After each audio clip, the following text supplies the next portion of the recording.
Kids screaming in the cradles, profanities. I see the world through ice covered in ink and bleach. Cross out the ones who heard my cries and watched me weep. I love everything. Fire spreading all around my room. My world's so bright, it's hard to breathe, but that's alright. Hush.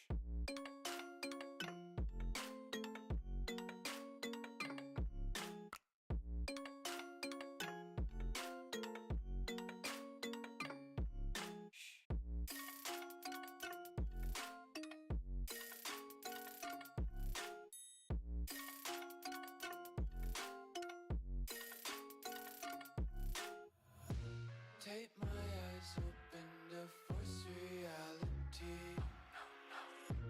Why can't you just let me eat my weight in glee? I live inside my own world of make-believe. Kids screaming in their cradles, profanities. Some days I feel skinnier than all the other days. Sometimes I can't tell if my body belongs to me. I love everything. Fire spreading all around my room. My world's so bright, it's hard to breathe, but that's alright. Hush. Okay. So, I'm gonna have to get the thing focused up. And yeah. Let's kick it, right?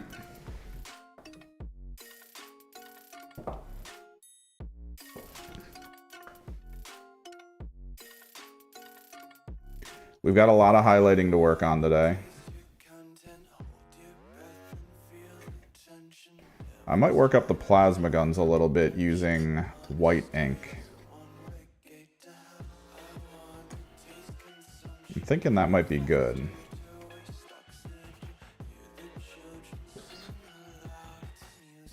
All right, comfy spot. Focus. Servo off. Word. So we're gonna redo the plasma cells. I need my white ink. White ink is actually super useful here. There it is. I'm gonna need, we're doing purple. So I need the purple. Let me just put the wire behind my head so it doesn't hit the frickin', there it is.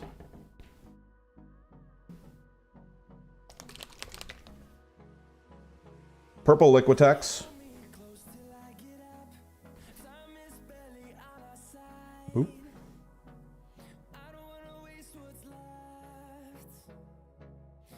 So I feel like one merch idea is just about done. I need to do some finalization in the visuals. I want to try to get at least like 5 shirts together, and then we'll launch a merch shop. See how that goes.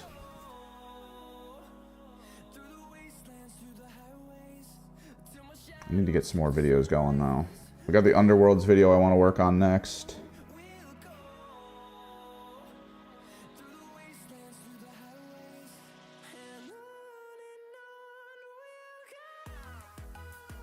So the trick with this is you kind of go all over. The idea is that the outer edge of this thing, because the way we originally set this up, it does make the middle part a little bright. But we kind of want the outer edge to be like the overheated version, I think. It seems to be what people prefer with their plasma guns. So he's prepped. We're gonna need to pin wash. Where's the leader? Oh, there he is. So the trick is we need to pin wash. I think we'll do this on the sword too, because it's the same color near the base of it.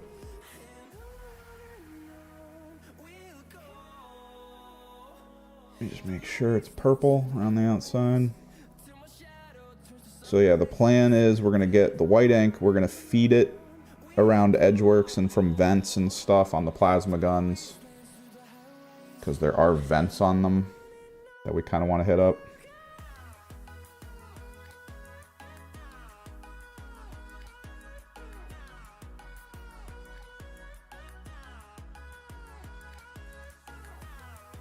What's up, go for it. You keep popping in and just saying hi, and then we never hear from you again. You working on any fun projects?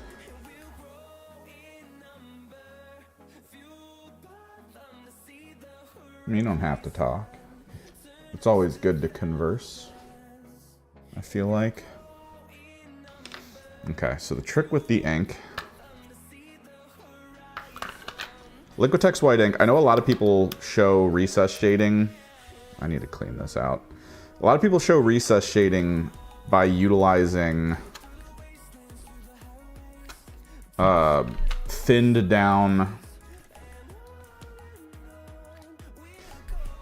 So we got, yeah. They use thinned down white oil paint. I actually have had just as good results with Liquitex white ink. You can even water it down to get it to run a little more. My plan with the base right now, I actually talked about this on my local Discord because there's a few guard players who were like, ooh, you gonna do a Mars pattern base? Ooh, you gonna do, it's like, they see someone painting guard and it's like immediately the most interesting thing to them. Like, it's great. Those guys are diehard freaking guard fans. But the plan I have with the base, we're gonna crackle paste it, definitely. We're gonna try to get that crackle paste look.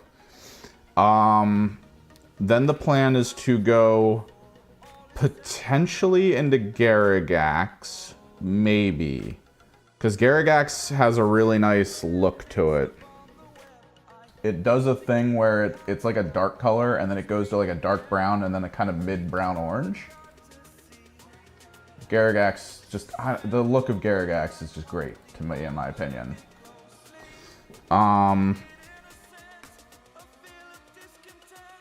But then what we're gonna do, I have pigment on the way.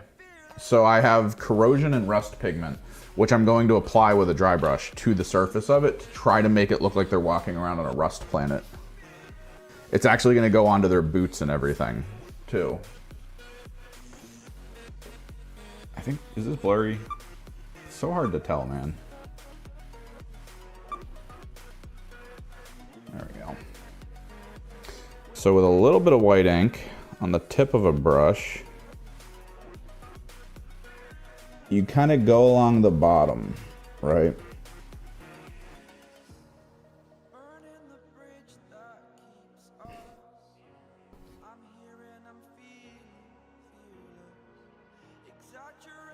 Bottom and around the outer edge. And then you kind of like poke into the coils above, because the ink will capillary into the actual area, like the lowest point.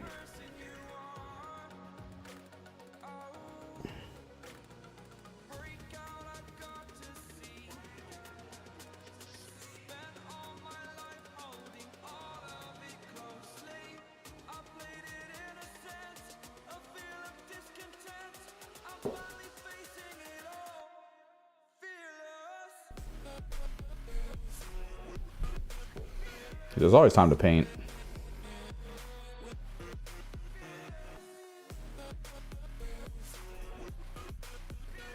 I saw recent reviews for Darktide are making it not look that great. It sucks, man, because like, I love, in theory, the thing that they're doing with Darktide, right? Like, I love it.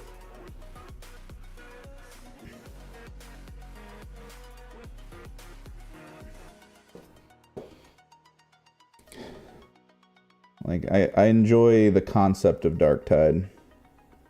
Horde mode 40k.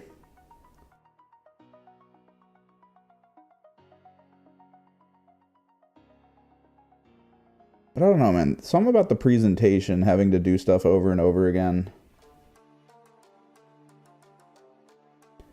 I feel like if they formatted it a little closer to how games like Warframe worked, where there was a lot more randomization in tiles, I think I would have preferred it more. And they seem to try to do that a little bit in this game. Because they did it with the approach of making a massive map. And then when you start a mission, it sort of selects the path you're about to take to complete the mission, right? And that's cool. It's pretty good.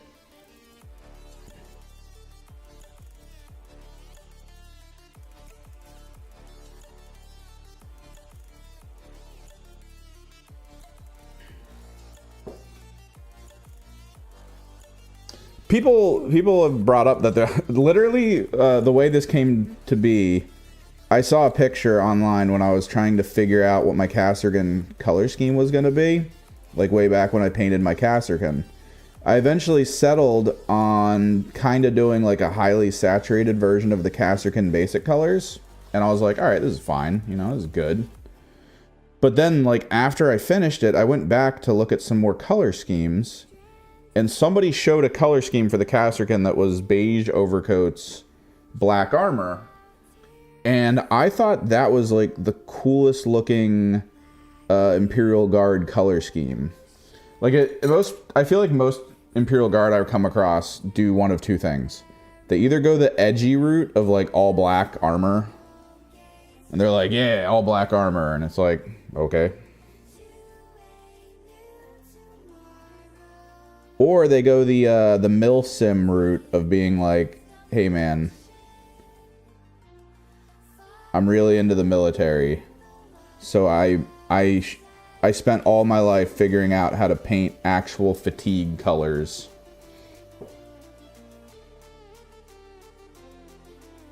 And, you know, nailing it so that there's no question that it's fatigue colors. And then I spent hours upon hours with every single model that I have, making sure that the colors were the actual fatigue colors. It's like, okay, man.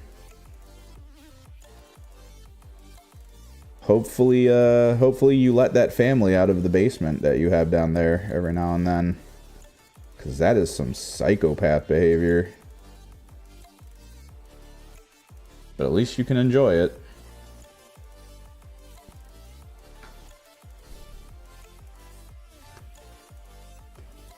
And I saw the black and beige, and I was like, you know what? That's really good. It's nice. Like, it feels military, but it feels like light military, right? Like, it doesn't feel like crazy military. It feels sort of just like, yeah, we're sort of military.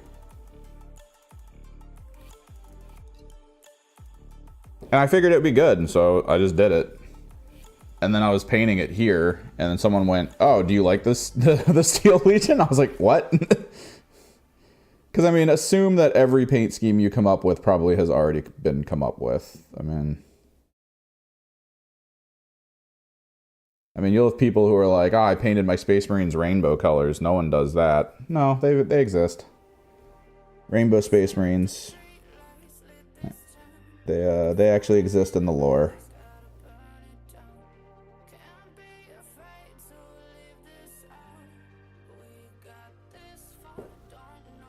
What's up, Sindri? So yeah, they're just ending up being Steel Legion, I guess. I have no connection to that lore or that history, but I do like the look.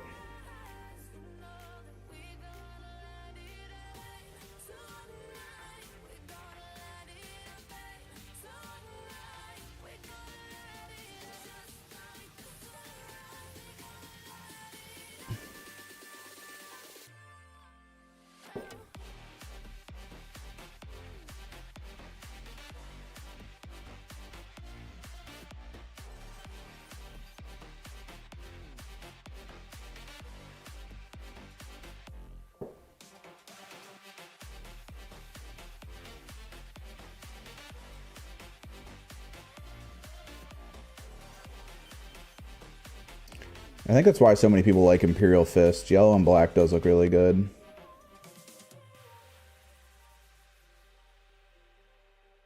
The process for this blade is actually quite simple. Hang on, because I'm working on the capillary parts. It's always a little bit of a struggle to make sure you only get the points that matter. So the way the blade works, it's based white. It was based white with the primer. We're actually going to enhance the blade a little bit. So the blade starts out white, and then you get high flow fluorescence. If you ever want bright colors on your minis, look for fluorescent lines of paint. I prefer high flow. Let me show you. Yeah, golden, high flow, right? I have a bunch of them. I have pretty much every color of fluorescent you can get. And the goal of having that many colors of fluorescent is that you can kind of like blend things. And the trick with high flow, it takes a second to dry when you put it on like manually, like I do sometimes. Which means if you're familiar with how to blend things, there is one method of blending paints where as long as the paint stays wet on the surface, you can just pull the other paint into it and it'll sort of blend out, right? So I apply fluorescent pink at the tip, down to a little bit. I immediately then go into fluorescent magenta. So I start kind of at the bottom where the magenta is going to end, and then I pull up so that it eventually moves into the pink, and then you kind of just like mix right there with the pink. You can then get more pink if you want and apply it back down into the magenta. It'll pull the pigment either way. And then fluorescent purple at the base, which again, started at the base, moved up into the magenta, mixed it that way.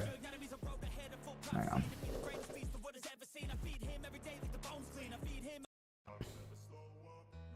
No. So that's kind of how this works, right? Like, you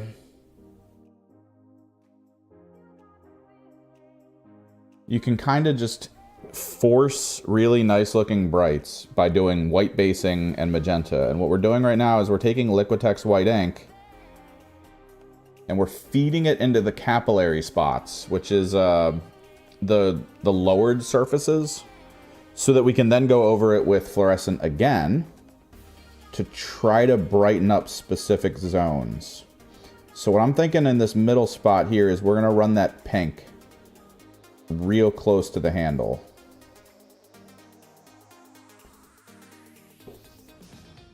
Because now there's white in it, like actually in the thing, so we can actually brighten up a color. I definitely suggest, highly suggest, whether you have an airbrush or not to utilize it, try to get your hands on Liquitex white ink, because there's so many really cool effects you can pull off with it.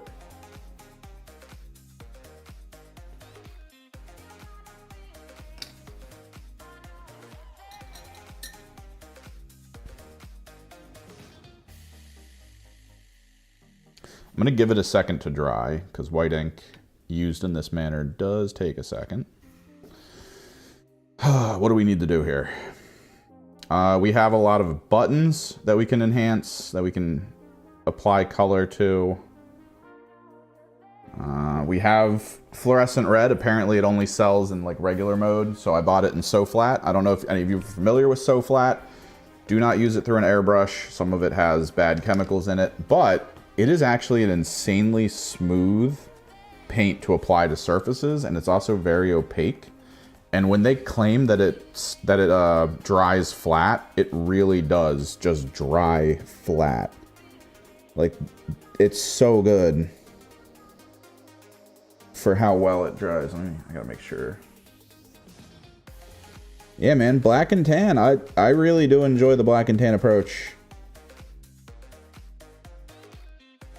to colors on these guys. We need to do blue highlights on the black armor. I'm gonna just go through all of them, make sure the little panels in their stomach area have those little buttons glowing.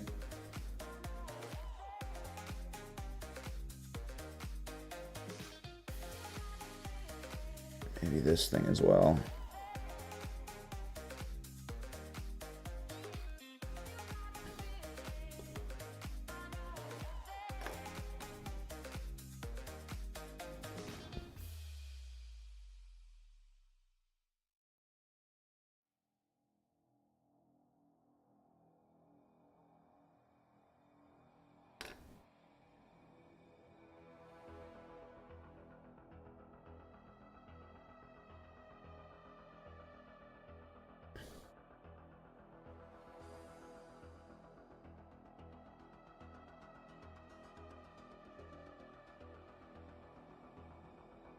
And probably the best part about fluorescent colors from the Golden line, you can kind of like treat it like a little secret, right? They are blacklight compatible. Speaking of which, maybe we actually do.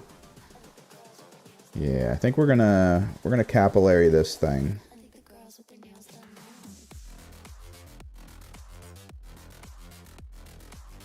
So if you ever have like a black light, just like on hand or whatever.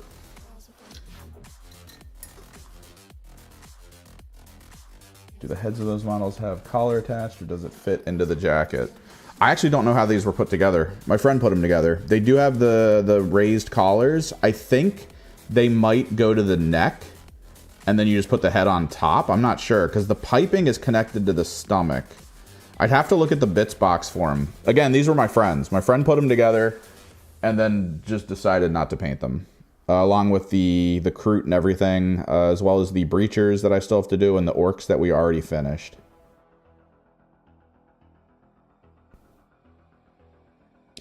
And I kind of want them on hand, because they're decent kill teams.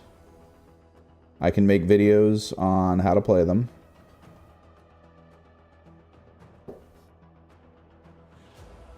And I kind of want to do that if they're painted.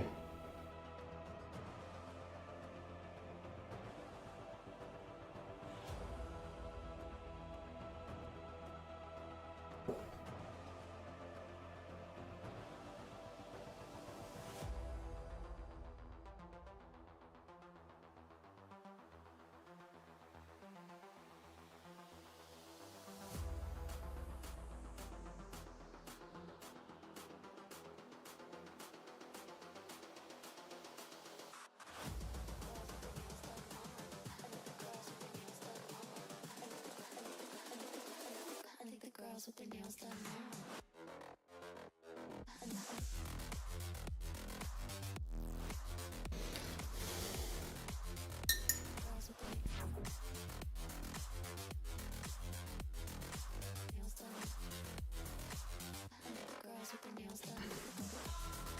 Okay, so he's got the red. We're going to sort out how his thing's going to glow. We've got orange and chartreuse we can apply to it, make it look like it's heat.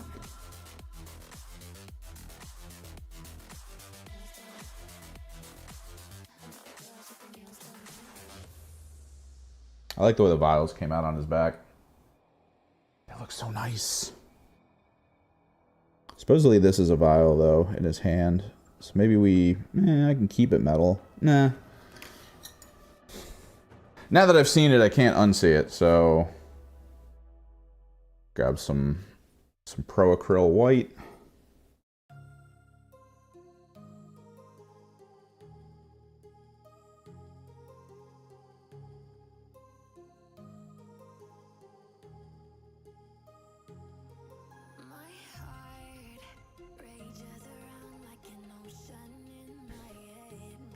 I might need to zoom out.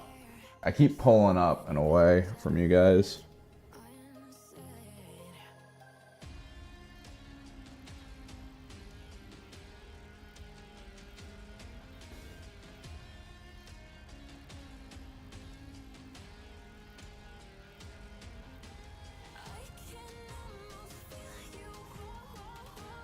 So I guess we got fans of the IG in here. I should probably do a Vet Garden how-to video once these guys are done.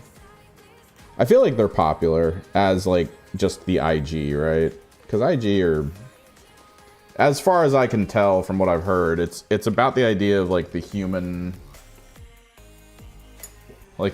struggles in the 41st millennia.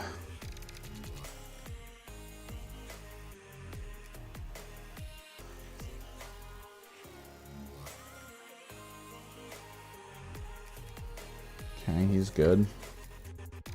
This, I know we need to do the vials on. We need to make sure they're clean. Now this is a freaking challenge. You put those goddamn vials like in the actual device, making me have to like go in from the side. Make sure all the glass is painted white, so I can apply the seafoam blue.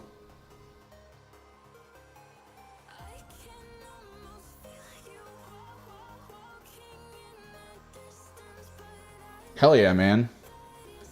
Electrolytes. It's what's the Warfront needs. Okay. Put that with my medic so that the magnets.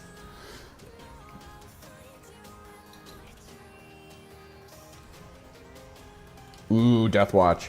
Deathwatch is probably one of the cooler compendium teams. Just because of how adaptable they are with their different ammo types and the different unit types.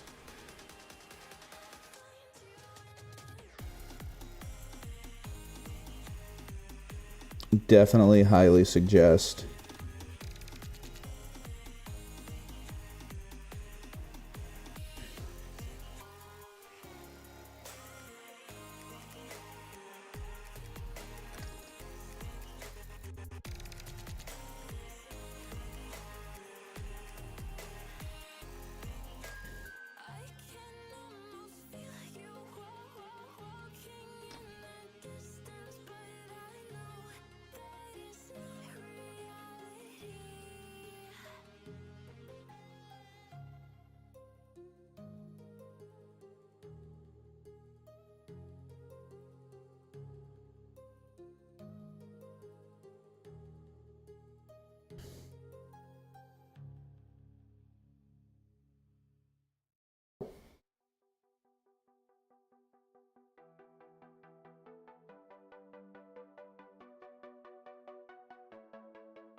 I feel like we're going to need to tone every single one of these guns. There's like a little skull on the back of them. I'm going to need to bust out the snakebite leather again. Get all the toning together.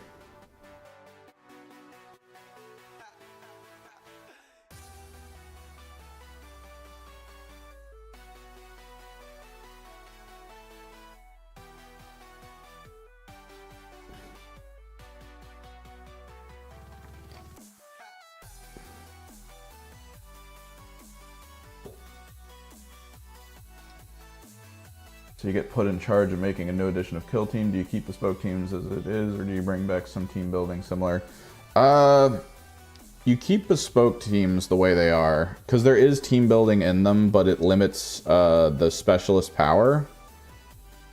I do feel like a lot of people are drawn to the idea that it doesn't just become one meta, right? And I feel like at this point, every single tournament that's happened has kind of been a reminder that you don't need bespoke, that you don't that it's just more balanced, right? Like for instance, LVO, the most recent LVO, Hive Fleet was in the top 15, I believe. So, like, Compendium still has a place. It's still about doing missions. What I feel like you do is that almost every at this point, like, we hope Tyranid, right? We hope Tyranid are coming. If they don't come, and then 3rd edition drops, what I honestly think you do for 3rd edition, in like my perfect realm, is you launch it with the Hive Fleet update, and then the Compendium is literally all 3 seasons in like a singular book. Or you finally go the route of, hey, do you want to play this game? All the teams are online. Like maybe all the rules for all season 1 through 3 teams get put online so that they can be changed in a similar fashion to how the what's that? Oh, that's this. In a similar fashion to how the indexes work, right? So it's just the update. That's all it is. It's just the update.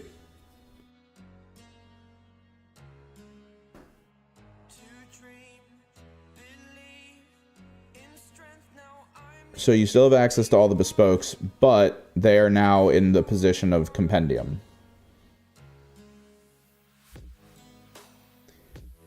Maybe a few of the compendium teams that exist right now all get, like, I guess, bespoke enhancements with special tac ops or whatever the teams are all getting at the time. And then you just go forward from there. Because the main thing you need to do, the main thing GW needs to do is clarify rules. That's it. There's the difference, in my opinion, between oh, I gotta do the black strapping on that. The difference between, like, Underworlds and Kill Team is Underworlds actually goes, hey, this is how it's played, this is the sequence of activations, this is where you can do interrupts, this is where this stuff... Like, they list everything. They're just like, yeah, this is how this game works. And then Kill Team worded everything very poorly, left a lot of stuff very open to interpretation, and then just kind of put the book out there and was like, hopefully this works.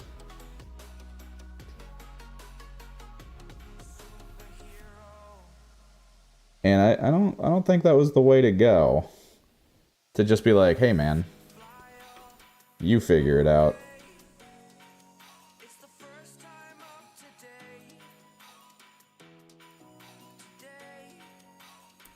I feel like maybe they should have, you know, put a little more effort into showing sequence of play. Stuff like that.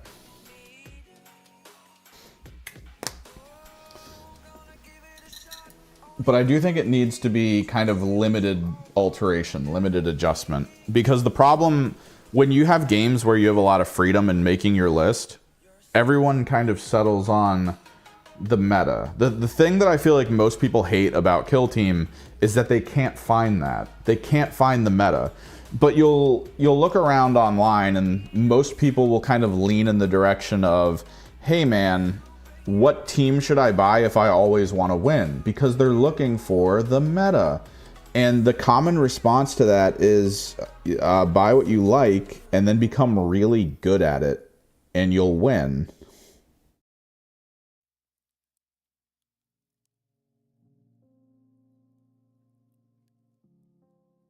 Like, that's just the immediate answer, is just buy what you like.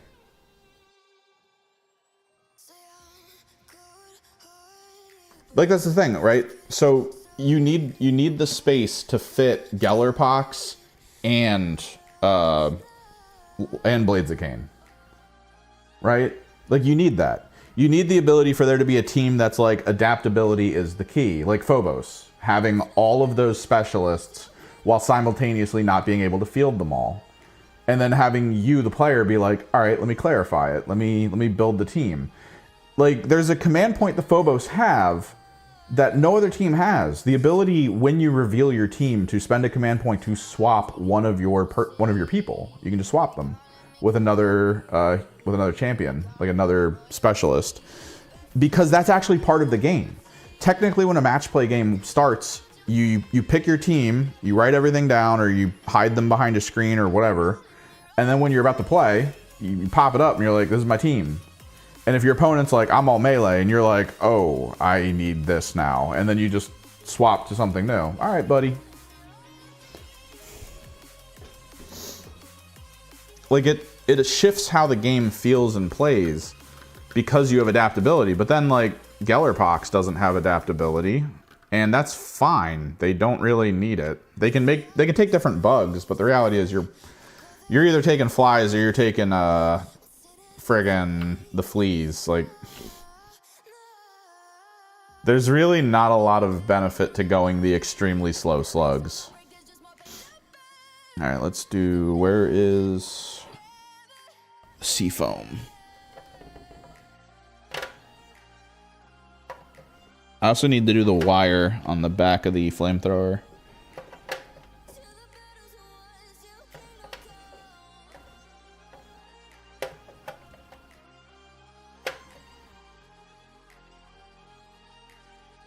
Where'd my seafoam go? I didn't leave it out. What's up, Jacob? Where is seafoam? There it is.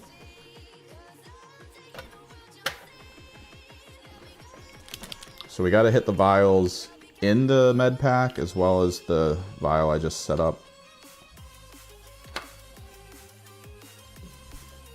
With seafoam. Yeah, like you just need everything. Like have a list that's all one type, like it's one set type of specialist combination. Those need to exist alongside the adaptability, but in a way where like no one person is screwed, right? Like if you're gonna go against Gellerpox, you'll probably take Melt-A-Guns, Plasma Guns. Like those are super important. But if you're going to go against Harlequins, maybe take a flamethrower. So like adaptability currently exists, especially if you're in close quarters against Harlequins. Probably take a flamethrower.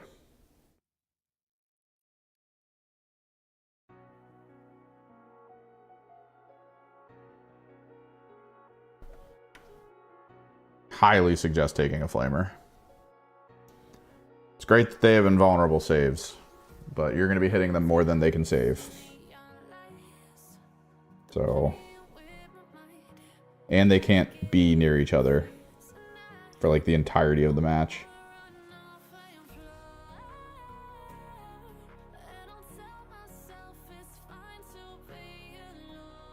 Quickly, grab the Gatorade bag.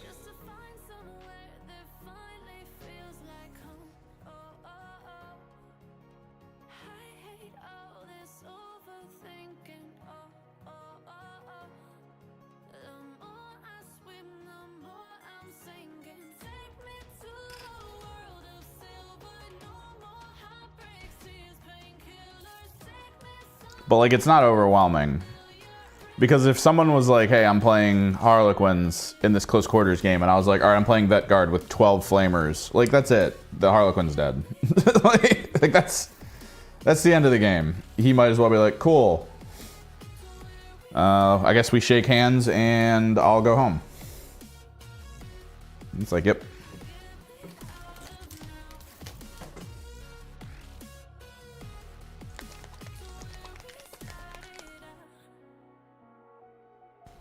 Yeah, like having a centralized high threat target value, it creates a level of strategy that involves you, the player, needing to be like, I need to protect this. This is my thing. But that's the thing with Warcry, the malleability to it. It can be, and I get that people like it, and that's fine. Like, I'm not gonna knock it for allowing you to play the way you want. But it also makes other people a little annoyed. Like there's something going on with the mini games in the Games Workshop line that maybe needs another look.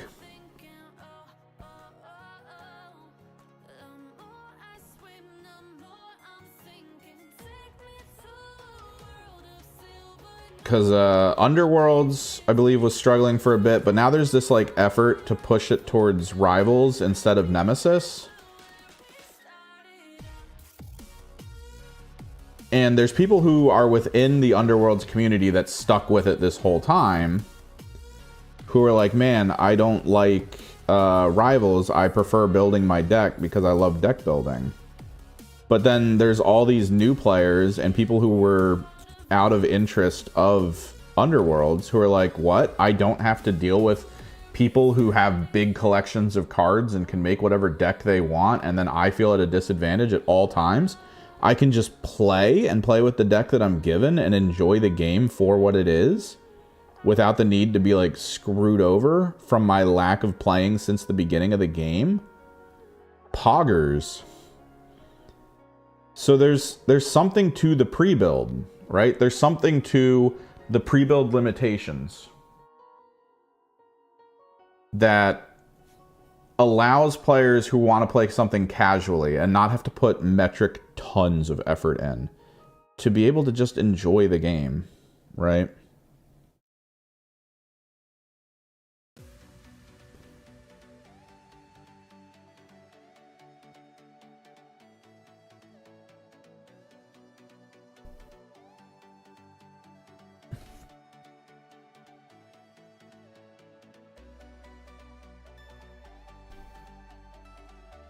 So I get that 40K needs the adaptability. I get that AOS needs the adaptability. The people who play those games like properly tend to have massive collections and like they exist within that realm. Like I'm part of it now. I have a Thousand Suns army that consists of almost every possible choice of unit type that I could ever need in bulk. Like, I've got 3 Exalted Sorcerers on discs, 3 regular Exalted Sorcerers, 3 regular Sorcerers, 3 Infernal Masters. I have all 6 Battle Line Rubric Marine squads. I have 6 total Chaos Spawn if I want to go that route. Like, I have the collection. I have the adaptability for that. But then you look at a skirmish game, and it's just like, oh, I need all this crap.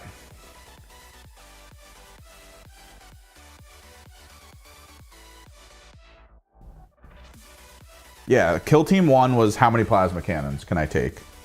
And that was it. That's how you played. Let me get some water. I need beverage. But yeah, Kill Team 1, how many plasma guns do you take? I think the counter to it that most people talked about was bringing Terminators or things with invulns or Feel No Pains. That was it. It was just Feel No Pain and invuln versus plasma guns. Because that... You have to understand, a lot of the people who play games like this are very spreadsheety in nature. Dude, at the Underworlds tournament I went to, most of the people I was talking to started talking about how they loved playing EVE Online back in the day. It was like their favorite thing ever. EVE Online is a spreadsheet game. Like, that's a game for people who really enjoy numbers. And just seeing numbers and trying to min-max numbers.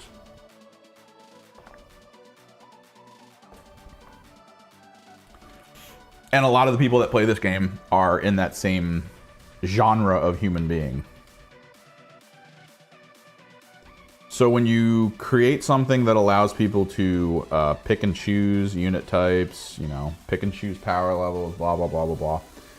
A lot of the time it's, the term of the day, I guess, would be optimal. Is your list optimal? Not fun.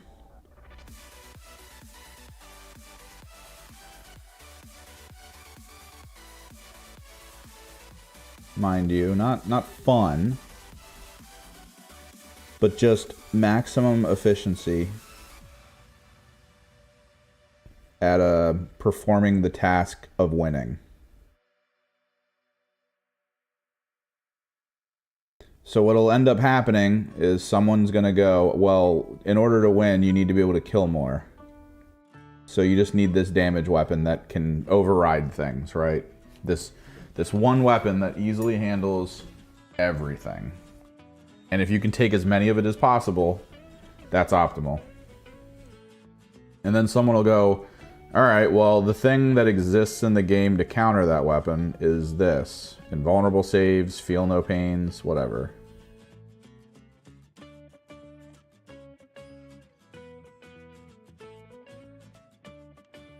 So the only alternative, if like maximum damage output weapons are the optimal approach for most people, the only thing to counter it is defense optimization. That's designed to fight the optimal weapon. And then that becomes your game. Those are the two things you're going to go. Every single time. There's no reason to go anything else. Just go the optimal.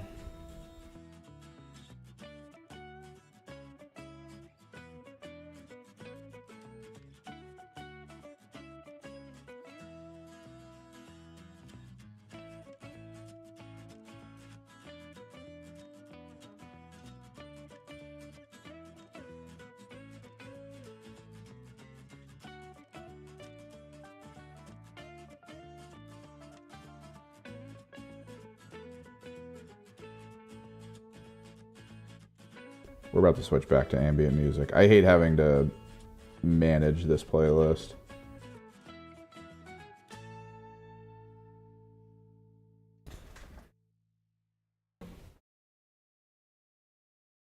And that's why I like Kill Team, because Kill Team gets around that. The one thing that seems to be problematic with Kill Team with some people in my friends group is that the way Kill Team is played out, to those who have played a bunch of games, you've probably recognized this as well. The game consists of turn one, not a lot of dice rolling. Maybe there's one trap card in place that if your opponent falls for it, you can activate and do a little bit of damage. If not, then there's really not much you're doing in turn one. So turn one is entirely about movement, placement, and positioning in order to try to have a very maximized and efficient turn two. So turn one, movement, turn two, action. Turn three is the petering out of that action with whatever you have left. And usually the result of turn three allows you to then talk out turn four, because pretty much everything that could be done has been done. So there's not really a lot for your opponent to, you or your opponent to like figure out at that point. Like very rarely are you going to run into a game where turn four needs to be played. At the very least, my friends and I have found that one of the key things you might end up doing in turn four is saying what's going to happen or what you think could help you to get extra points, rolling for initiative, and then rolling down the line to see like whether or not you're able to achieve the things you think you're going to achieve. And that's that. Like if you can achieve them, you get your points, and that might help, right?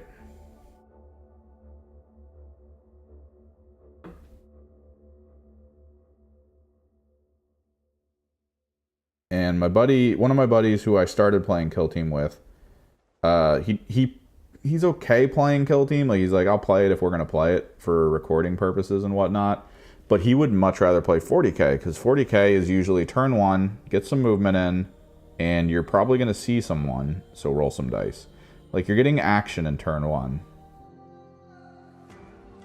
And that's kind of the game he wants to play, is action from turn one. Right?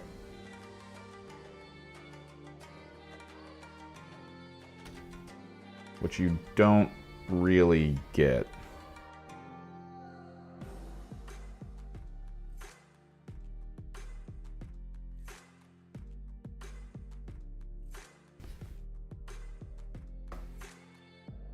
Narrative Kill Team, I think, works. There's got to be a hybrid, though, right? I honestly feel like, and I brought this up with a buddy of mine. He was trying to get us to figure out like if we wanted to do a pen and paper tabletop game, right? Like D&D. And he was like, I kind of want it to be like unique, though. I kind of want it to be like something people don't really expect. He wanted to try to sort of generate his own version of that style of game. And I went, hey man, take a look at the Kill Team rules. Take a look at the narrative rules. Don't view it as, you know, like, oh, well, then you're all going to command squads and it's going to be a narrative like that. View it like each person in that narrative campaign is one of those units in that Kill Team. And you kind of establish the people that are nearby, right? Like you can, using kind of how the stats in this work, you can figure out, oh, well, you're going to go up against some cultists. You're fighting cultists in this story.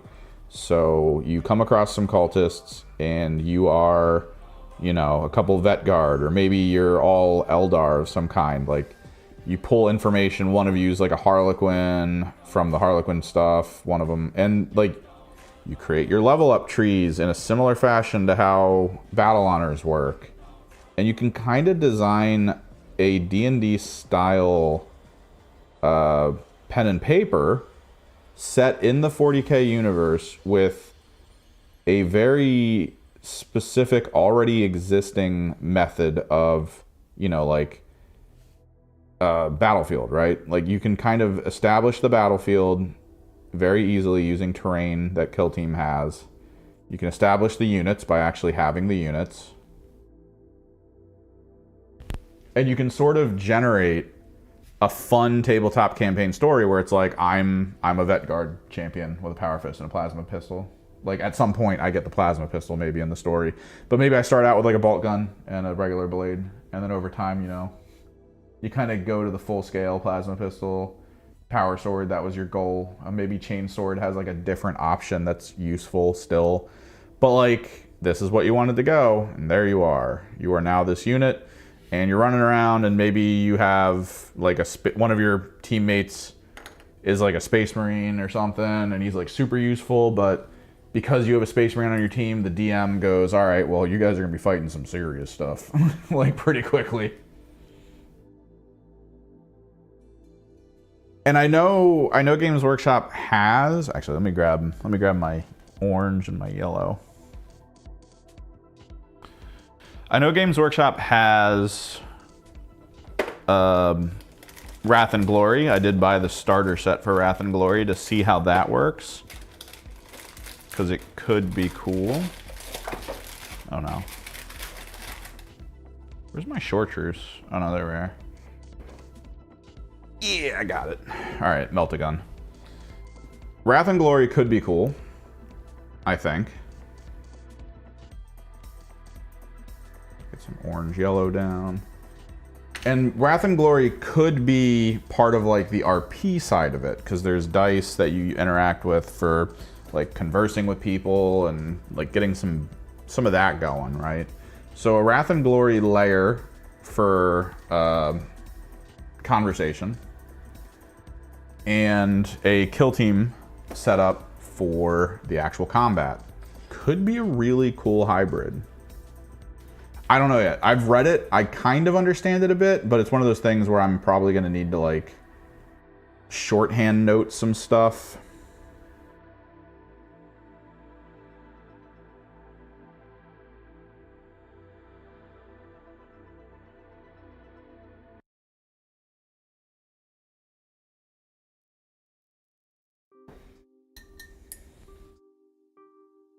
Because like the modules are like, hey, here's how the universe works. Here's kind of the key players in this part of the universe for this module. But you still need to create the story, I guess, to a degree. Like, you need to be able to drive it. You need to be able to adapt to what the people playing with you are going to do, like during the story. So it's just one of those like situations. Ooh, that looks good. Where you got to do like a lot of pre-game work, I think. It seems cool. I want to kind of look through it one day and figure out how the statting works, because they give you pre-established cards, and I'm pretty sure the full game involves you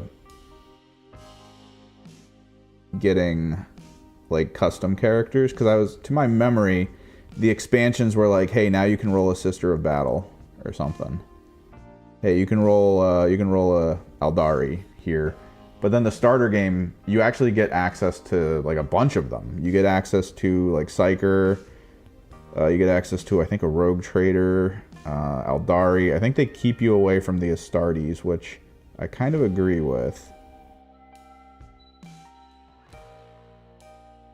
You get, I think, 1 or 2 Imperial Guard type people.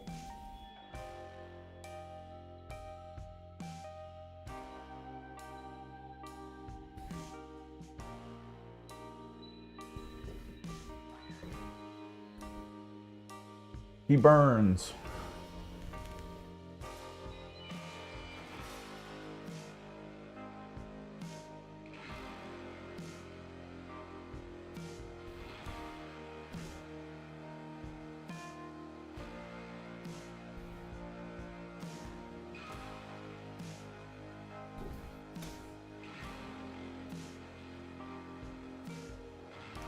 Yeah, I feel like that's the pinnacle, right?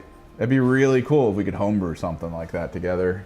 Create a story, create a pocket of the universe, make it so that you can play a bunch of different interesting characters. Maybe get a feel for who wants to play what. Right? Like, someone could be like, I want to be into Astartes, and it's like, you're going to be a scout, bro. You're starting as a freaking neophyte in the Astartes universe. You're going to be good. Your stats are going to be pretty universally great, except probably like the RP stat stuff where you converse with people.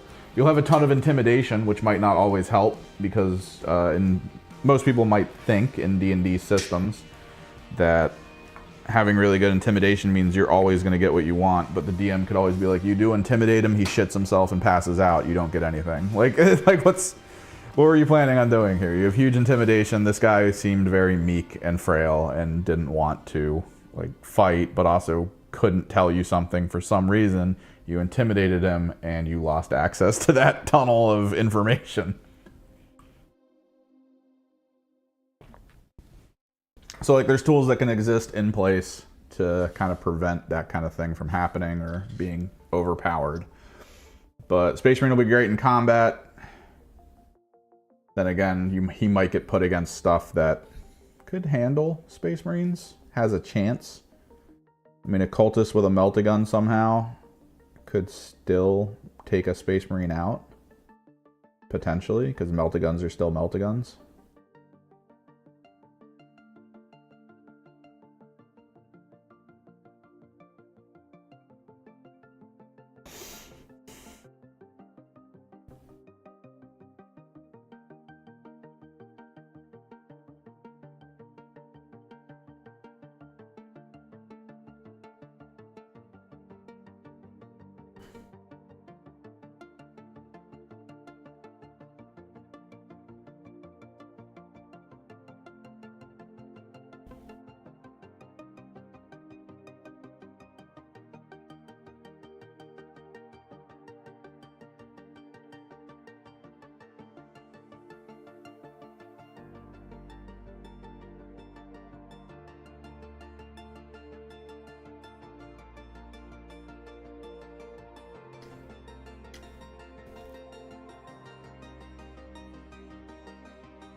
Yeah, you could do stuff like that. Because there's layers to the lore that you could kind of play into that people tend not to play into.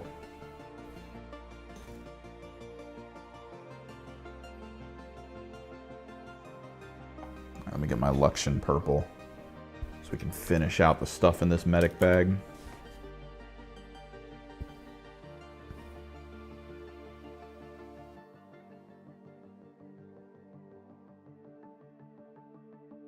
But the issue was, this was one of my buddies who, like, he was all about it. He was talking it up.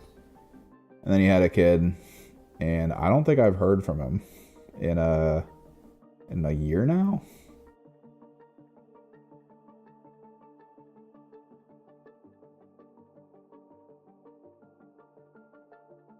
Like, he used to pop into our Discord all the time. Our, like, group Discord for friends. And then he was, out of nowhere, he was just like, hey man, we're going to play D&D. And then poof, smoke bomb.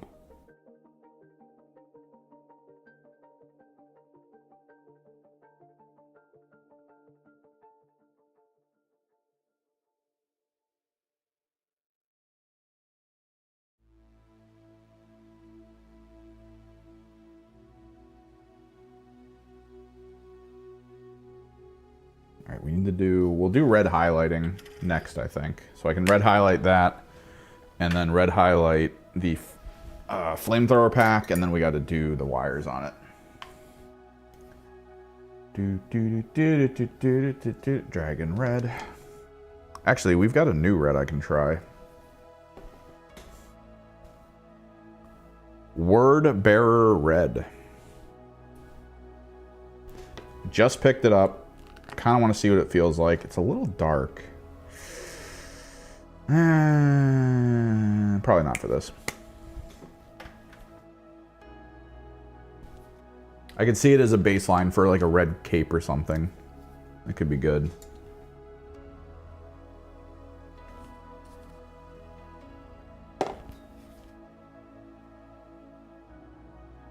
This might be a little too dark as well. We might just have to go straight for Scarlet. Yeah, this feels like the exact tone of red we already have.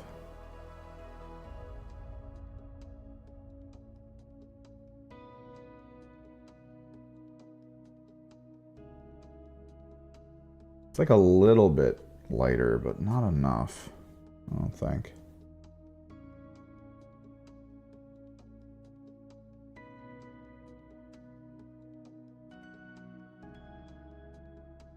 I should probably also work on the inlay on this bag, give it a little bit more detail.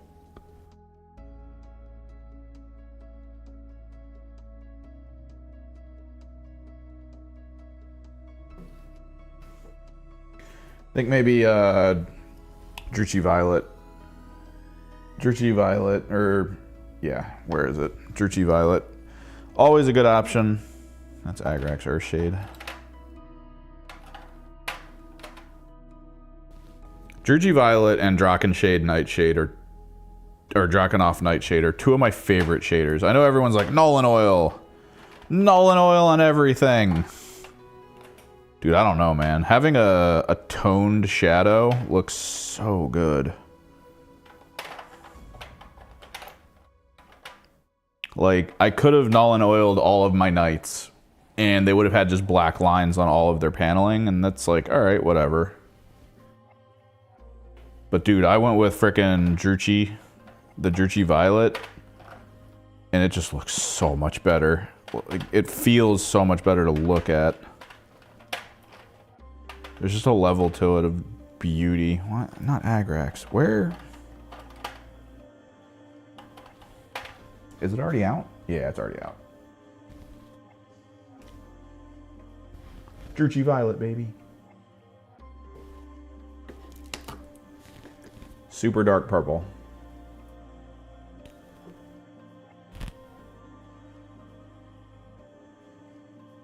Now we just gotta find the way to inlay it.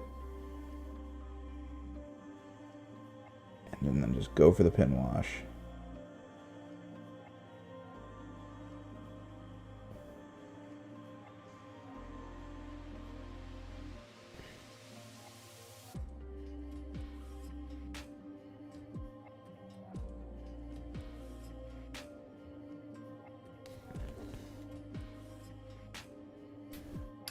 Toned nicely.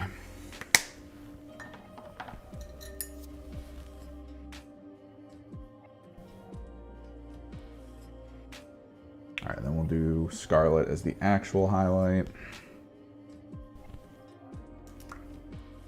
Go from there.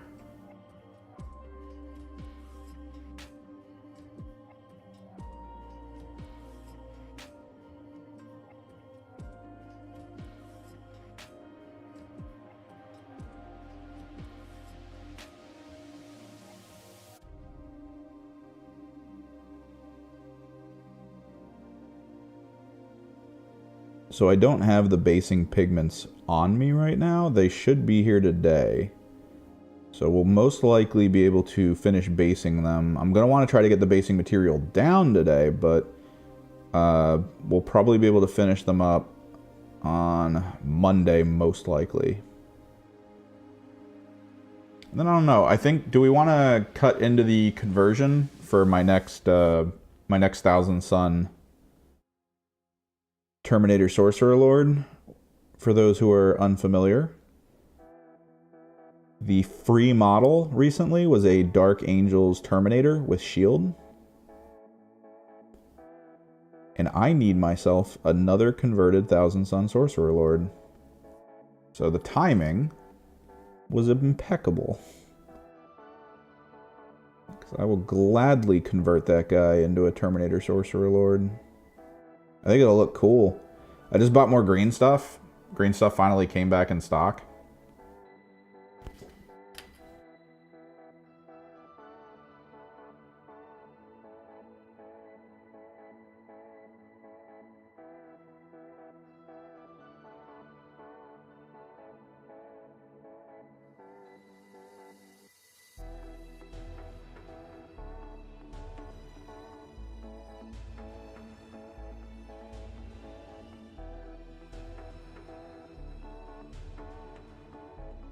So we can do more of that relief sculpture concept on his shield.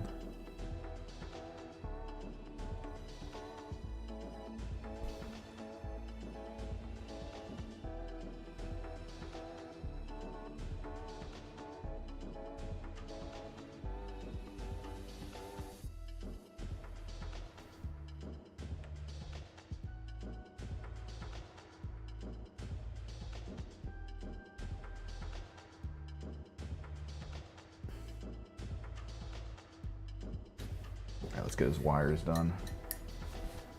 What do we want his wire color to be? I'm thinking teal. We haven't used teal on this yet.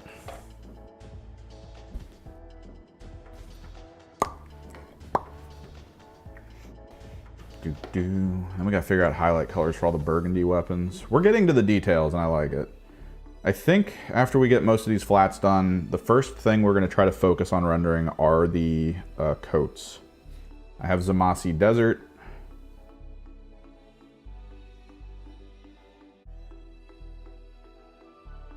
And the goal is to kind of hit the flat surfaces with Zamasu to sort of kind of help tone properly, because there's a lot of coffee staining going on in the coats, which isn't the worst the more I look at it. I'm actually kind of okay with it.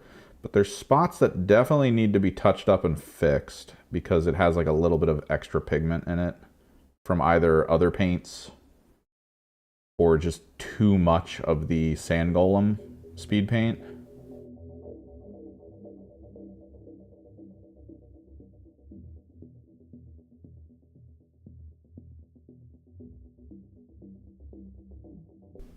Zamasu is kind of perfect for that. That's why I bought extra.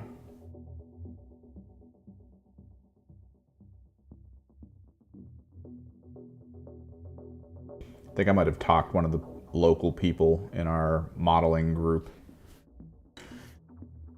into possibly doing something really fun. Let's get some Wild Rider on this.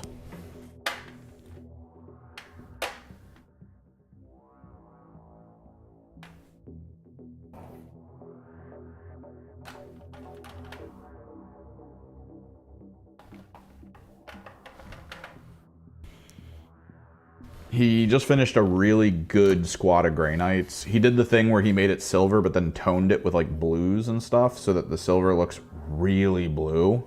Like really blue. At peak, it's still like white silver, right? Like it still has that beautiful silver, like almost pure platinum white look. But then once you get down into the shadowed areas of him, it's like deep ocean blue. It's so good looking. And he was like, man, I really have no idea what I'm going to do to base these. And then I was like, dude, whatever texture you go with, magenta and purple as like a swirl color. And then I showed him things called mica powder. It's normally used in like nail polish. It's hyper reflective, very vibrant. I was like, dude, just coat your base in this. Put it all over their feet and stuff.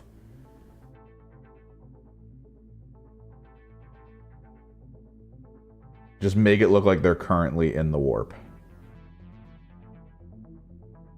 Like, that's where they are. They're just hanging out in the warp.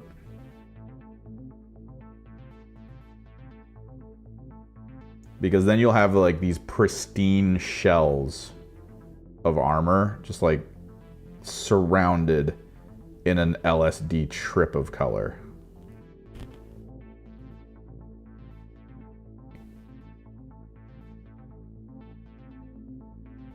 And mica powder is actually very cheap. I don't know how good it is on basing though. I bought some because I've been trying to find good pigment powder for deserts. And the way that they showed the mica powder online, they were like, oh dude, it's just really bright pigment color. I was like, oh sweet, thanks. But then I bought it and it was all hyper reflective. Like it was like glitter almost, like powdery glitter. And that wasn't exactly what I was looking for desert. I mean, it doesn't really read desert. So I'd never used them. But then it got me thinking about like what could make a really cool looking warp base.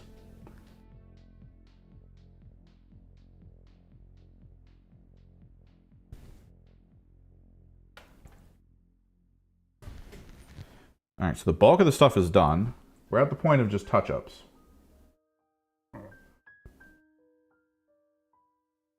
So we can bust out the Zamasu Desert.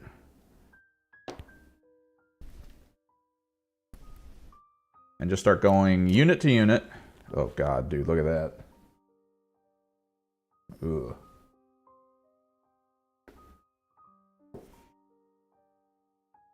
Yeah. And it's hyper pigmented. Usually, from my understanding, because it's non-toxic, according to whatever person posted it up, they were like, yeah, this isn't toxic. I'm gonna grab a snake bite for some touch-ups as well.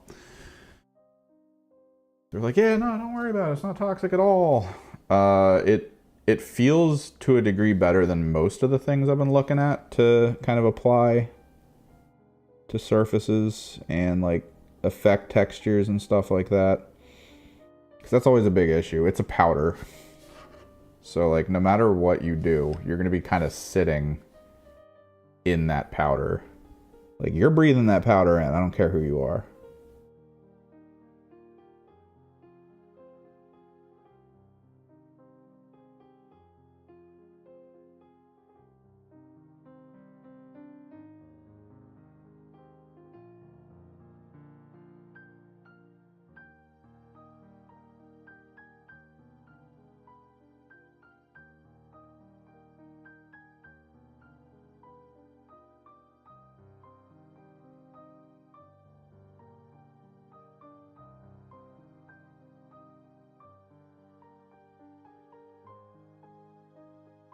Because I tried acid wash powder and I feel like it didn't. Yeah, no. So, okay. So, Emperor's Children fund going on right now. You know, donate it if you want. When the Emperor's Children drops, like if I get to the end of this fund, like if this actually goes through, I'm gonna put like a second fund up for how crazy do you want me to go with them? Because I have plans. I have plans within plans. I am a Tzeentch player after all. But the core idea of where I want my Emperor's Children to go is that for the base armor, we're gonna do white primer over everything. Make sure I don't need to touch up anything in his collar. So yeah, we're gonna do white primer.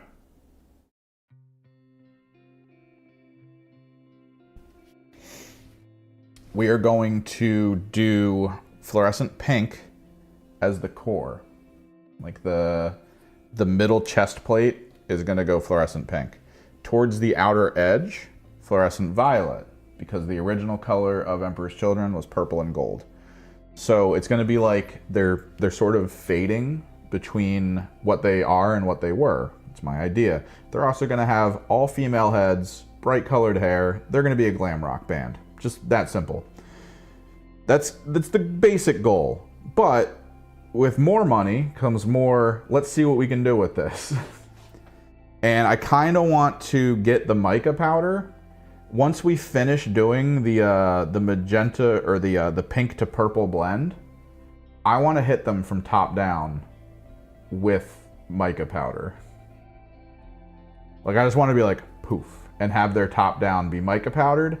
Then I'm going to varnish them at that moment. I want the mica powder of that like sparkle glitter to be kind of their armor color alongside their regular armor. So I got to get like a pink mica powder to put into the pink, right?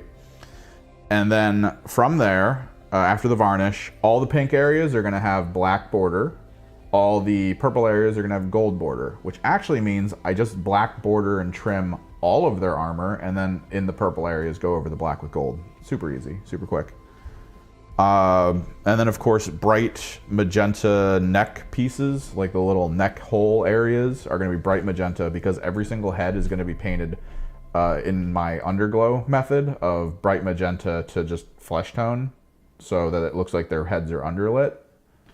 I think that could be really cool. I think it'll be fun. But it'll also be super expensive. And considering I just finished building a bunch of knights as well as a Night Castigator, which is $200. I need to start thinking about not spending money on stuff all the time. And possibly offload the cost to people who might be interested in seeing this kind of stuff. I feel like these are straps. I feel like we missed them as straps.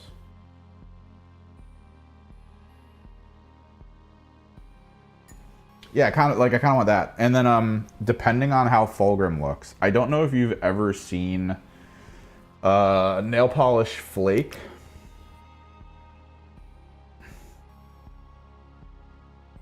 It's kind of like glitter, but it's like a flat piece of glitter that has like a fractal look to it, right? Like it's actually a fractal. It's meant to just go over top of a fingernail so that your fingernail design looks like a fractal piece of art.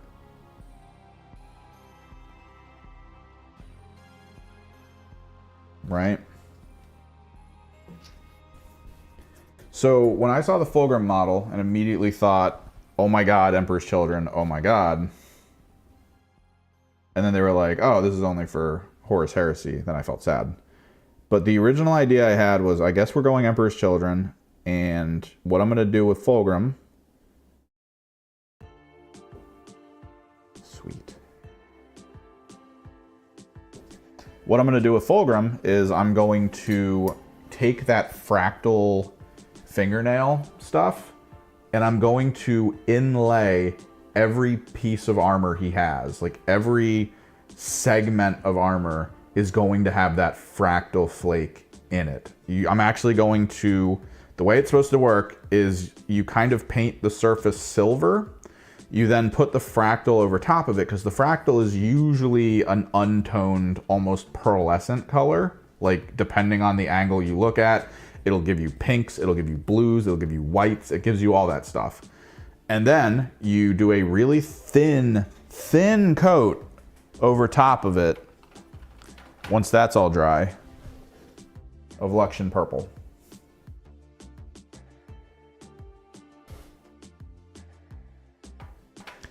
And I also have Familiar Pink, which is really good. So I would do like Luxion Purple at the base up to pink, kind of that type of thing, blending from purple to pink. And it would just be thin, and it would tone. It would tone how that looks over top of it.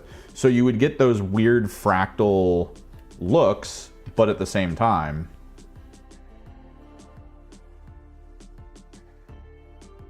it would still be their same colors. And I think that would be probably the coolest way to do the armor plating for the giant demon version of Fulgrim. Now the question is, if the Emperor's Children drop, if they actually get a codex, does the Fulgrim model from Horus Heresy go, hey, this now also works for 40k?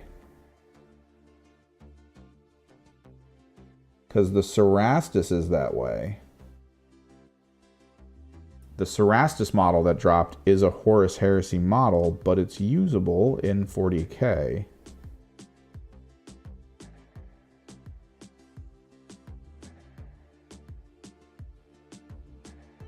So would this be the announcement? Did they say to everyone that Fulgrim doesn't work in 40k to give Horus Heresy players enough time to purchase him if they want? So that when the Emperor's Children drop for 40k and it feels like, you know, interest in him in Horus Heresy has maybe died down, that now, like, the floodgates are open and everyone in 40k can just purchase him. Maybe. I kind of want to do more with the guns, but we'll think about that later. Like, we have the burgundy butt end. Maybe we just do burgundy as, like, the over casing, too. Like, right here. Because I like the burgundy color for it. And then we have the stock as well, or the grip as well, we can think about. Because I don't like just silver guns. Like, it's just too basic. It's too bland. Whereas you get something like this bolter, where like even just the slight change makes it look really good.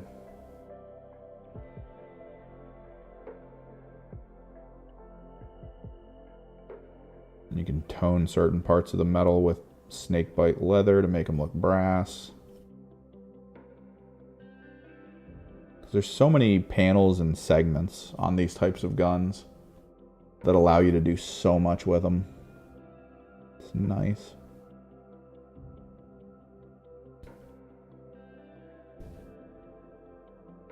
What's up, Lou Valong?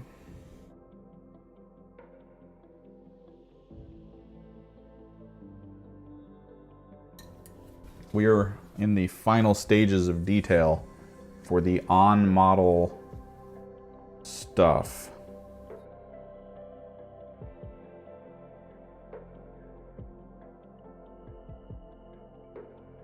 We're layering Zamasu onto certain parts of the coats to try to emphasize like a smoothness of texture in some areas.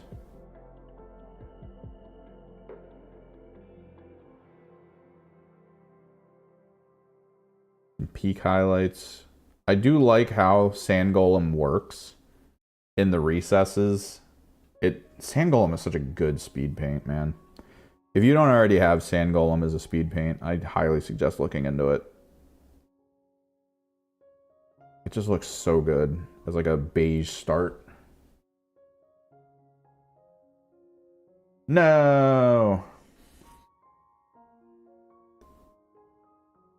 I mean, are you sick as crap that you can't hobby? Just saying. I always used being sick as an excuse to hobby, but maybe you're at that point where you can't focus. Definitely don't pick up a brush and ruin all your stuff if you're like that kind of sick.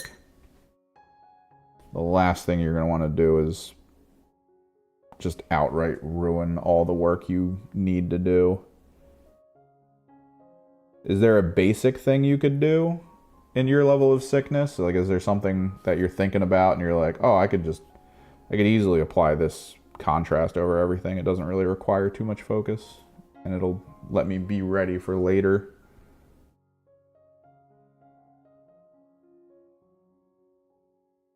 Or are you like sick? Like,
ooh, that sucks. Simulators are cool.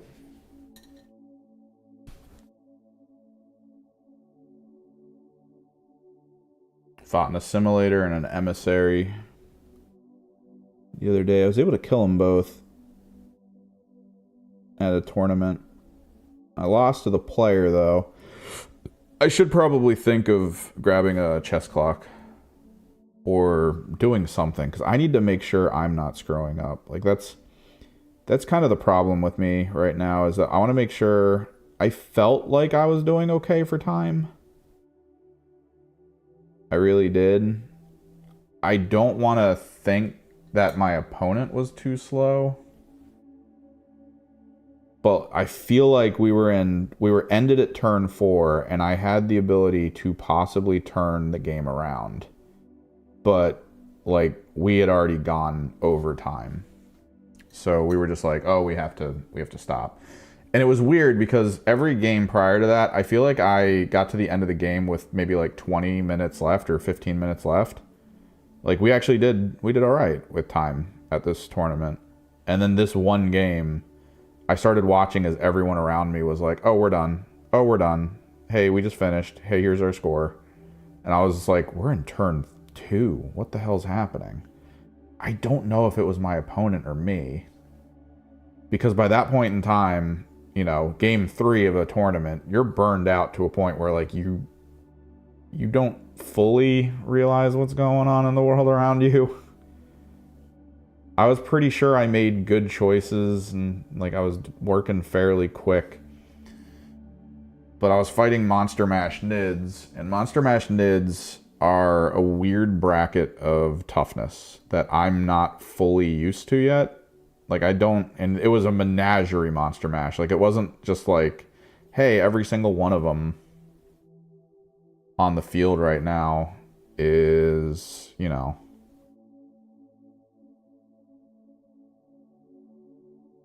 like X toughness. There's like 4 of this type. They all had different abilities. They all had different types.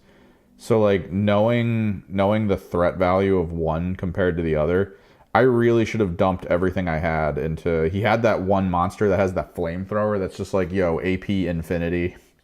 Tons of damage. Huge range. Like, I had the opener on it. I should have really just been like, and it's dead. I should have put everything I had into that thing.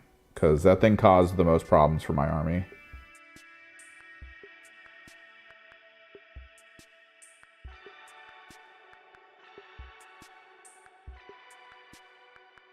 And dude, the way he rolled, I don't want to say he was cheating, but to be clear, his dice were dark brown with even darker brown numbers. And I feel like some of the times when he was like, oh, I saved, he would pick up his dice as I was looking at them, and I feel like I didn't see the right numbers. Like, I'd be like, all right, so this is AP whatever. And he's like, oh, well, then I need a 6 up to save. And then he'd roll his dice and go, I saved. And then pick up his dice. And I swear to God, the dice looked like they had symbols for 6s. And then, like, I'd see, like, 1 symbol and then no symbols. And I'm just staring at it like, wait, how did you... And he'd just pick the dice up. And it's like, what?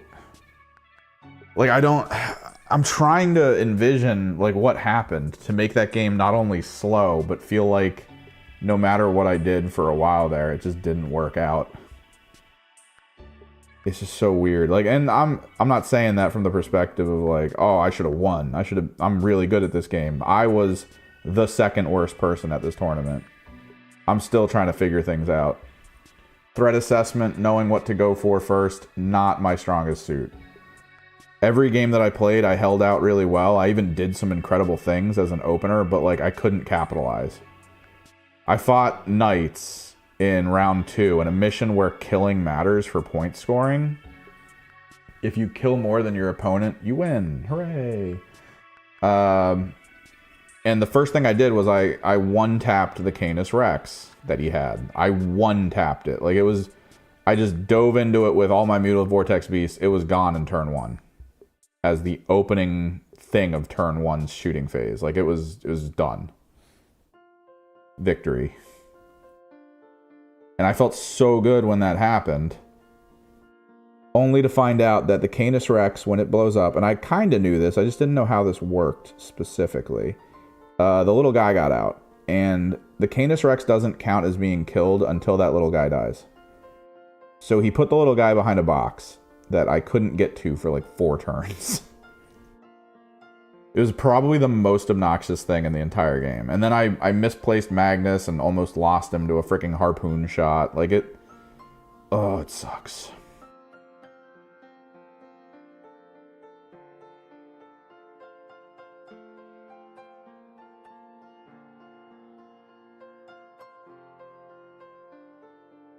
I went from feeling like I had a victory in the bag in turn 1 to feeling like I was fighting an uphill battle the entire time. Because, oh my god, his autocannons. Oh my god. I've never had luck with autocannons. I've tried to use them on many occasions. I do enjoy the idea of using executioners. I'm going to paint that teal. I like the idea of using an executioner. I do. For my Knights army. I try to use them as bodyguard for my Desecrator, and I have a wall of just high-end damage output sitting at the back of the field, screening, as well as just putting damage into people from like across the field completely. It's great. And if you consider like it's 8 autocannon shots, it's really good. I like it. But I just never do damage with them. Like, I always get to the point where I'm like, all right, damage roll. Oh, wow, that's a lot of 2s and 1s. Okay. And then my opponent goes, I saved it all. And I'm like, awesome, thanks.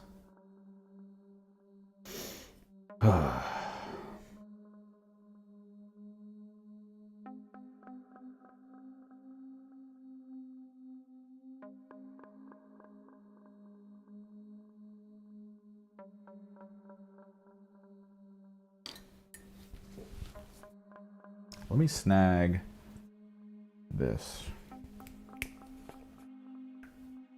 This is So Flat Black. When I went over top of a lot of these, I kind of covered up a lot of the black strapping with silver.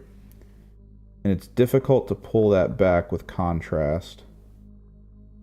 And So Flat Black is a really good black that just dries perfectly.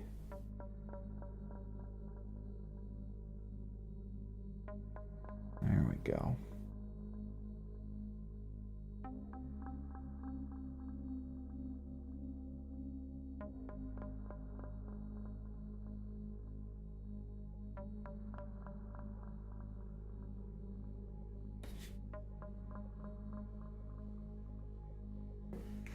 Hopefully this next tournament, I don't know, I feel like I'm still struggling, guys, on my list build, because I kind of don't want to sweat, but every single person I'm going to this tournament with are some of the most veteran and consistent players in our local group. They play all the time. They're constantly focusing on like how to improve themselves, how to, you know, adjust their builds, make lists that are fun for them that also win a lot. Like, it's an ocean of things that they focus on.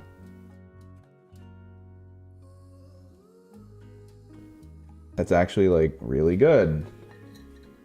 And I'm sitting on a meme list that I'm like, let's play this.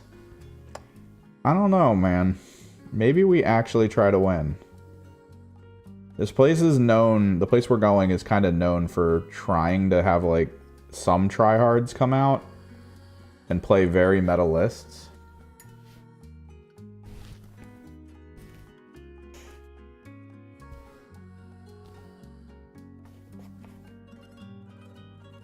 And I'm like, oh, dude, do I do it?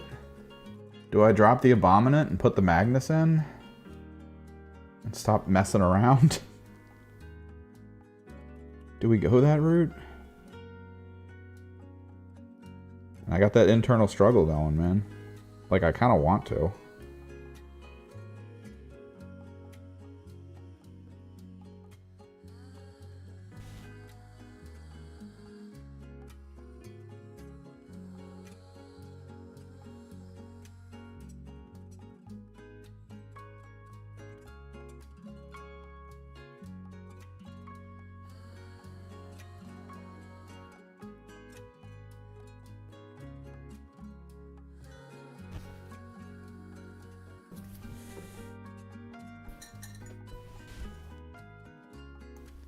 Do I stop fooling around? I play Thousand Suns, damn it. Maybe I should play them as Thousand Suns. My goal is to always have like minimal Cabal points for whatever I need to pull off. Like, I think I have like 4 more Cabal points than needed to make the Abominant concept work.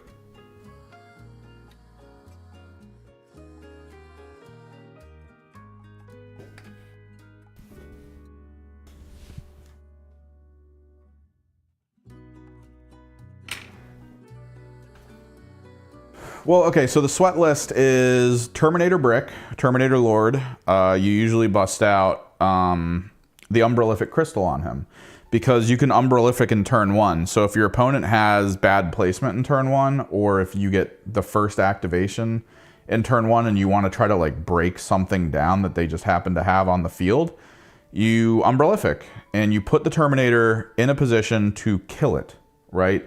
The Terminator Lord has anti-tank. It's actually a really good anti-tank too, and you can knock something out really well with it.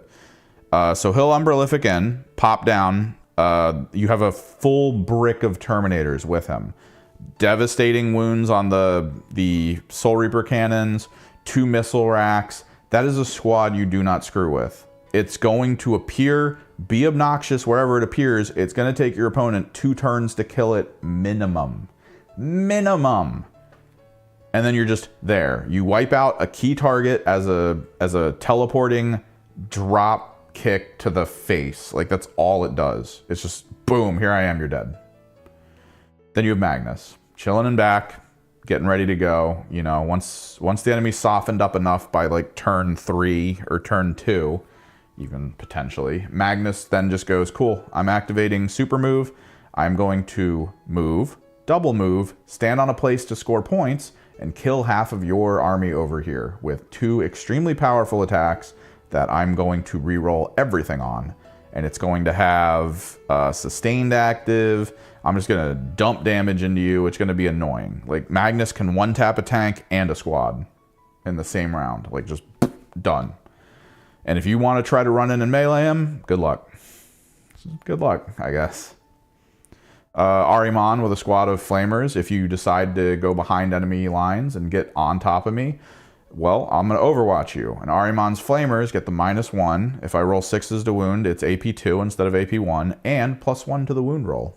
Have fun with that. And I get to reroll, I think, wound rolls of 1 or hit rolls of 1, which doesn't matter for them because they're flamers. I got to double check that. It's like the one thing I still don't remember about Rubric Marines is what they reroll.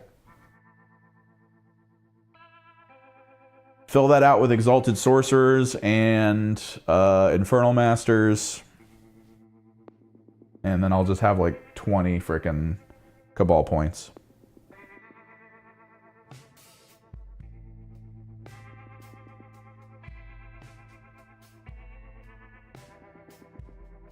You're talking going to full 40k? How many big pieces do you have versus like ruins? The way 40k is played right now is bulk ruins. So there's things you can purchase online or you can just get them yourself. They're footprints for where buildings are supposed to be. I actually really like this shift in how 40k is played. Let me see if I can pull them up for you actually. Pull up Thousand Suns. I recently bought them on Etsy. So I should have them. Oh, sign in. All right, where is my recent purchases? Here we go. It is a little bit pricey for what you think about, but you do actually get a lot of stuff, right? Studio mode. Right monitor. Looking. Oh,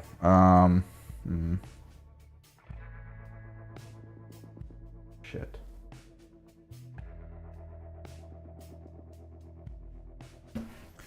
It doesn't have my address, but it has my, Is that better? Arrive soon, get it by May. Anything, any info? Any stuff I don't want shown on stream? Checking. I think we're good. Fade. So you can get these. They're playmats.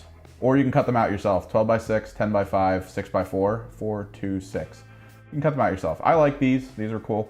So the way 40k is played really right now is you get the full table size, which is 4 of the kill team boards, like the basic kill team boards, put next to each other. And then this is kind of how you do it. You place the footprints of all the terrain you want to use around like this. You then put terrain in there. Usually it's like ruins or something. But the whole concept is that this footprint resembles the actual obscuring line of sight drawing. You've already played Kill Team, so you kind of get how this is going to work. You draw the line. If the line passes over this point here, like, it's just a lot easier to be like, oh, well, because it passes over this point and you can't pass it over not that point to see my target, this thing back here is obscured. So you can kind of have these in place with just like a couple pieces of ruins, some catwalks, a box or two. So if you think you can fill like this many spots with like some corners, I feel like at this point ruins, like corner wall ruins, are some of the best things you can get for the current game mode of like how to play basic 40K. Because you don't really put full buildings out here normally. Like sometimes you can, but normally it's just like, oh, well, we're gonna put 2 wall corners here and here, 2 wall corners here and here, some wall corner here, wall corner here, and then that's the game. You can use the footprint for obscuring, go into the footprint to gain cover, but then get shot from the outside. It's simple. It's a simple system. So if you think you have enough terrain to kind of do something like this, you're probably fine. Because Beta Decima has, what did Beta Decima have? It has all those catwalks, which could kind of work for some of this, but I feel like catwalks aren't really that important in 40K as much as like they used to be. You could consider them to be resembling something. I've seen some people use catwalks in these small ones here to be like, okay, well, it's still ruins, but it's a catwalk, so, you know, you can be outside of it and be obscured, be in it, and then it's line of sight at that point. But it has the furnace, which you could literally just plop in the small ones or in these ones. You could actually plop the furnaces there. What else did you say you had? Armageddon Sector Mantic Game Box. Let me look that up. What the hell comes with that?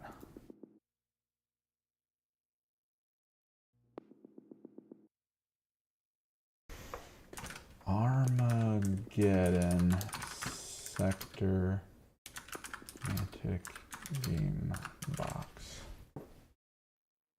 Oh, is it the sci-fi terrain? Oh, it's from Mantic. I actually do like Mantic. I was thinking of getting Mantic. So you have craters. You could put the craters in the footprints if you want. Craters usually have their own rules, but it's whatever. So you have what looks like 1, 2, 3, 4, 4-ish corners. You might need a little bit more for corner terrain.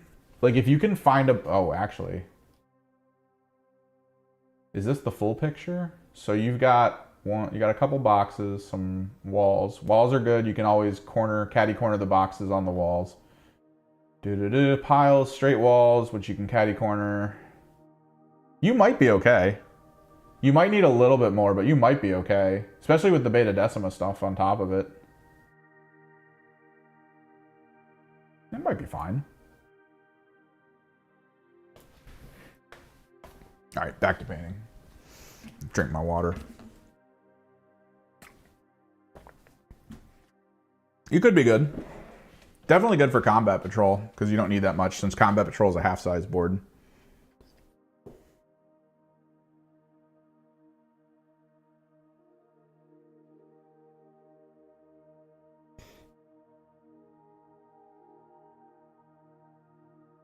Full-size board might be stretched to the limit for what you have access to terrain-wise, but should work.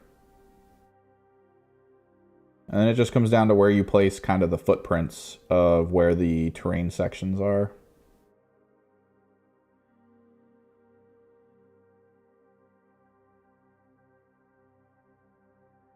The container boxes are always good. I think what people do right now, though, for container boxes is that they consider them to be the same as walls for the most part, like ruin walls.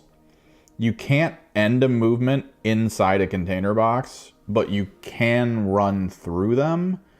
But you're going to want to establish before you start playing whether that's how you're going to play them or not. Because you could... I feel like what's been going on with match play for 40K is that they want people to be able to go wherever with units that are more mobile. Like, If you have infantry, infantry are meant to go through walls. So to put down a container and be like, well, they can't go through the container, they have to go around it, kind of changes how the game balance flows, because in an open field, the way they want 40k to work is measure it. As long as you don't end a move in a wall, you're good. I think even coherency is measured through walls. Like, you're fine at that point. And it's gotten to a point where the thing that I just showed you with the footprint, there are some tournaments that run this rule. The one that I went to did. But you consider that the connecting point for the feet, right? You consider that where the squares meet, right? That little corner, that's technically a way to get through.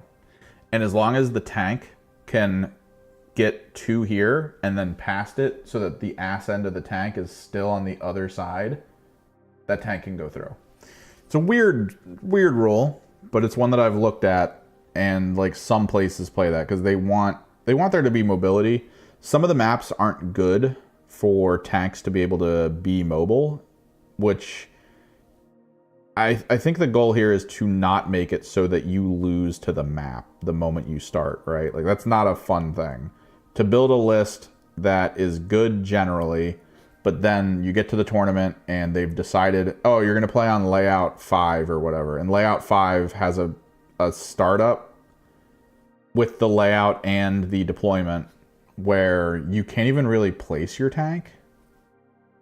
You're kind of screwed on that front.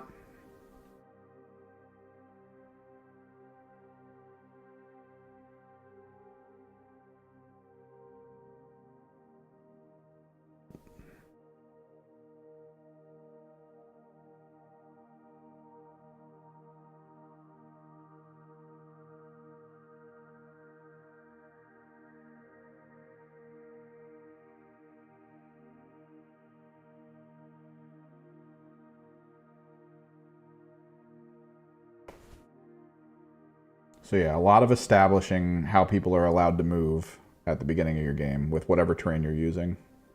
There is a wider variety of terrain. If you're not looking to just play Leviathan match play, if you look in the rule book, there's stuff in there for craters, which you have.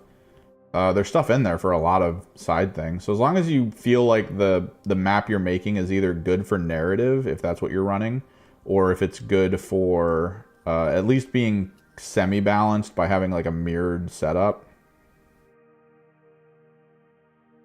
Or you could play player place terrain, where you give both players an equal amount of possibility for things to be put on the field to provide them cover and benefit. Like, you give them one of the big footprints that has, you know, this building goes on top of this footprint kind of situation. And then you have like the craters and stuff, and maybe they get 2 craters apiece, and then maybe like 1 light building or 2 light buildings with the light footprint that fits, you know, this terrain over here. You can play that way. Player place terrain I've seen as some staple of some tournaments. From the sound of it, there's people who are like, oh, this is great, and then there's people who are like, this is the worst thing ever. So, you know, pick and choose your battles, I guess, in that instance.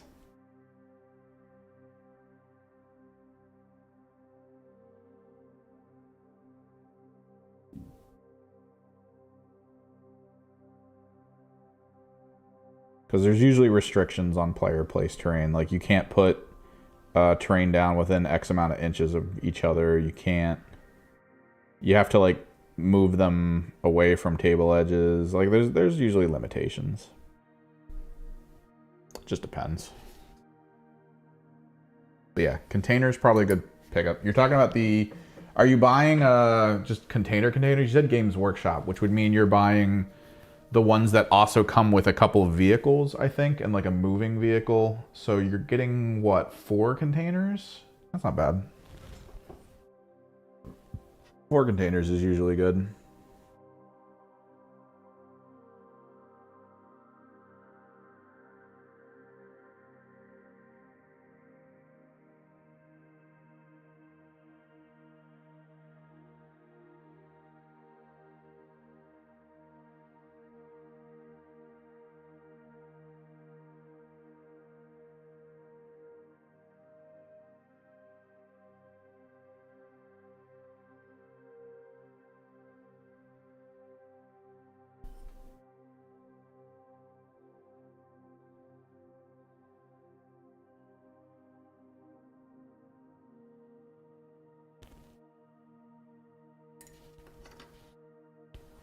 is 3 containers? I thought I had 4. Where did I get my 4th container from?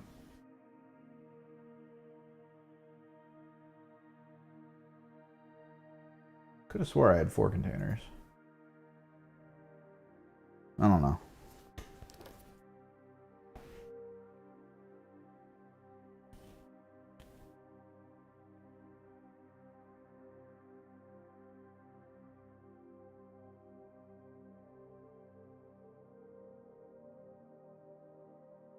Super thick Zamasi desert.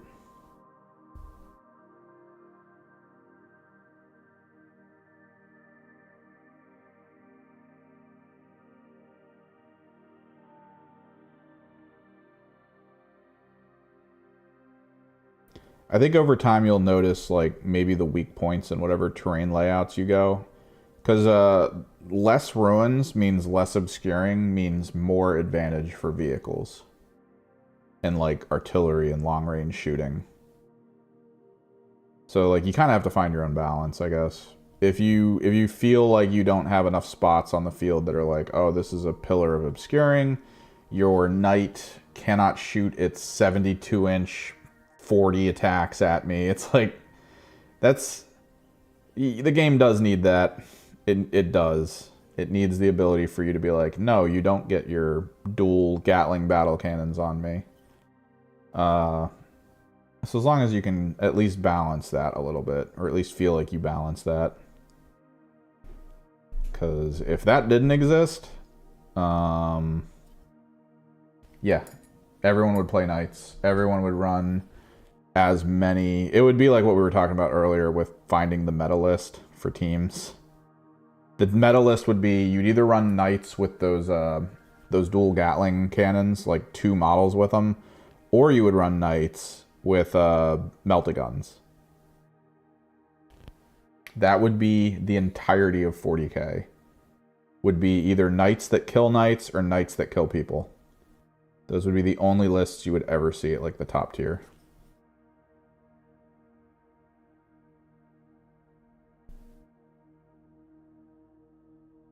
Damage output and saturation fire would be too great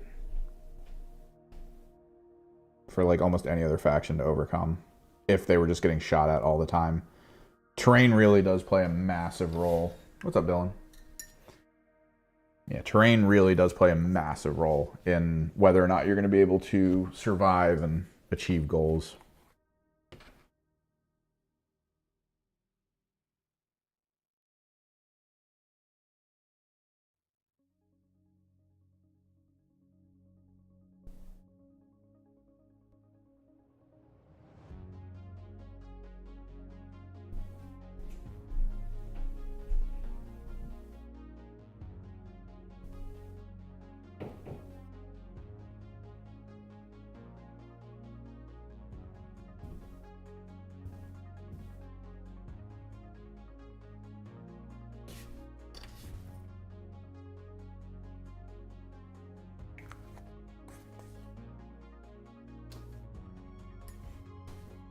Working on my vet guard. What time is it?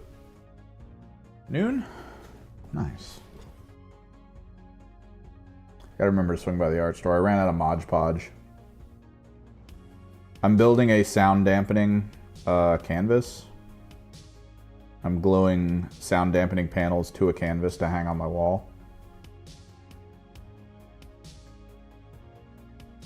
Because I currently hear a bit of an echo. I'm pretty sure you guys do too, at least a little bit. Depending on how loud I get, I guess.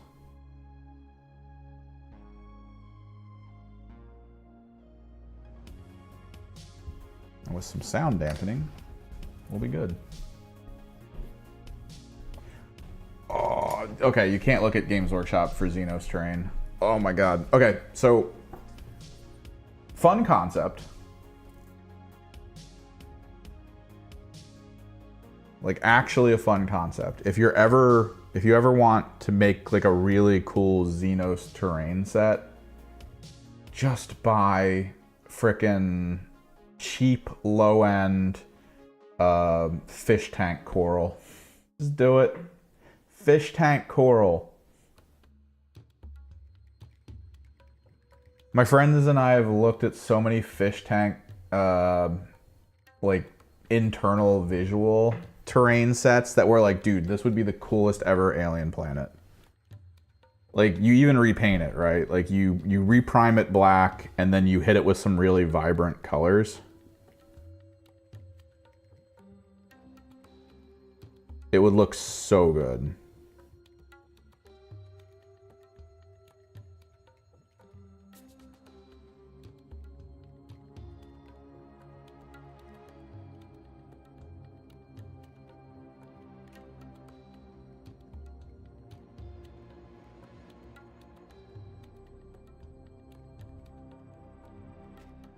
And what's cool about that type of terrain, like leaning into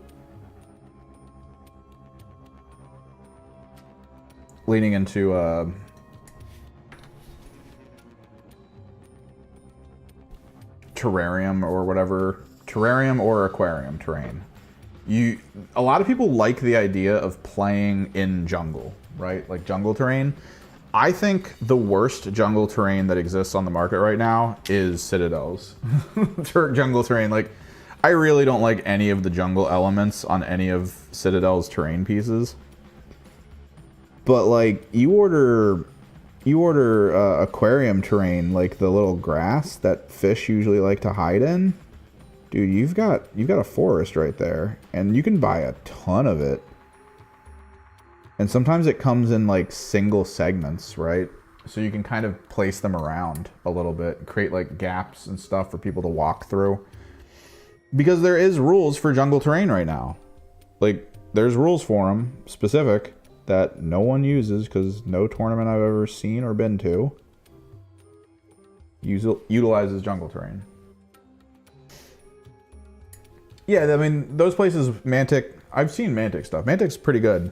But like, if you find cheap low-end terrain from aquarium and terrarium makers, which aquarium and terrarium, I know it gets high. Like, you can find some crazy level cost terrain through that system.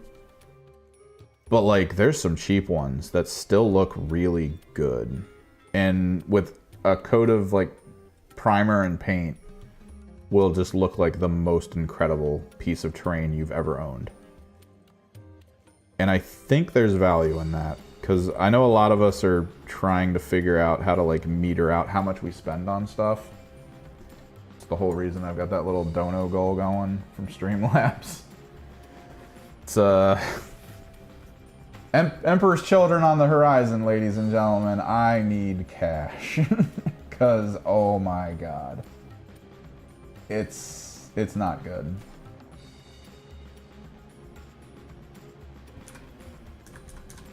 Why I'm about to make a merch shop. I need to mitigate monies.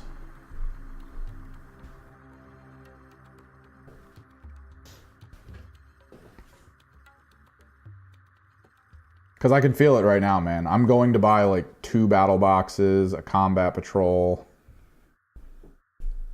I need to shore up the numbers and get like a really good baseline of models to pick from. I won't even care about what the points are at the time. Because it's most likely going to happen like the Votann, where the army drops when the codex drops. And it's going to have like a special edition box you can get with the codex that's like unique. You know, months before 11th edition is dropped and all that stuff doesn't matter anymore. The good times. The good times.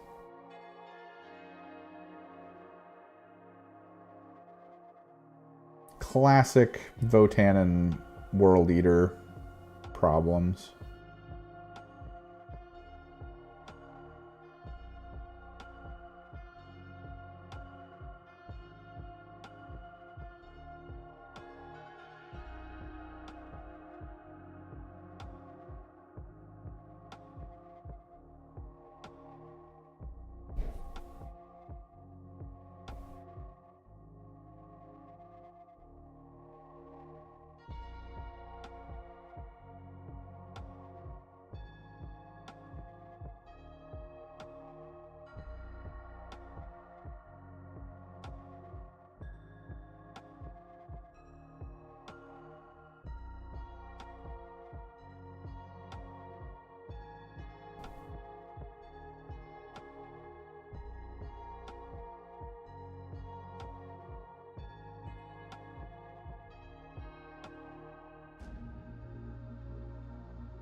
right, with all these details eventually getting done here, I think the next thing is just the blue highlights on the armor.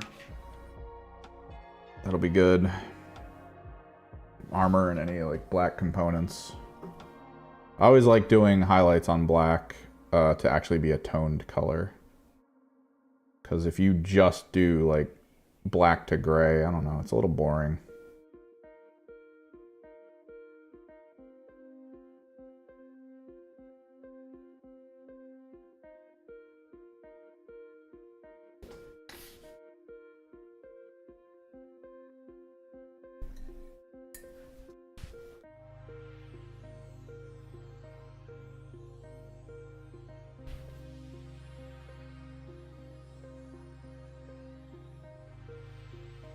I tried to do it by basing everything in Leviathan blue and then doing the black over top of it, and it kind of looks okay, but like you can barely see the blue.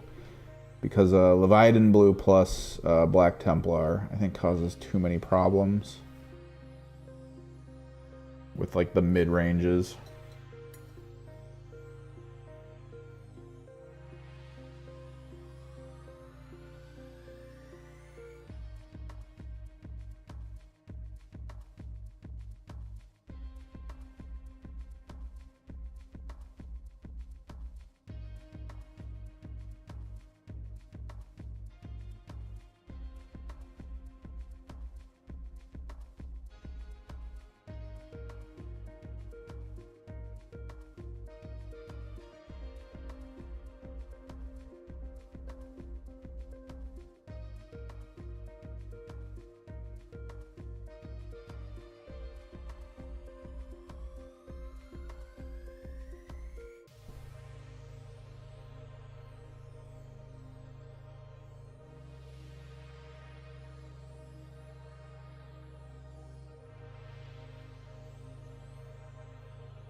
What am I gonna do tonight?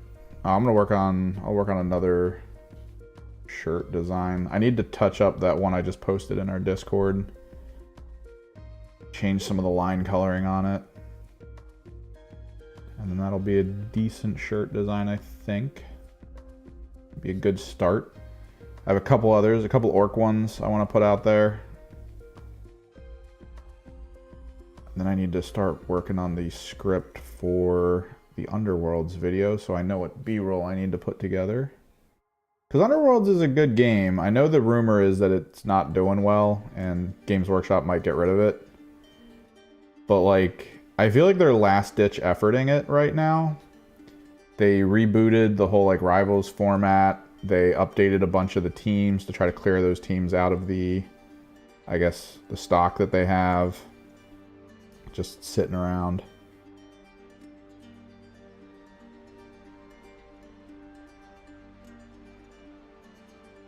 But it is a really good game, and I think they could capitalize on it in ways that aren't normal.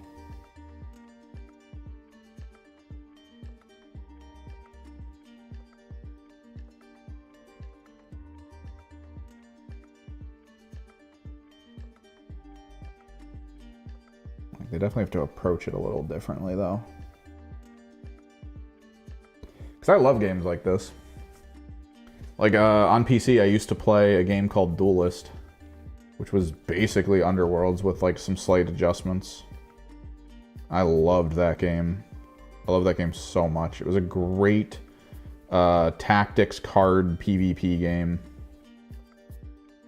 Just so fun to play.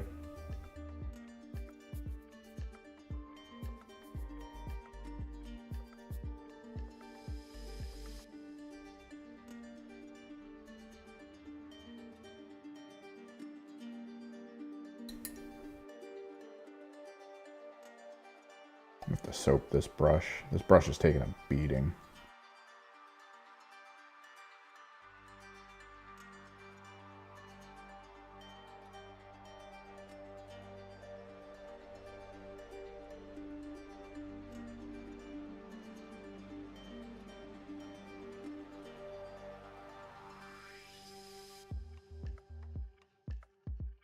So if I can pull some awareness to the game, I think a lot of people are still afraid of it because the introductions a lot of people apparently have had with Underworlds is that it's about deck building. And the only way for you to get your hands on cards is to purchase basically everything. Like you need to go like all the way back from the beginning, and you need to buy all the decks, all the teams, everything. Like it's so much. It's so expensive if you go that route. But there's a version of it that's out right now that is nowhere close to like that involved.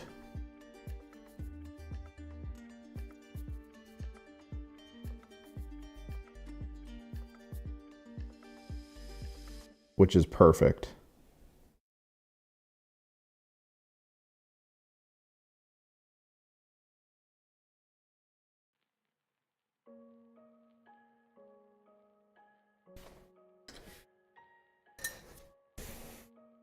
I need to get the highlights for the teal. Because it's such a good game, man. I know a lot of people who don't like the idea of playing Games Workshop games because the Games Workshop game in a lot of people's eyes is, hey, I need like 2 hours of time to myself in order to make this work, right? Like that's even Kill Team is like, yo, how many hours do you have today to just dick around? And then are you going to be cool feeling really burned out by the end of it because of how serious you're being at like, which tactic do I choose here? Which strategy is best? Which unit am I okay with losing in this moment? Like the depth of options is really just like the path to burning out. Whereas Underworlds, there's a cushion in it. Like it's a built-in cushion in the game of you. There's still that whole like, what do I do next? But the cushion that's built in is related to you have 3 missions you need to achieve. Most of them are fairly easily achieved in the moment. So like you might be able to achieve them through the instant surge function, or you can kind of like wait till the end of the round, since a lot of them are like, do this at the end of the round. You might already have the play where you're just like, all right, I'm going to distract with this guy, make this guy the target, and then I'm going to add my final activation, run this guy over here, and because he's over there, I'm going to get points. And that's it. Like it's just so easy to just like call and response your mission cards. And there's enough of a spread of RNG to it where you don't really feel too bad about losing, because I mean, you could roll bad dice and all that, but there's kind of a level in the game that just, it makes it feel just easy-ish to play. And a game takes about a half an hour. So if you don't think you have time to play like a bigger game like Kill Team or 40K or AOS or anything, this is actually the game that suits that casual marketplace so well. And I really hope people figure out that it's not where it was. A lot of people are leaning into Rivals Leagues. And Rivals Leagues are about pre-build decks. So it's like Magic the Gathering, but the pre-build setup. Because Magic the Gathering has pre-build.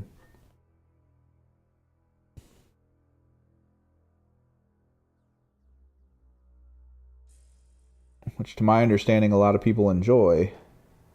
Simply for the fact that they don't feel like they need to, go out and find those top tier cards, purchase them for way too much money.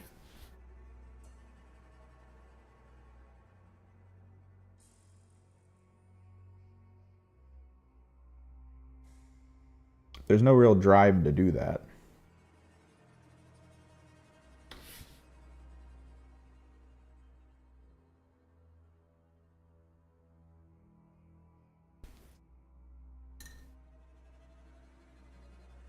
Which is good.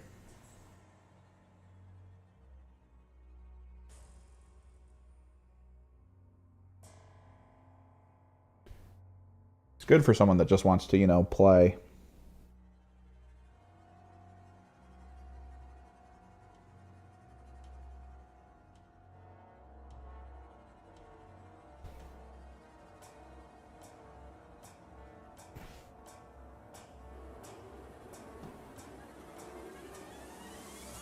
New set of intercessors I'm painting up as raptors. They have grassy rock, muddy terrain. What color should I make my base edge?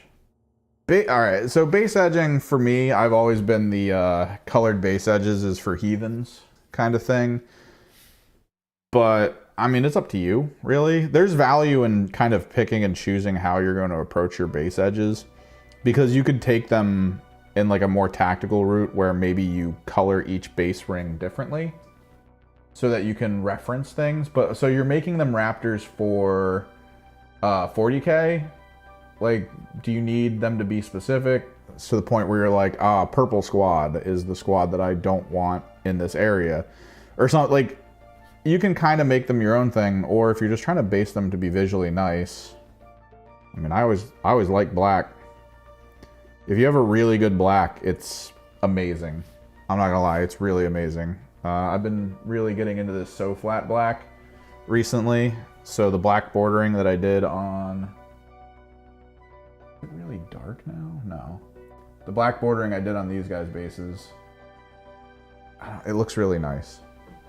Is my camera dark? I feel like... No, it's fine. It's just always dark on this monitor. Oh, for Kill Team? Kill Team specific, I've seen a lot of people bring up the benefits of kind of aiming for making sure you can tell units apart. Oh, you use gold? Why not just do a black border and then get like a really thin gold Sharpie or pen and write the names of the units on the side of them? That way you have like unique units on the field. That's something I've been seeing more and more of. People like the idea of nameplates on their kill teams so that they have that like weird connection to the model. That's like a little bit more narrative in its origins.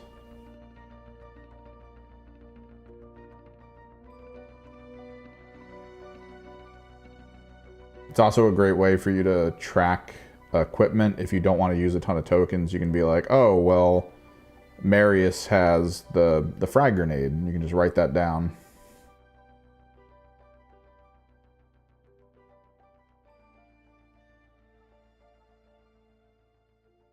Why are you making them raptors? Are you just making them raptors to look... Oh! Okay. My brain's connecting the dots. You're talking about the Raptors chapter. Right? Talking about Raptors chapter. Kind of like how my scouts look.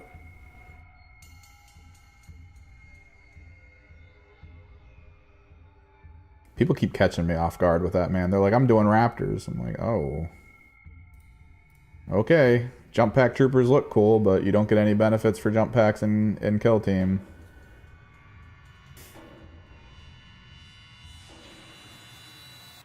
I'm too chaos brained, man. Flat black looks great. Have you seen my Raptors? I did Raptor Scouts. I do not understand the pull towards the Raptors chapter. I didn't even know they existed until recently. But the amount of people I see online who are like, yo, Raptors. Check out my Raptors. There's a lot of people in our Discord that keep posting their paint projects as Raptors. So when I asked what people wanted me to color my my scouts as, everyone was like, yo, Raptors. Like, okay. I'll do Raptors. I think it's an okay paint scheme. It's a little bland as like a base level thing for my liking, so I kind of had to figure out an interesting way to approach it so that it felt good to look at for me.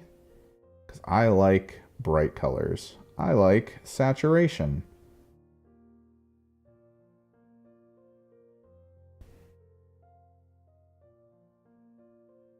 What up, Arturo? Let me go grab one of my Raptors, because I don't know if you saw it. BRB.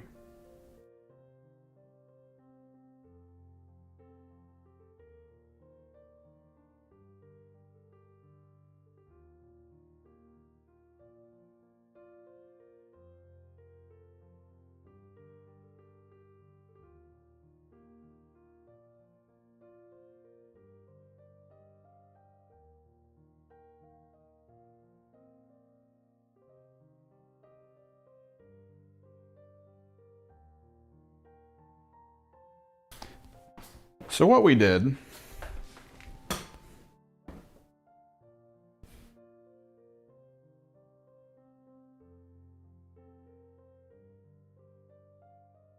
I did the crackle paste for the glowing pink planet, and then we did the underglow of pink.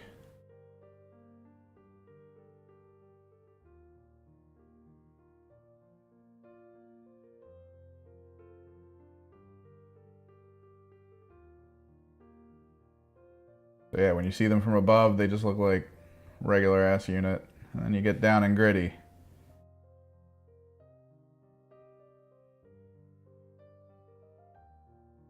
Raptors are apparently huge now. I saw an actual news post where someone was like, yo, if you guys want to, if top 5 Space Marine chapters, and it was like, what was it? It was like Imperial Fist, Raptors, Black Templar, and I was like, Raptors? Why? Where is this coming from? But yeah, he was cool. I like painting them. So I have a whole scout squad that I've yet to use.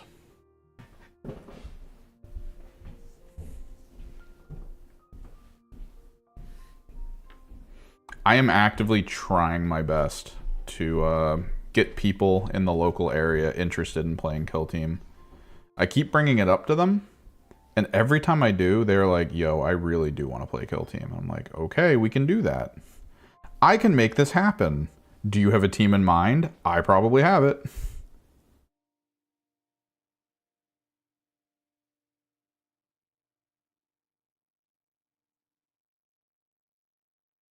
Because I have so many teams I want to try out, man.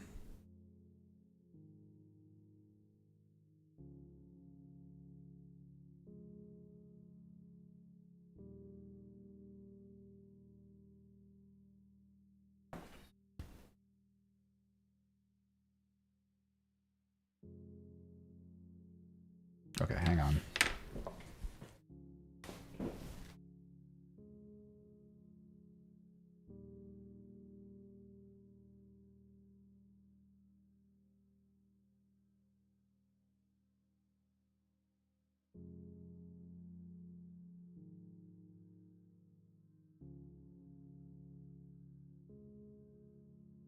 I had to check for a sound. Someone upstairs is using the sink, and I keep hearing a dripping noise whenever they use the sink. I wanted to make sure it wasn't dripping through the ceiling or something. I'm guessing my sink and their sink are connected somehow, because the sound is coming from my sink.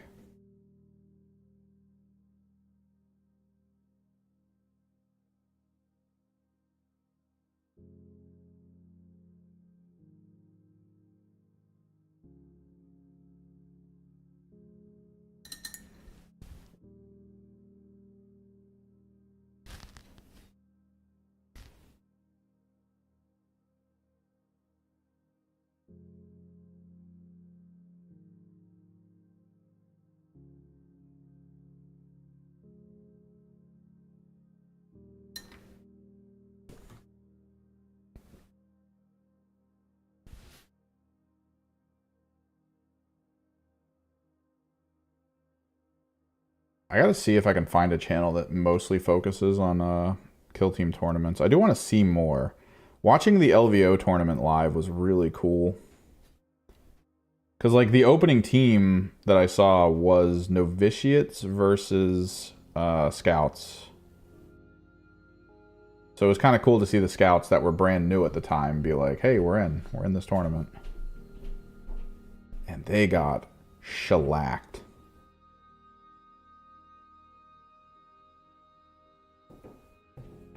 In the grandest way ever to reveal that power creep isn't exactly a thing in Kill Team. The Novitiates put down the Scouts fairly easily.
That's what it looks like, because they don't... The shotguns are the only things they have that feel close range, right? But the shotguns aren't melee. And I feel like that's one of the biggest benefits of melee in the game, is that you can kind of use really good melee characters as sort of like a threat, right? You can get into melee with them, but then not fight. Maybe you do the mission objective from melee, if it's possible, if it allows you to do that. And then just be there and just stare at the person. Like, there's that threat, that feeling of like, what are you going to do about this? I don't know, it's kind of funny to me. That notion of just like, I guess nothing. Because there's that sense of like mutual safety from both people being in melee, because then the guy in melee doesn't want to be out of melee, because then he'll be in front of enemies, but the guy that he's in melee with doesn't want that guy in melee to kill him. But if he leaves melee with a fallback, high probability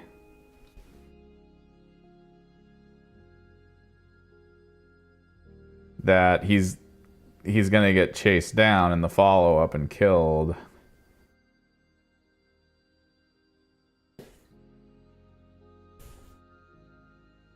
Kind of makes it a little problematic. A little.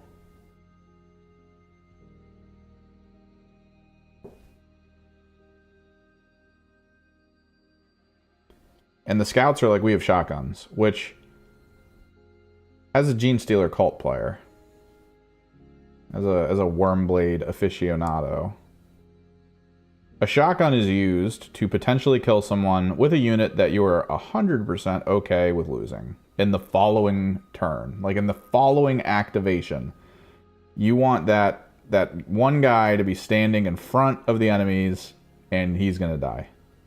That was his whole purpose. You are now cool with the end result. You were already established in the timeline of that shotgun's dead, and you're good to go. And that's literally what the scouts have access to, is just like that shotgun.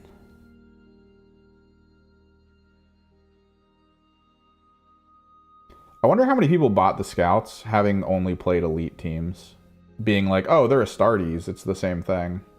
No, it's not.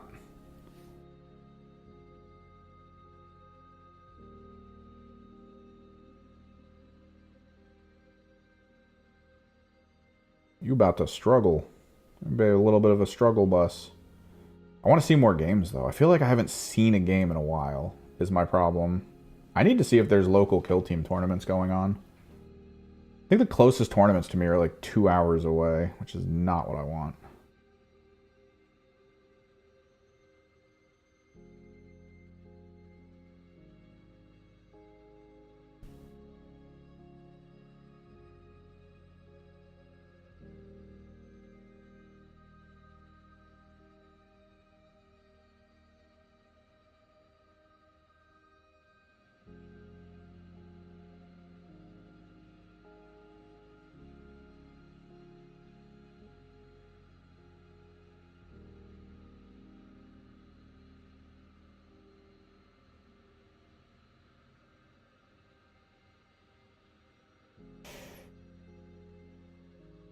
I need to look into it. I wonder, I'm going to pull out BCP in here in a second and see what they say about kill team tournaments within a 50-mile range.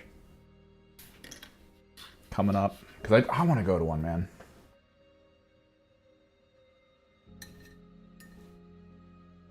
I don't mind if it's like 15 people, because then you can at least get like 3 games in. Like, dude, I'll go to a tournament with 3 people total, or 4 people. I don't even care.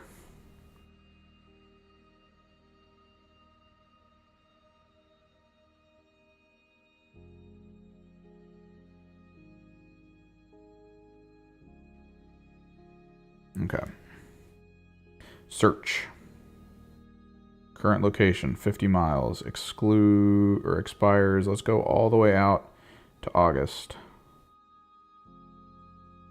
Game system, kill team. Search. Oh crap, I forgot.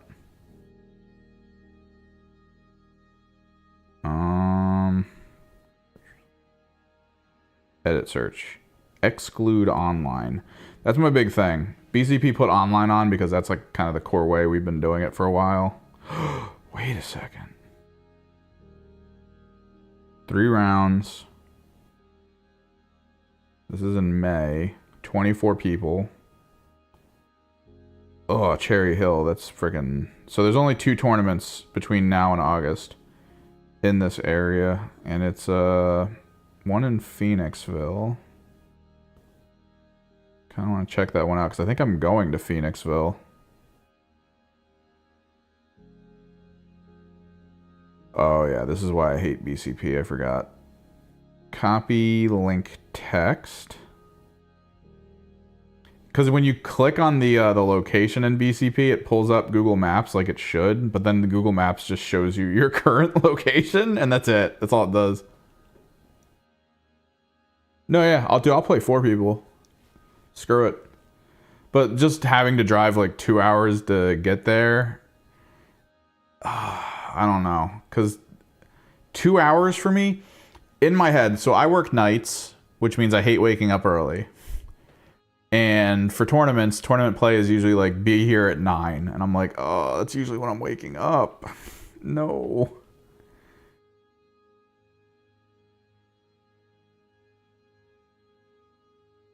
Paste this.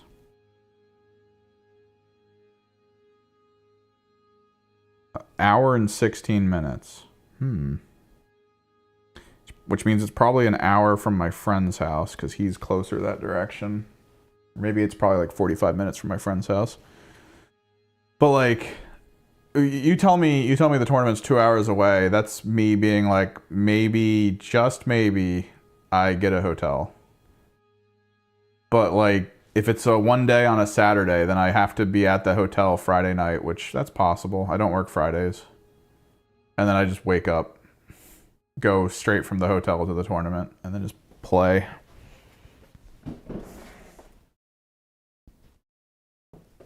That way I'm not waking up at like 6 a.m.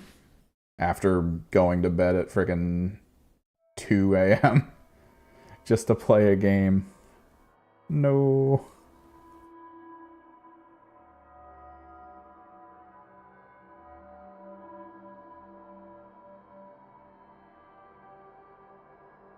I'm surprised, like one of the local stores near me doesn't like doing 40K because of all the terrain and how much space it takes up in their back room for gaming.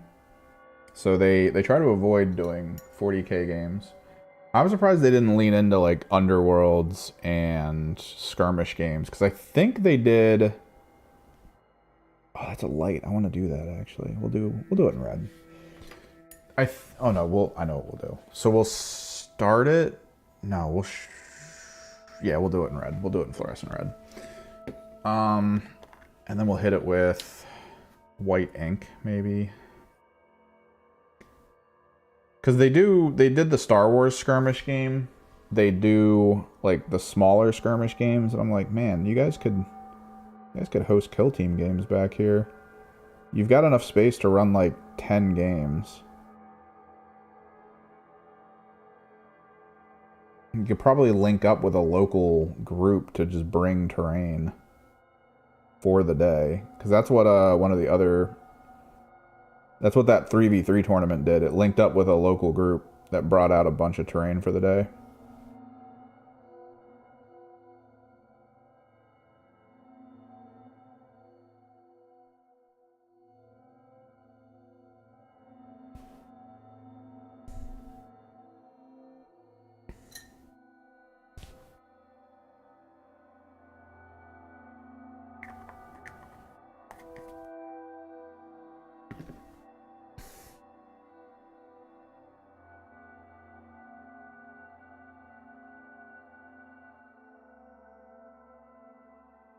Just play skirmish games, man. Start an Underworld's Nemesis League, or an Underworld's Rivals League. Once a month. Friday nights. Although Friday Night Magic, I think, is bigger for them. Magic the Gathering in this area is so huge. I mean, it's huge in most areas, but there's a lot of stores that exist right now that try to do, like, nerd stuff. And they've got a lot of different things that you might be interested in, like nerd-wise, like board games and stuff. But if you talk to any of them, they're like, oh yeah, the whole reason we pay rent and all our bills, Magic the Gathering. And they've all kind of settled on one system of how to deal with Magic the Gathering. And that's usually, they purchase a box, like straight up, as a store, one of the new boxes for the new set that comes out. They purchase it, they open everything, they put everything in a binder, and then they wait a little bit. There's usually like a couple months or something, or like 1 month of wait time before price ranges on cards are usually established, because the meta is usually figured out by then. So cards in those boxes will eventually be like, oh, this is a $20 card. Oh, dude, this is a $30 card. And normally what'll happen in a single booster box, you'll 9 times out of 10 get way more value out of the single cards in that box than you will the whole box. So they'll usually do that with 1 or 2, depending on the type of store and like how much they're willing to, I guess, gamble on their bills at the time, to then just have a bunch of single cards that they can sell in store and online for way more than the box that they originally purchased.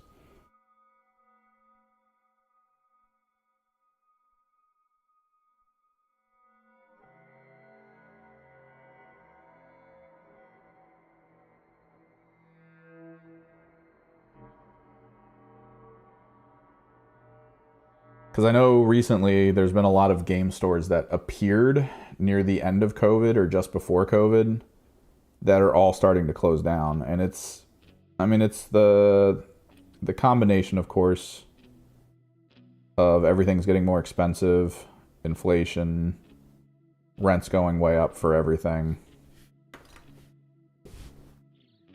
As well, they probably didn't adapt well enough to be ready for getting slower weeks. Because I feel like the store I go to, the main reason it's around is because it has online sales. Like they have an online storefront. They sell on eBay, they sell on Amazon. They sell through the standard collector's storefronts for Magic the Gathering. And it supplements their income greatly.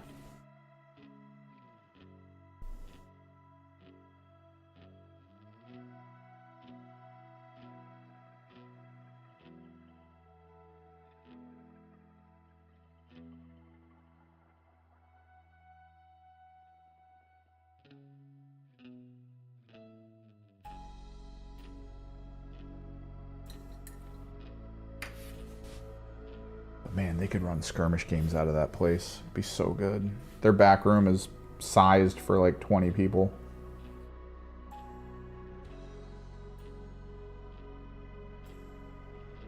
Give us like a Wednesday night, man. I'll go out for Wednesday night for an hour, get 2 games in.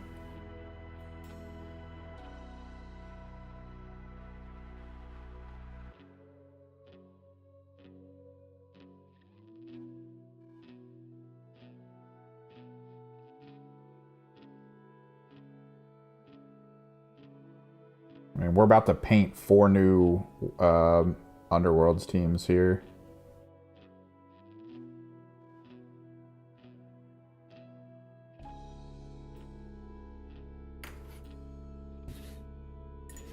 Apparently there was an Underworlds video game that dropped.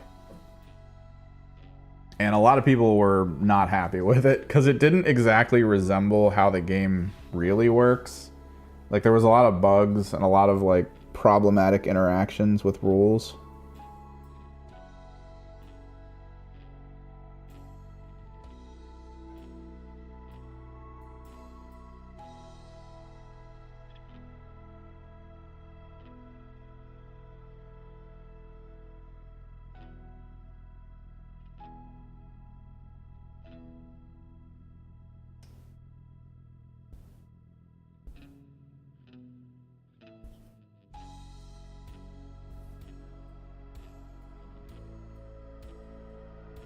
So that kind of sucked. Because it could have been cool, man. I would have been super happy to just have an Underworlds game that fully felt like the tabletop game that I could play online. And I I know Tabletop Simulator exists, but there's something about that program that makes me just not excited to play it. I don't know. It's a problem, man. We started a section on our Discord for Tabletop Simulator for people to play. It's just like I can't drag myself to want to re-download it, learn all the controls again, download all the modules, and try to play games through it. Like, it's the disconnect. I want to just play against people, IRL. Look into their eyes as I dominate them strategically.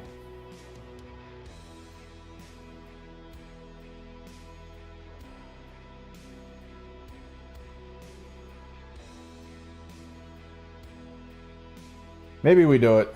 Maybe we sweat list. The question is, what kind of sweat list? To my understanding, everyone on our team, one of them is going to be playing Sisters, one of them is going to be playing Orcs, and then one of them is playing Death Guard, which means I could Chaos Knights sweat list and try to at least like have an army list that I'm like, oh, this is fun. I'm cool with playing this, you know. Not a lot of rules to remember, not a lot of rules to think about.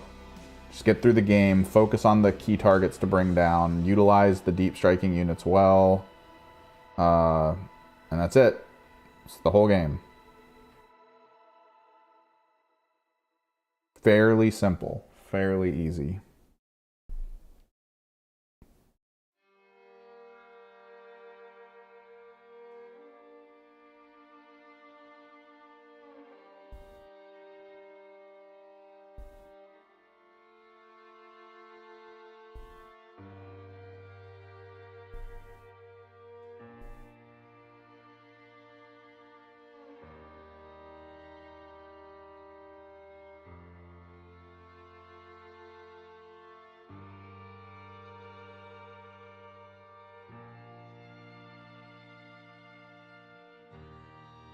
Higher-Tech versus Mandrakes. I need to see the Mandrake rules.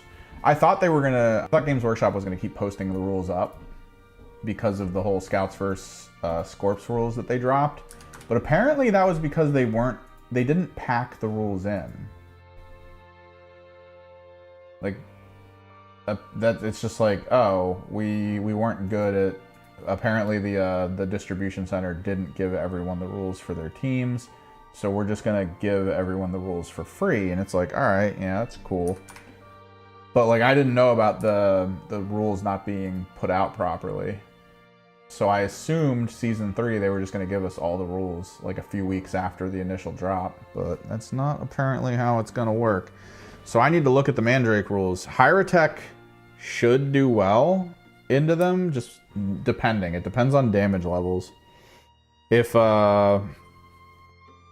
If the Mandrakes are able to bring down a Higher-Tech Immortal easily in like a single round of combat, it's a problem. And you're gonna have to play kind of cagey a little bit. But if a Immortal is able to survive for a round, no problem in melee, then a whole new ball game is currently happening, because Higher-Tech healing is massive right now. It's so good. You almost don't need to care about any damage you take anymore on Higher-Tech. Higher-Tech is all about lethal ratings at this point. Like, can you lethal my Immortal? No? Then I don't care. Because he's gonna heal back to full, and I'm just gonna keep doing stuff. They're so ridiculous right now.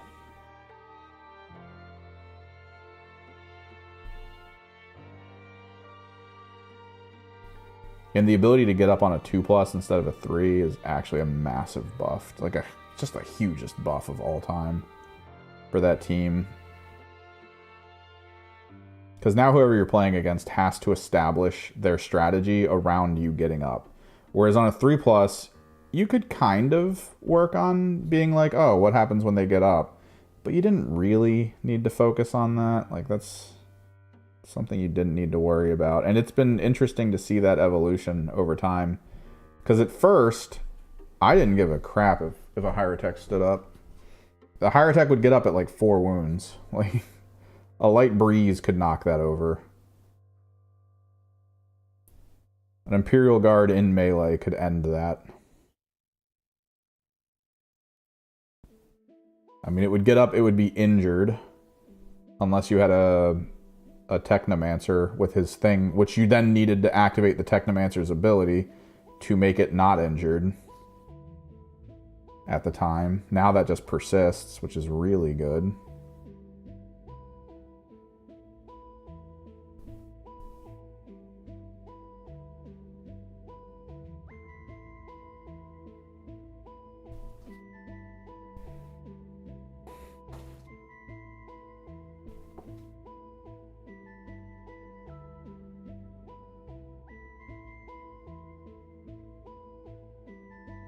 I think Mandrakes might have the damage output to cause problems.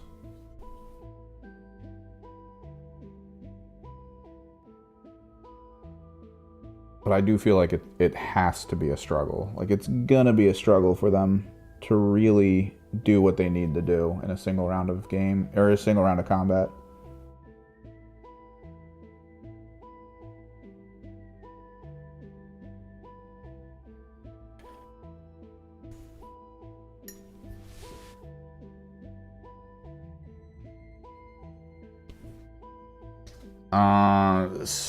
So most likely, if the Mandrake player is a good player, the focus they're gonna have is on utilizing their mobility to try to outscore the higher tech player, because the ability to teleport units around against elite teams is really powerful, because elite teams can't see everything, and higher tech are pretty much an elite team. They have low numbers.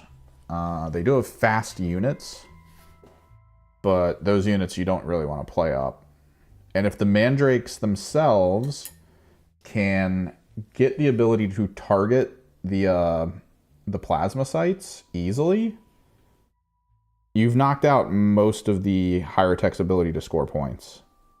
So depending on how that plays out, depending on whether or not you can put yourself in a position to easily bring down the plasma sites, like right away,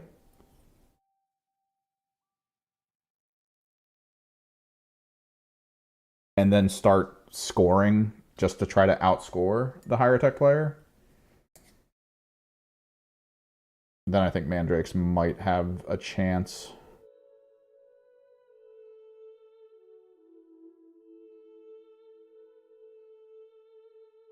Because, I mean, this is Kill Team. It's a game about outscoring your opponent.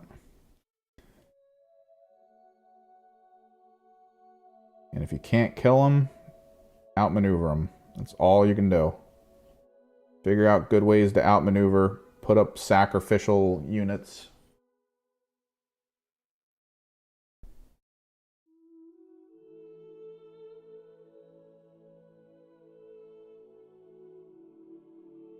Just make sure to always be one step ahead.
Hoorah.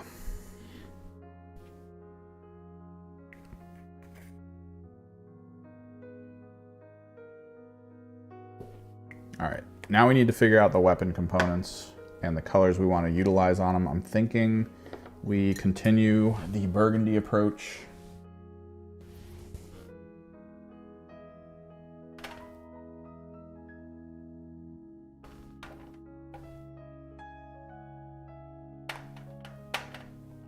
because burgundy is hands down the sexiest color in the entire contrast line. It's so good. Now I just gotta find it though. It's Flesh Terrors, Vulpus Pink.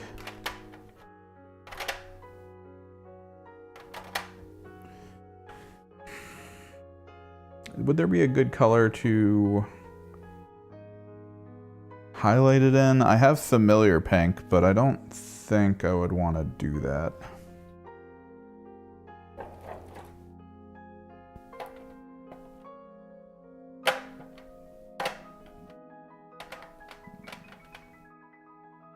Or rather, I have Pink Horror.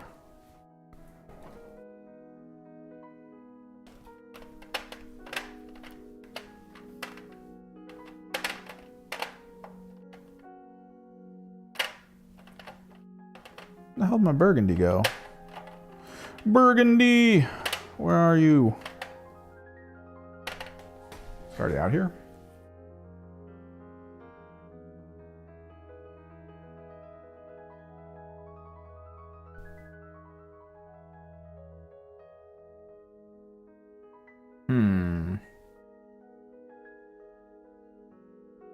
That's Flesh Terrors. It has to be in here.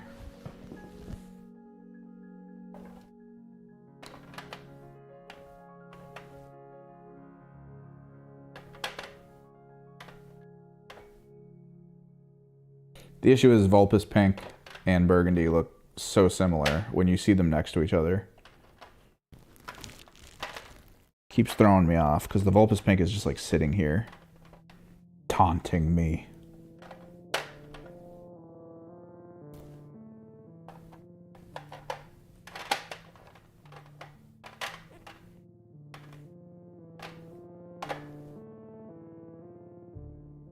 I just used the burgundy across like all my people because it's already on all of their guns for the stocks.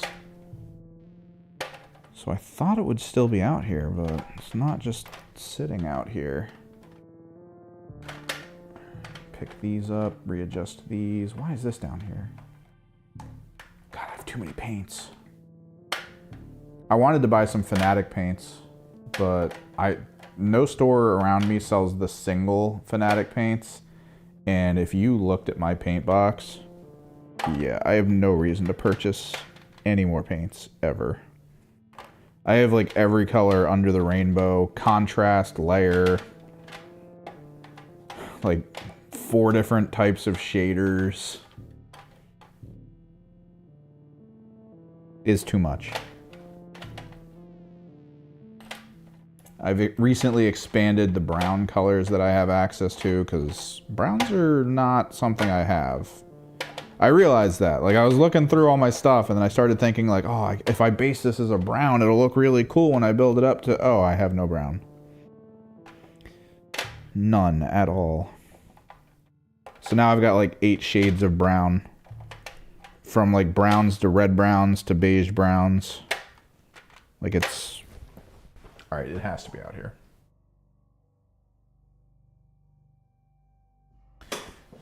Gene Stealers, I mean, I mean, if you're looking to like bleed them, like, right? Like if your goal for that game is to just be locked in crazy melee, maybe. I feel like Mandrakes have a massive advantage in a melee v melee team because apparently they get like locked in benefits if they kill people. I need to look at their rules again. All right, I'm actually worried. Where the hell is my burgundy? I'm gonna start freaking out. Panic attack mode.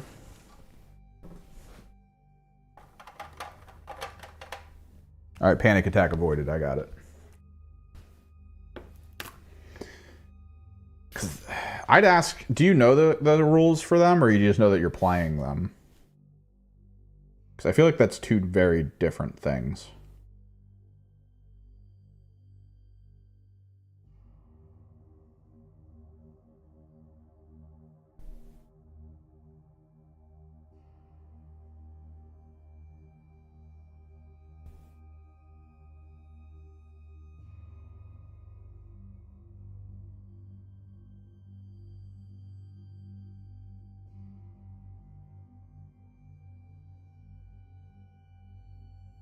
Because what I know of them mostly stems from people telling me about them. So I don't have a direct line into what they have access to for their abilities and their benefits and their team rule. But I thought someone told me once that they get this like built-in passive benefit for like a permanent enhancement if they like get a kill or something. Like it's very tied in to just like, oh, I need to just get one kill and then I'm better from this point forward. So you need to, as an opponent, you need to like limit their ability to kill you quickly, I guess. You need to kind of prevent them from really getting in on you early. Because they'll eventually get their benefit. It's just a matter of how you control that.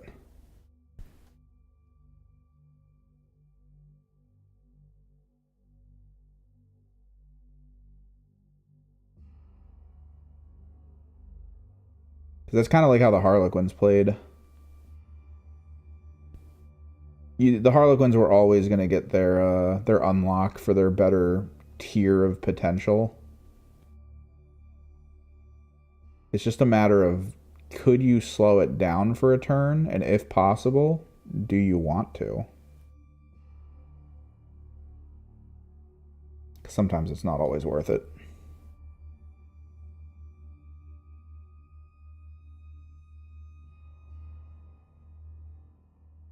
Hell yeah, burgundy gun shells. I'm going to need to figure out which program I used to record separate sources through OBS, because if we're going to start doing the conversion on my Terminator Lord, I think I want to just be able to record the segments of it as we go.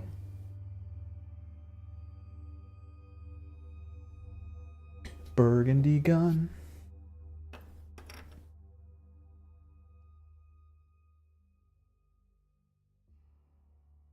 Yeah, because Wahapedia doesn't have the info yet, so I don't have access to any knowledge base for how mandrakes work. I remember the hearsay for their ability to enhance their stats, and I remember someone pointing out that, I imagine the post that showed that one of them can teleport for a command point. And if you're playing Hyrotech, you're not going to be able to get vision everywhere to prevent the teleporting from happening. It's going to be worse in close quarters. I honestly think because of the wording of how the teleport happens, you don't measure to where they teleport to, which means they should be able to teleport into closed rooms, which means they're the only team that can go into a closed room without opening a door. Which, that's kinda crazy. Not gonna lie. That's a little wild, in my opinion. It's very strong.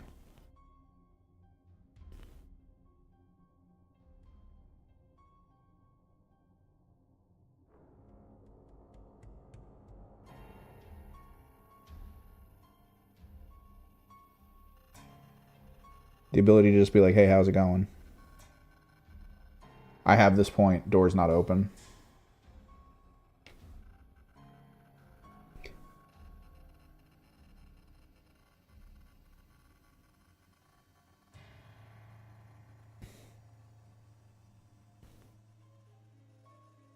But you need to keep that in mind. You need to keep the teleport in mind, and it's based on whether or not you're able to see where they go. So if there's a piece of terrain near you that you don't want them to go to, you're going to want to kind of sacrifice a unit, I guess, would be a way to put that. And have him stand in a position where he can see the area you want to protect.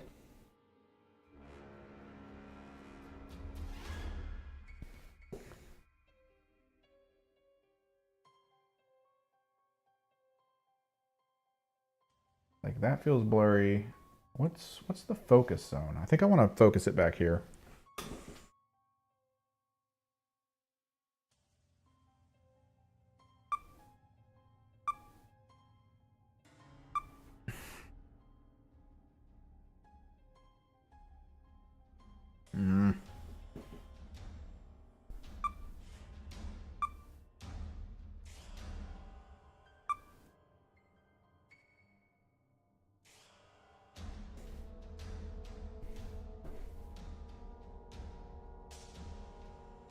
Burgundy Melt-A-Gun. Burgundy Plasma Gun.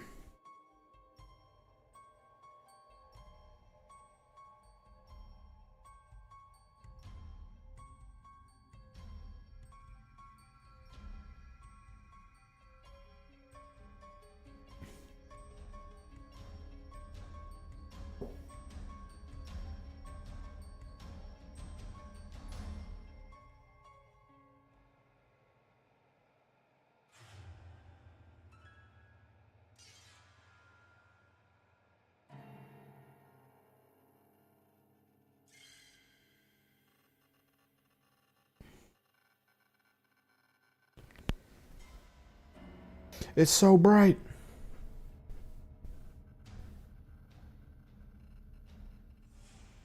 We need to hit it with a little bit more pink.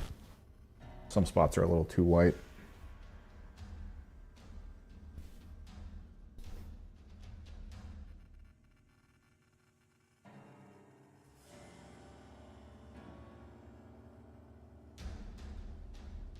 There we go.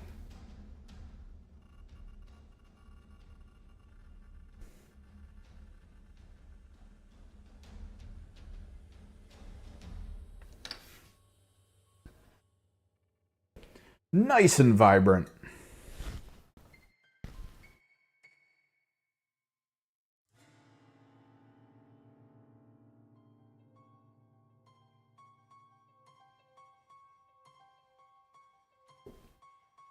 No OSL though, which is a little sad. Burgundy handle.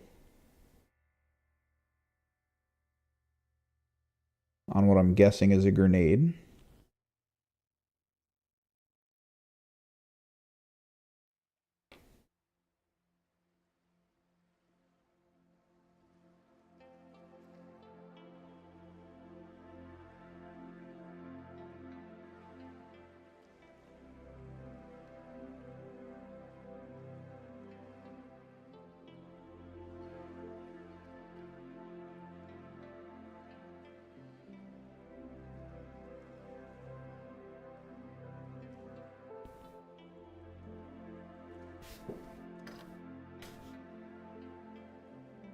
I'm gonna need a thin brush or something because I'm gonna want to. What time is it? We've got time, man.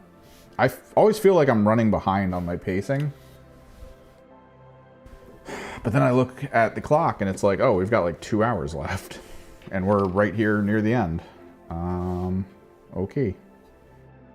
Get the red going a little bit.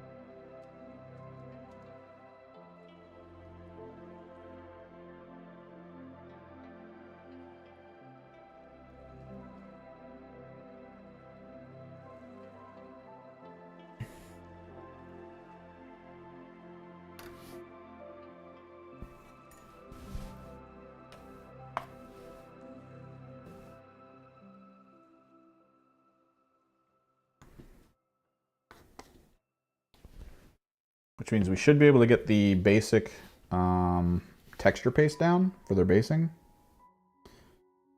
I still don't have... Where's the blade on this? Is it all just a blade? Wait, is it? Is it motorized? Or is it just a knife? I think it's just a knife. I don't think it's a... Yeah, so this is just a regular knife. Huh, okay, let me get the burgundy on the gun.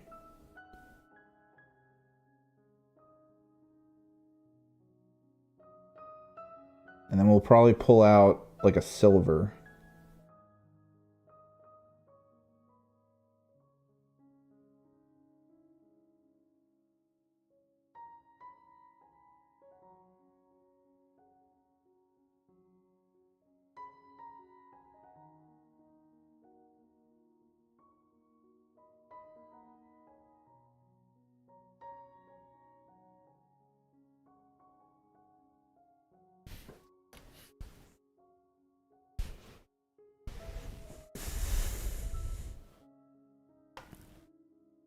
silver. There we are.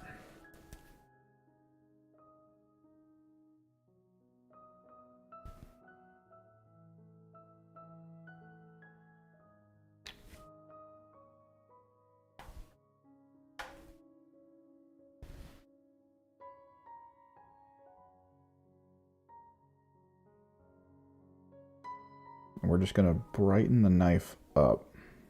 It's just a way more ridiculous metal.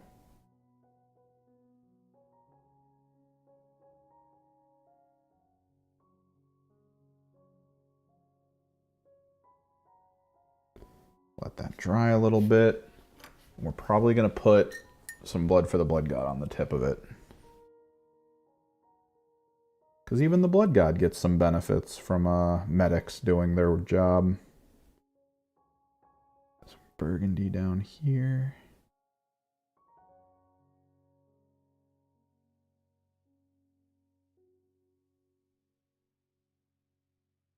Who knew? Khorne, the patron god of medics.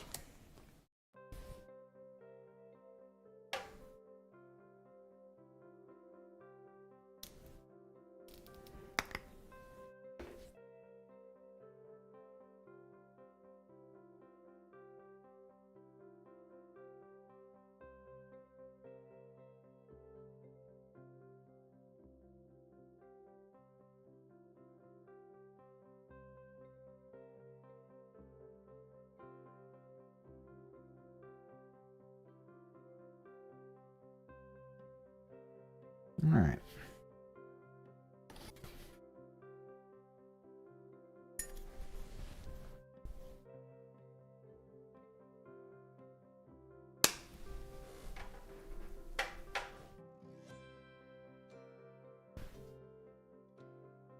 Flamer Burgundy.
Still don't know if I want to do a highlight color on this. I kind of like that it looks the way it does, because it gives off the feeling of it's sort of like a roughed on color onto metal.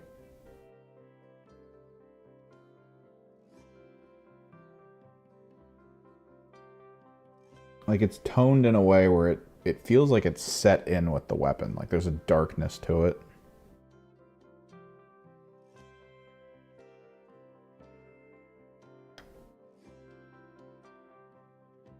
I feel like if I highlight it, it's gonna feel like different in not a good way.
Kind of waiting for the day the Games Workshop drops the Kill Team data slate, and they're just like, oh yeah, Vet Guard no longer has access to the 4-man ancillary support.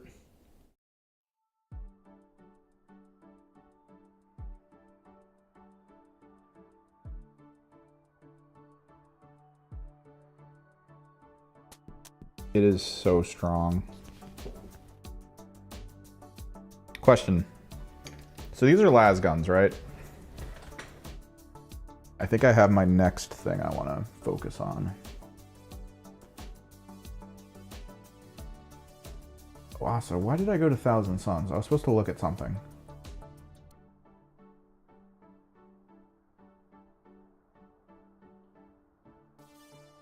Could have swore I wanted to look at something.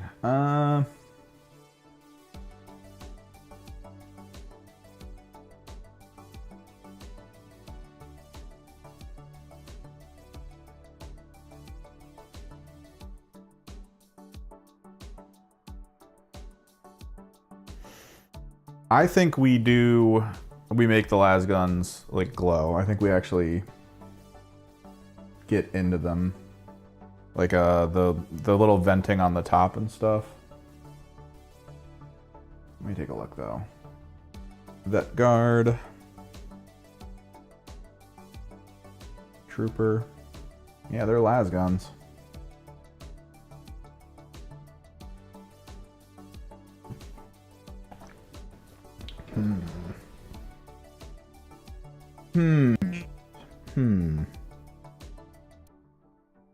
Oh God.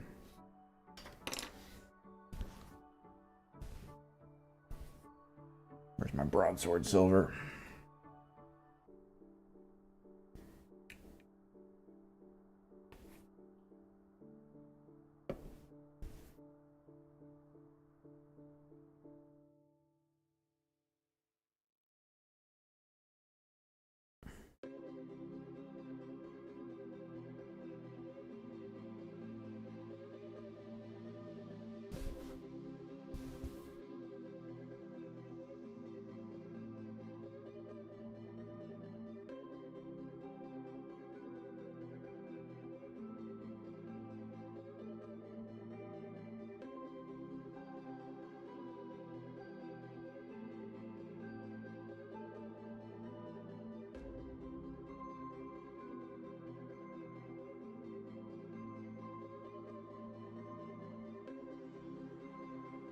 Because no matter how close to like, oh, I want them to feel on-field weathered and like kind of close to a sort of pseudo sci-fi realism, which I feel like a lot of Imperial Guard players would prefer. I do just love the idea of leaning into the sci-fi side of all of it, right? Like if you don't, this guy just feels like a person with a sort of rifle and like possibly common military garb.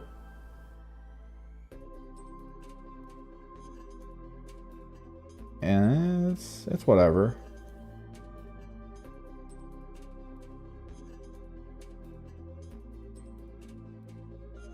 But I feel like that removes the model itself from the concept of like a sci-fi universe. Right? It's not just military World War II type soldier. There's a level of him, or there's a level in any of these guys where they're supposed to be like, oh, they fight actual horrors from beyond our plane of existence. Which I think that's the part that makes them kind of cool to a lot of people. It's like, oh, this is a soldier that fights eldritch gods.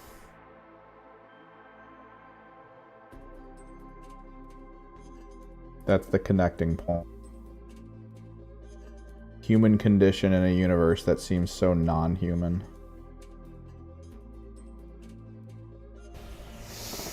So, that being said, in order to pump up the jam on the sci-fi side of things, we lean back into the white ink, kind of like what we did with the plasma guns and the power weapons and all that.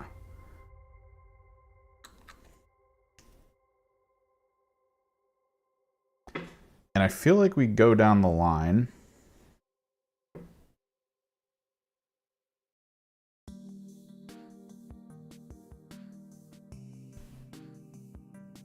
And we do the barrel tips.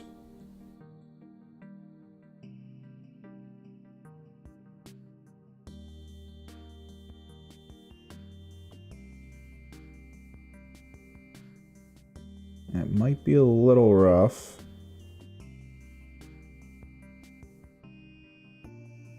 But we do the creases here.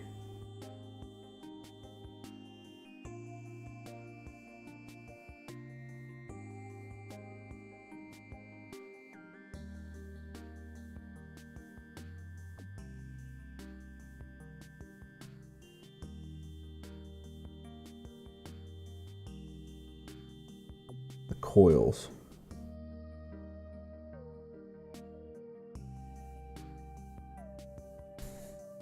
Let me let it dry.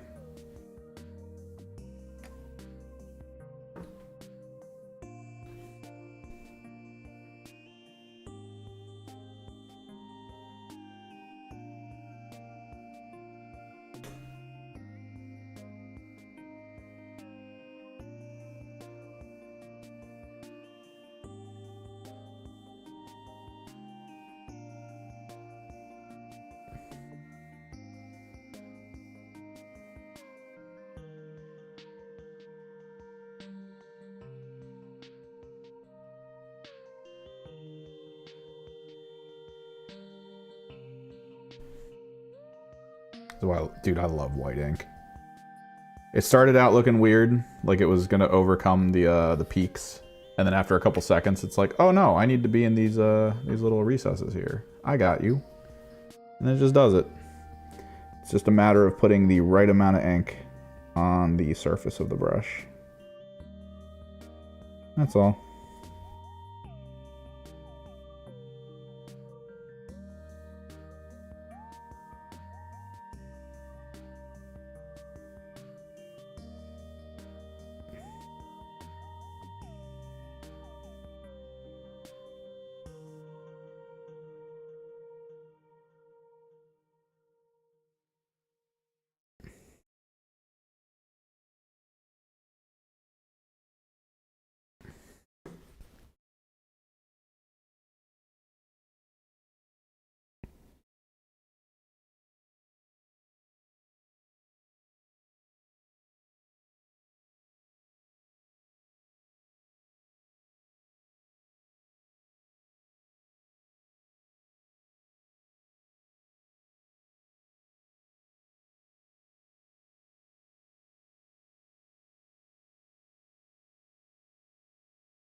And it takes a long enough time to dry that if you go back over it with a completely cleared brush, you'll pick up the white that you don't want down, which is good. Looks like we are out of ambient music. Scroll, scroll, scroll, scroll, scroll, scroll, scroll, scroll, scroll. Next 50.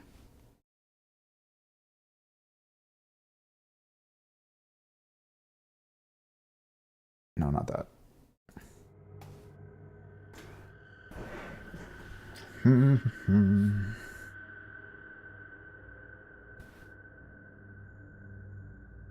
Do love me some white ink.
Grenade launcher.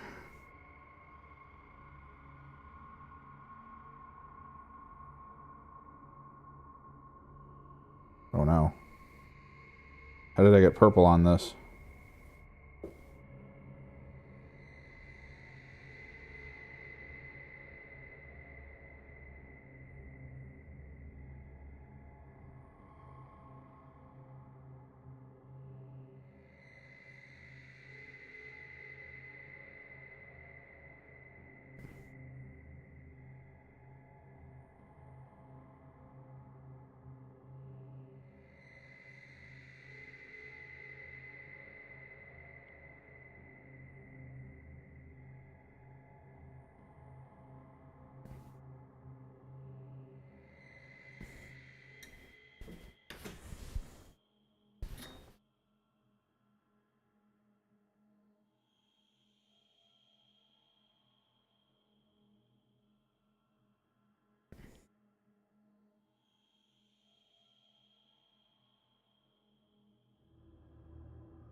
Flamethrower.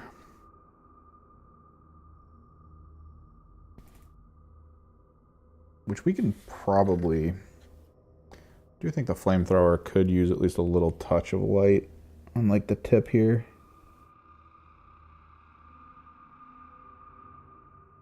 We'll probably hit that with like chartreuse or something.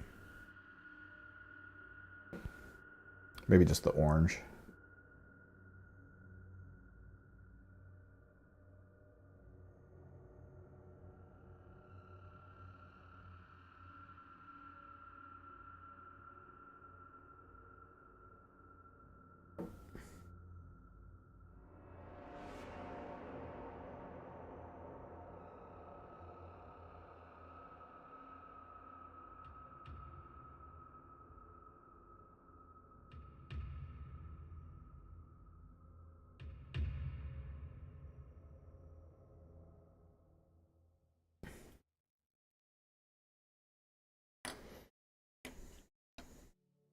Meltagun's already done. This guy's already done. Plasma gun's already done.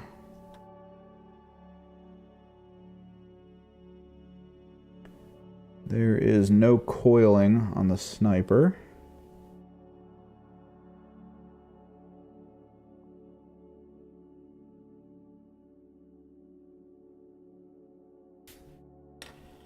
That's fine.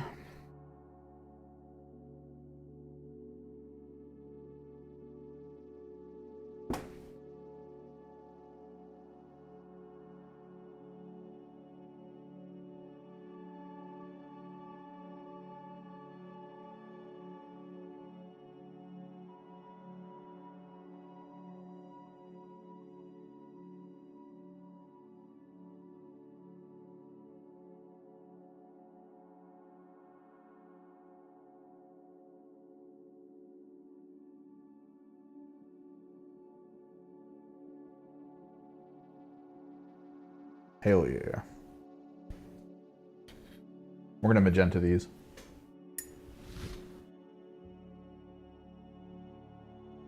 First up though, let's do chartreuse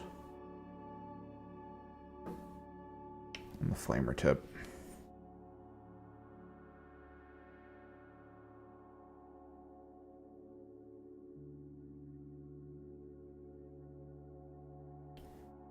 Just a little light. A little pilot light.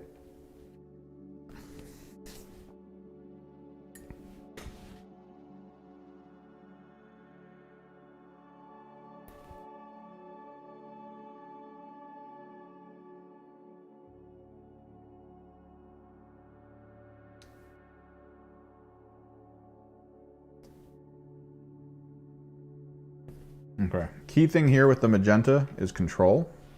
We don't want to put too much on. It will pigment the white really well.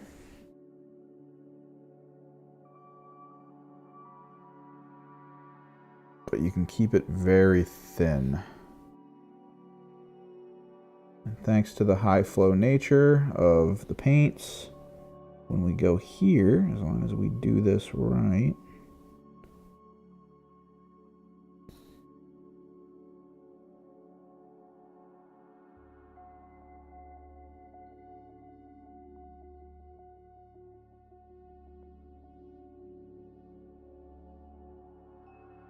You can sort of skim the surface of it with your finger to pull sort of that excess off.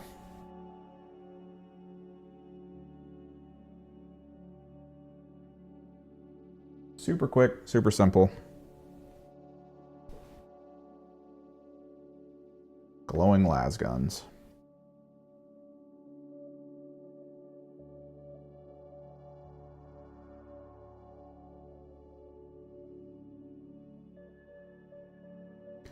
Not at all causing radiation poisoning to the people using them. No, sir.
This is kind of the fun of the miniature painting portion of the collecting hobby.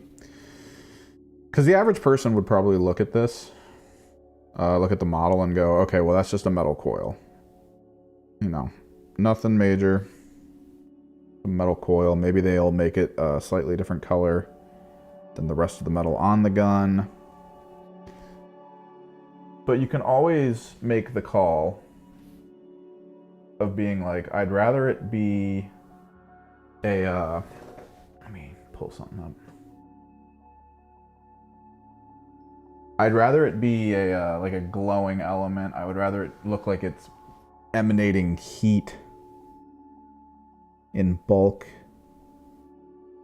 I would rather that be the purpose, or that be the outcome.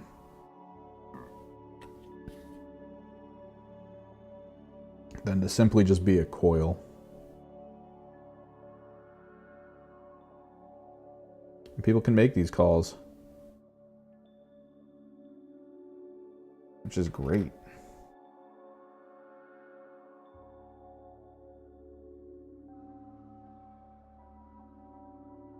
Because we could push this even further, man. We could, I could activate the airbrush. We could OSL some white and some magenta in the areas around the glowing effect. There's so much we could do to like further push this down that path if we wanted to.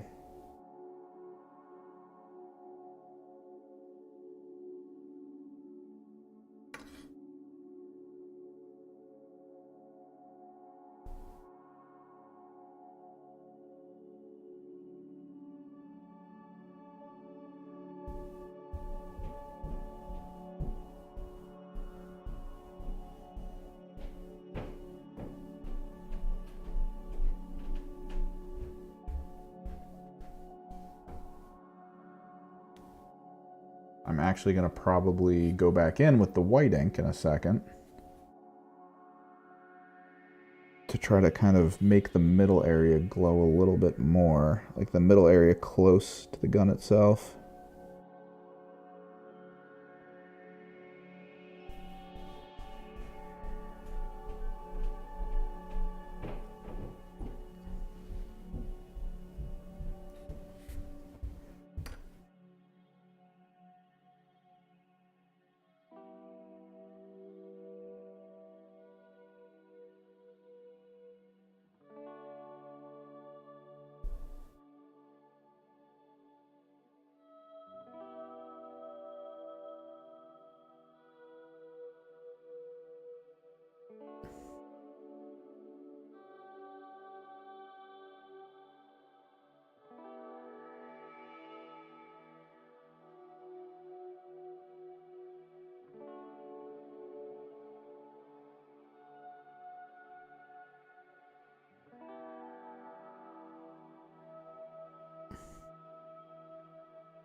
I might even water down the white ink a little bit.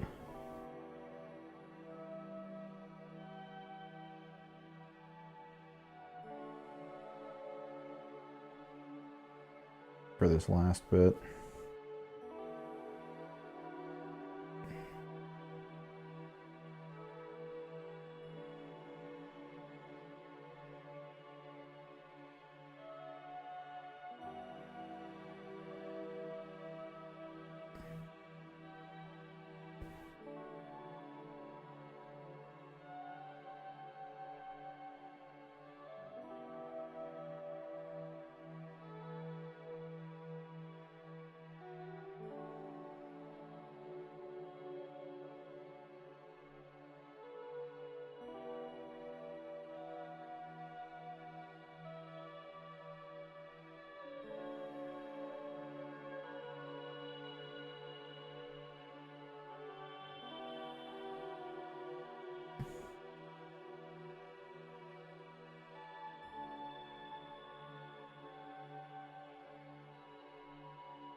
Single drop of water.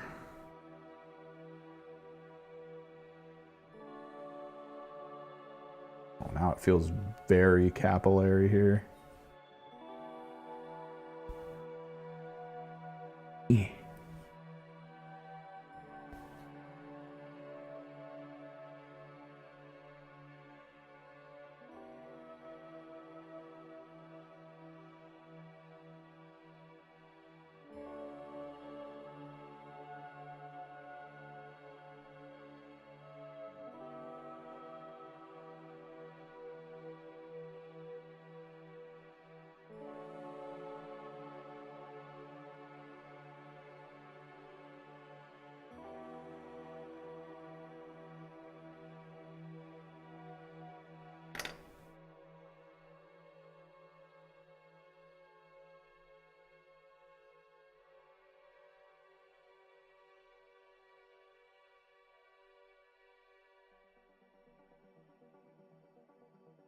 Word.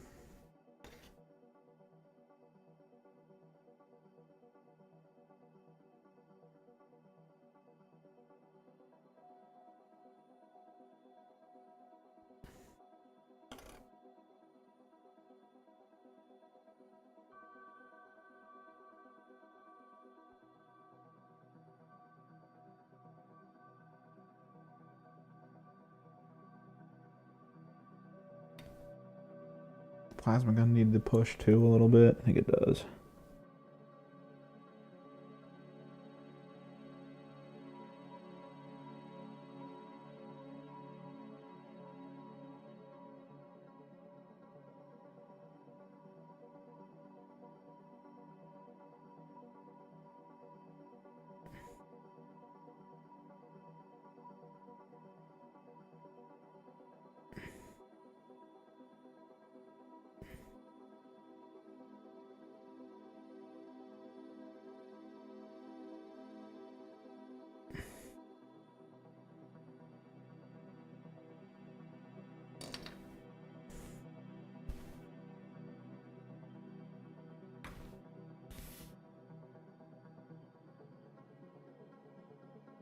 Genestealer Cult has always been interesting to me. Thousand Suns are my main army because I like armies that play weird.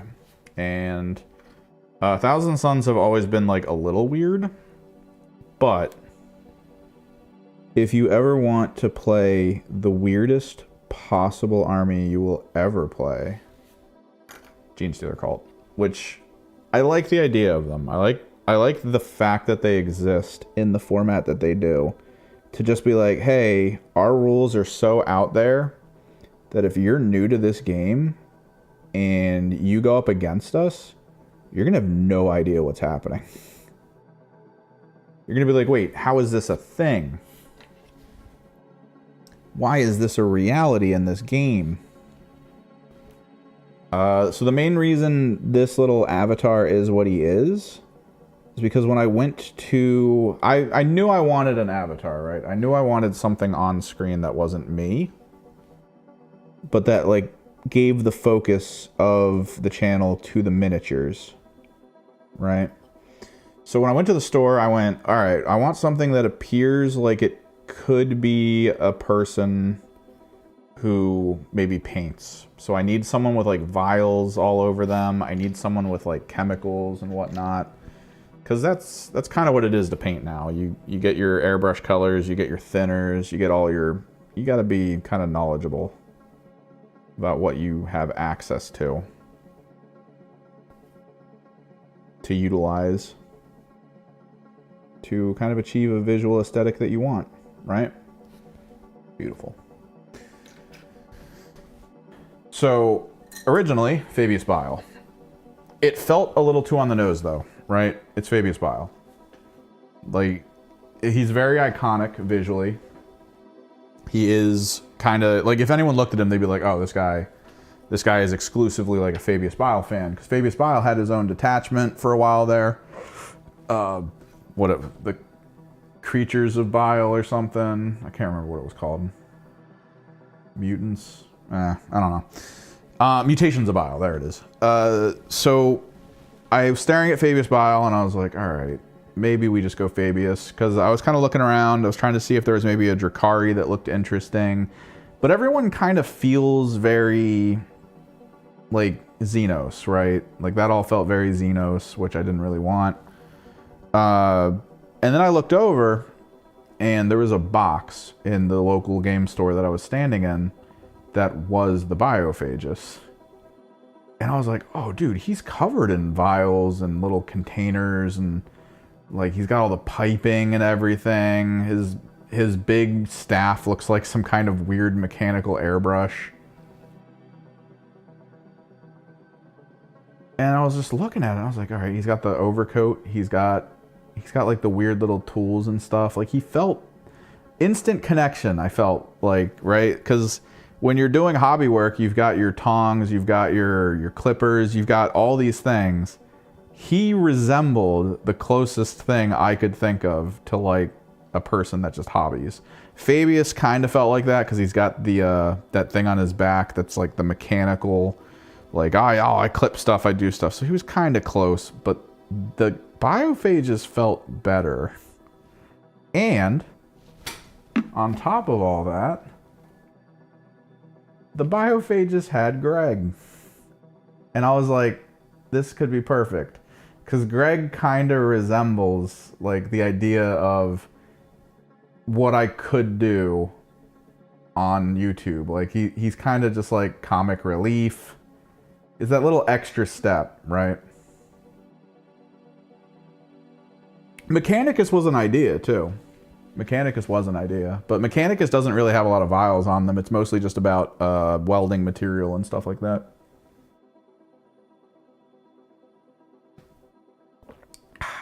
Delicious.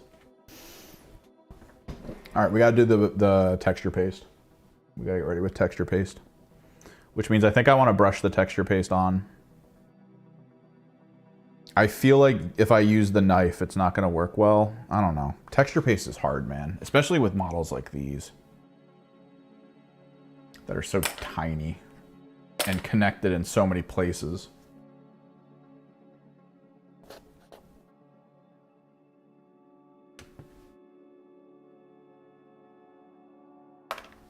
Shortly after, though, I got him back when I was starting Kill Team, right?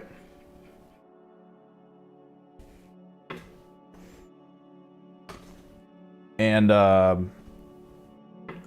think, Death Guard and Warp Coven were my first two teams I built. Then we started buying Legionary. I started getting all these extra teams. I think I bought Corsairs with the idea that I would give it to my friend, but then my friend bought Corsairs as well. And I was like, oh, okay. Because I painted them, and he was like, I want my Corsairs to be dark. And I was like, oh, no. Because I already painted mine the sunburst orange colors. Or I had planned to do that, and then he was like, I want dark ones. So he bought his own, and then I painted both. I painted mine and I painted his. So his are the Shadow Corsairs, and mine are the Light Corsairs. Which I thought was, you know, kind of cool split. How are we going to do this? Do I have a good brush for this? We could use this one, maybe. But yeah.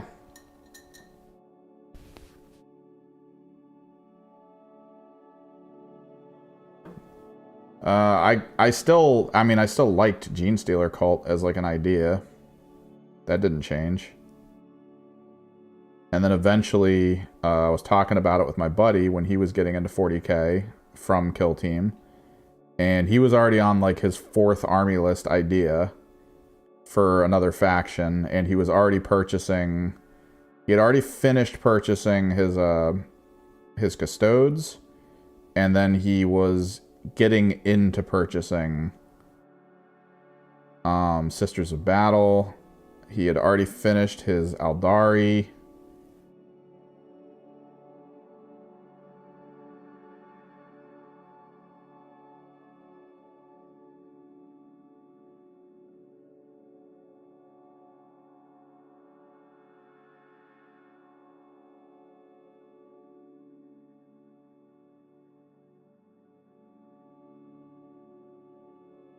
And he was like, man, you have knights, you have half of a demon army. That's mono Tzeentch.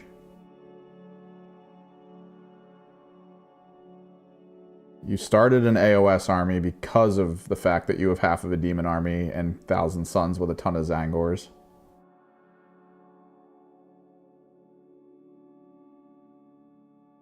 Maybe you should look into snagging like another faction that is kind of outside of that whole thing.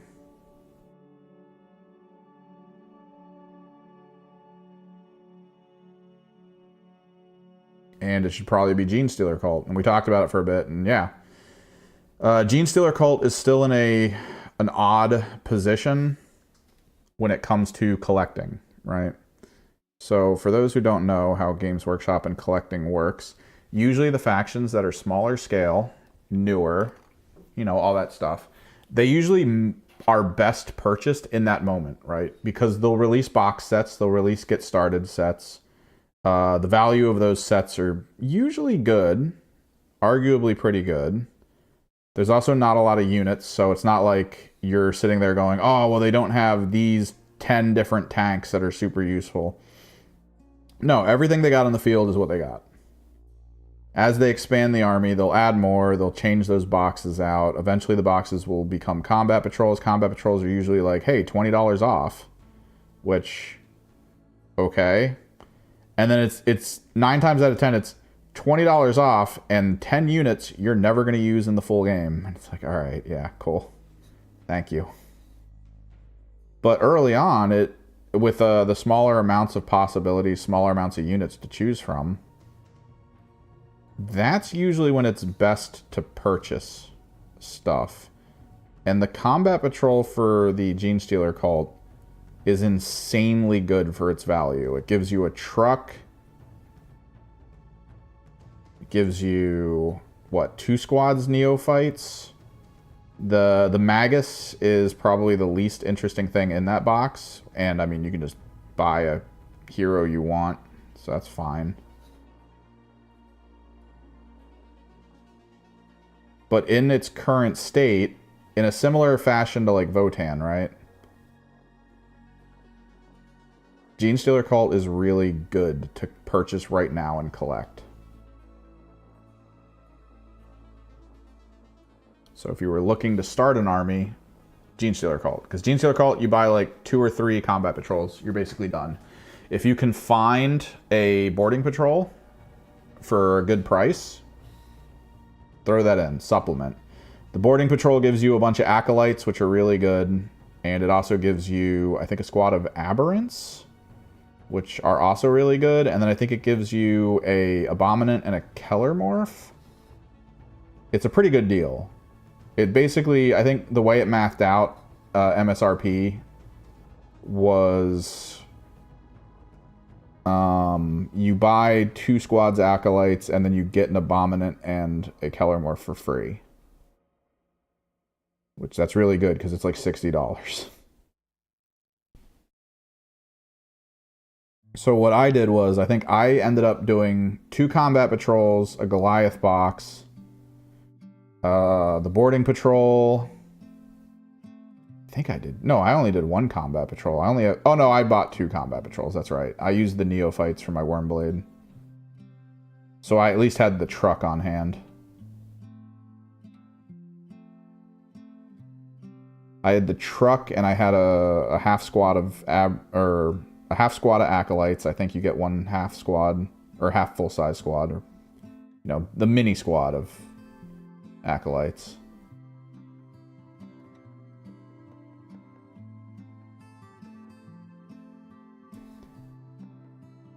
So it's a good start because the trucks are expensive.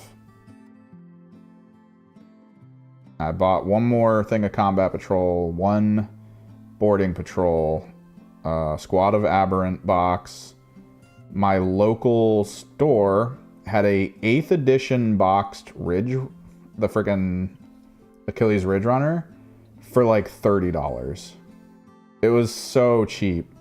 I knew I wanted Ridge Runners, and I was trying to figure out when I should get them and from where, because I spent way too much money just getting all my Genestealer Cult stuff together.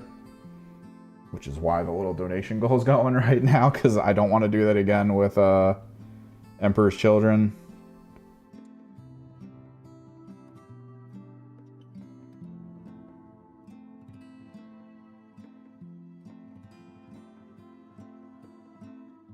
That's insane to me. That I kind of want to do it one more time.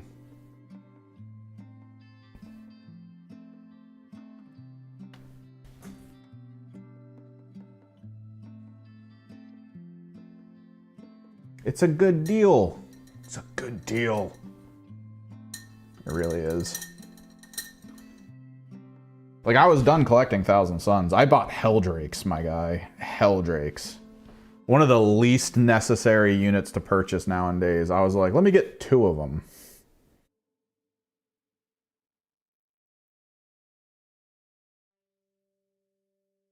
That's when you know you're done. When you're looking at expensive, non-necessary units, and you're like, yeah, I'll take 2 of them.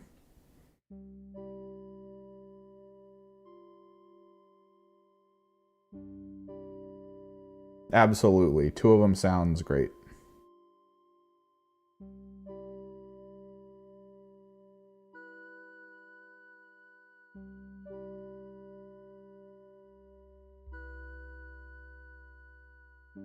They are, man.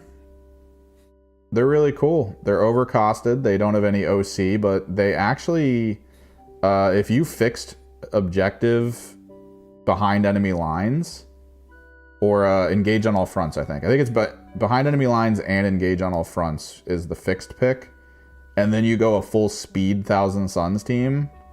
Turn 1, your Helldrakes are in 2 quarters. The rest of your army are in the rest of the quarters. So you're full scoring on engage on all fronts turn 1. And if your Helldrakes were positioned well and survived whatever oncoming fire, or maybe you went first turn. Maybe you actually have initiative. Which, honestly, maybe at some point here, they need to make it so that you roll initiative before placing your units. That way you know. I get the risk. I get the understanding that you need to position with the idea in mind that you don't know if you're going first or not. But, like, it annoys me with speed teams so much. Because turn 1, with Helldrakes, you can get behind enemy lines, because enemy lines claims you can't do it with aircraft. But a Helldrake in hover mode is not an aircraft. It's a Helldrake. It's a vehicle. It has fly. So even though they might die in turn 1, at that point, you will full score all of your secondaries in 1 turn, as if you have the Helldrakes in. It's such a good idea. It's such a good concept.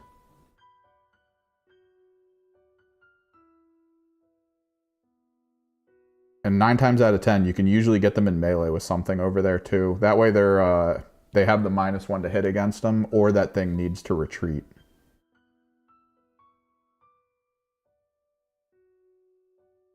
But again, kind of overcosted a little bit.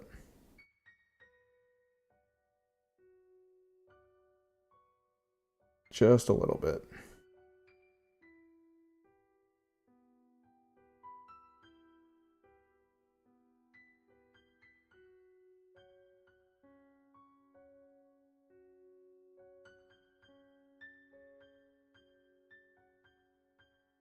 But yeah, then my buddy was like, you should play Genestealer Cult. Like, I'm in. Because it was efficient at the time. Genestealer Cult is still, even though they've been around for a bit, they're still like underutilized. Actually, aren't Genestealer Cults at this point like weirder than normal? Because I'm pretty sure pure strain Genestealers have smaller base sizes than the Genestealers you can purchase, right? Because I'm kind of thinking I might want to grab some Genestealers to get some pure strains. Because I've seen the light. I've seen the light of Infiltrate. It's so good. What am I looking at here?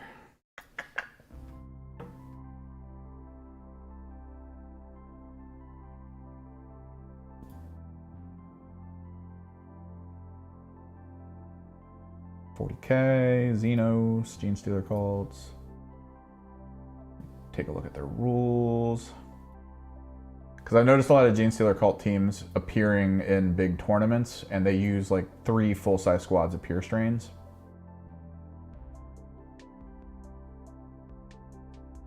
What the fuck is the Genestealer Cult upgrade frame? I don't remember seeing those. Oh, I guess you get these for if you have Imperial Guard.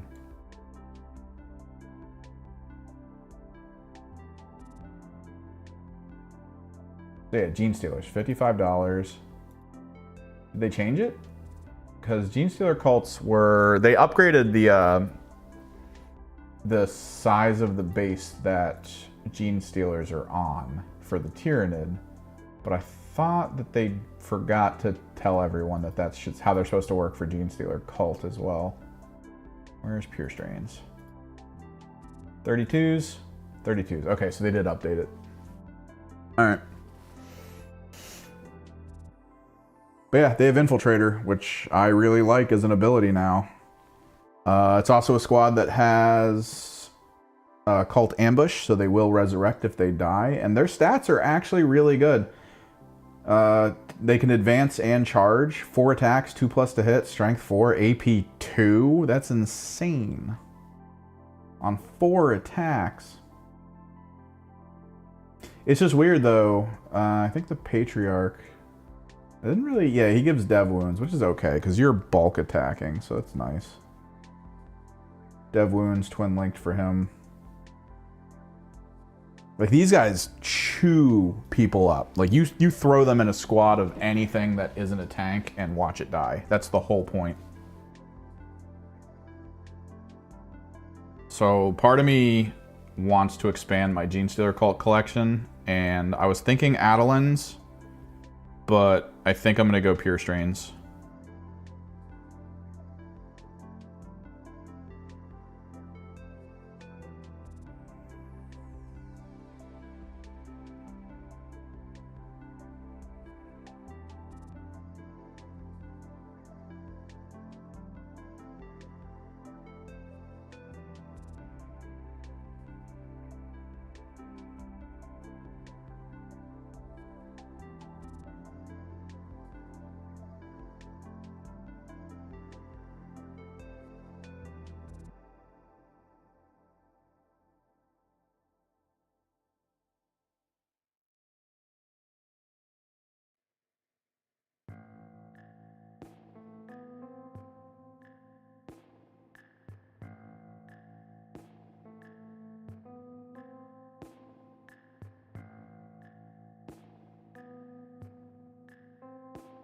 Because I already have more Aberrants and Abominants than I'll ever need. I have 2 full-size squads of Aberrants and 2 Abominants. I know people lean into Biophagus, though, for the Abominants, but I feel like if you go Biophagus, you're opening yourself up to precision a little bit. You need to, like, guarantee that that squad's going to appear and get into combat in a turn without getting shot at by precision.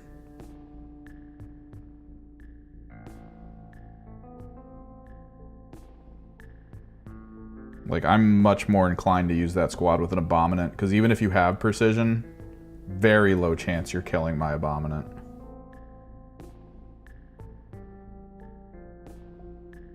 Those things are god tier tanks.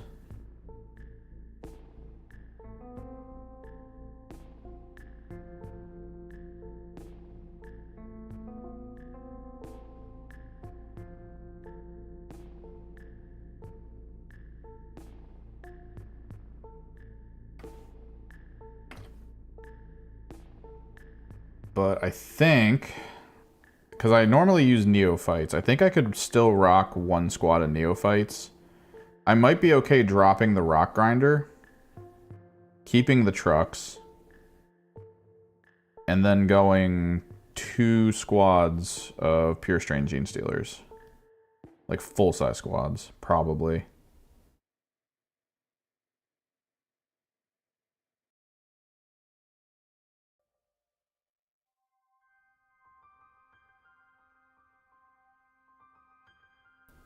Trying to make a play with them turn 1. Maybe they die, at which point they have the best chance of coming back because it's early game.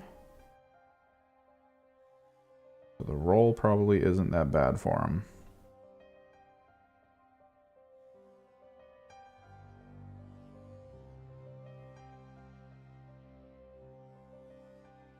Nah, yeah, man.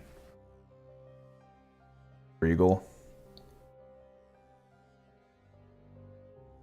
I kind of like it because it looks like they were sold on an idea, right? Like they were, it's kind of like that Helldiver concept of like, oh, you're doing this for freedom, or this is the right thing to do. And then they're given all these like flashy looking pieces of equipment to make it look like, oh dude, there's no way a gun with this burgundy color on it would ever be handed to someone who is not going to be coming back from this war. They put effort into making this gun look so good that, like, obviously there's confidence, because if we were losing this war, they wouldn't have put the effort into making the gun monogrammed, right? Like, that's, like, you don't monogram a gun when you're losing a war. You make more. If the monogram takes the same amount of time to do as making another gun, you're going to make more guns, and you're going to hope. But, like, these guys were given, like, really nice equipment. They're like, oh, dude, we're winning. We're just going to go out there, we're going to get a couple kills, and we're going to come back home heroes. You know. Classic IG propaganda. I could probably use these guys as Brood Brothers if I needed to.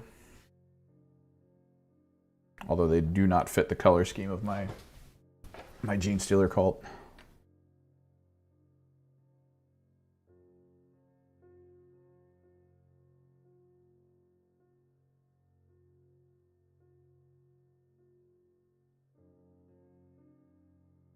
I'm not super worried about getting too much of this texture paste on the bottom parts of the outfits.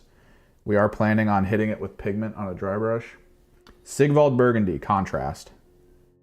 Looks best over white, but you can put it over metallic and it'll still feel fine.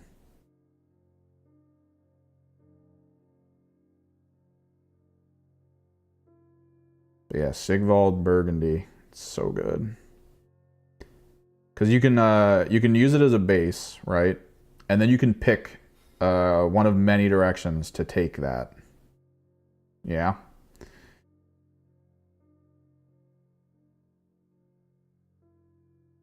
Oh, I didn't paint the color on the tip of that. Because Sigvald Burgundy feels a little bit red, a little bit pink, a little bit purple. So you could go, all right, Sigvald Burgundy base. Let's hit it with, let's layer up some purple on it to make it purple, right? You can just do that. Oh, no.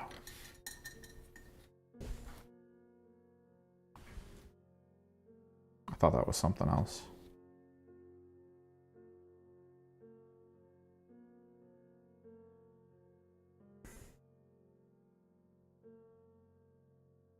This is how you know I'm hungry. Making rookie mistakes.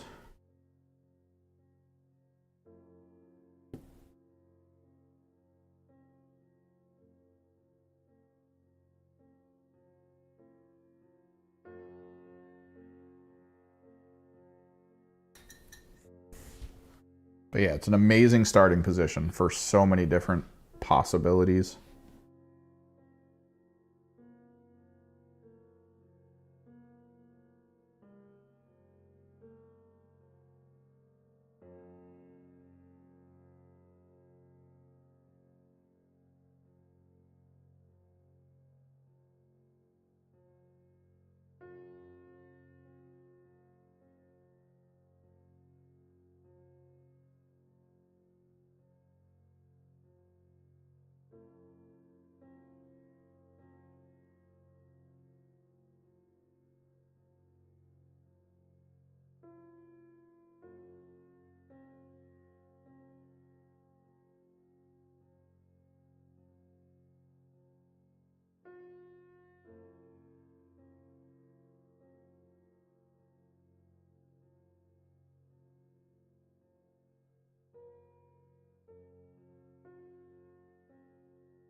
Ooh.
Crackle paste.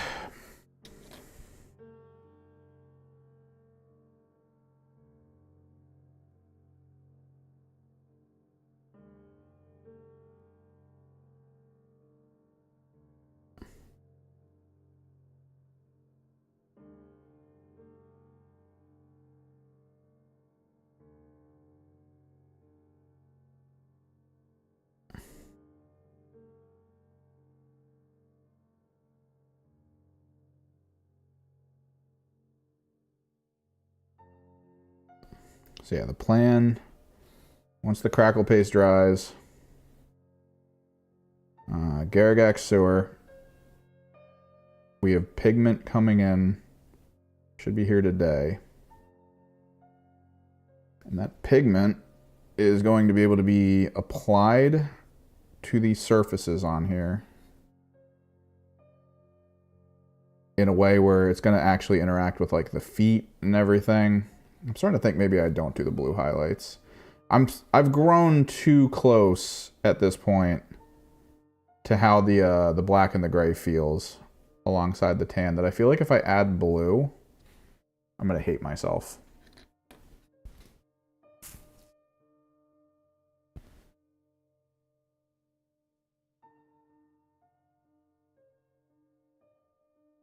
Like I kind of don't even want to test it, right?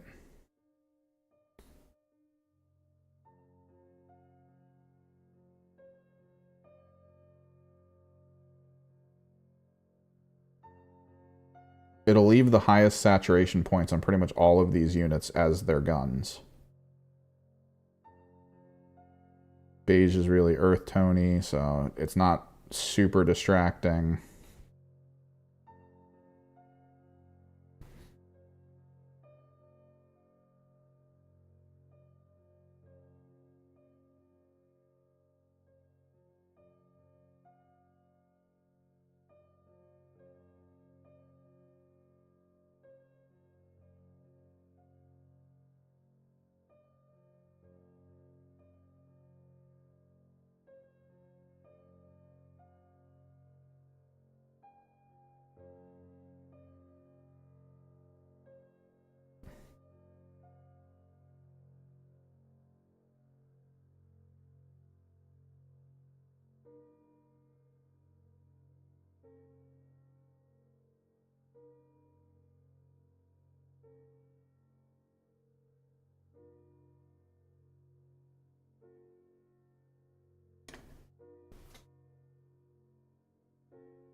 Kind of like how the swamp water played out on the Kroot. Really worked well for them.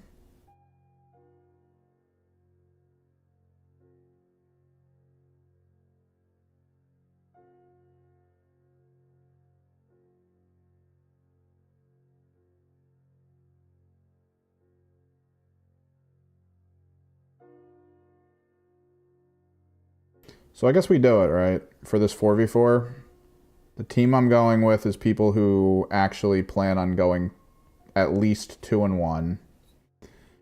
I know they're all pretty good at building lists and kind of knowing what to utilize. They're kind of just tossing me in because they needed a fourth, and they were trying to see who was available. And a few of them have played against me and kind of know that I know what I'm doing. But, like, I meme a lot, and I kind of feel like when I brought up my list with one of the teammates when we were playing the Underworlds tournament, I feel like he was like, oh. Like I kind of had that, like, downtrodden, like, oh, we could have done really well as a team kind of situation. Maybe I sweat. Maybe we finally sweat. We'll slap it together. We'll go full sweat list. We can debate whether we go Magnus or whether we lean harder into the MSU. It's a possibility.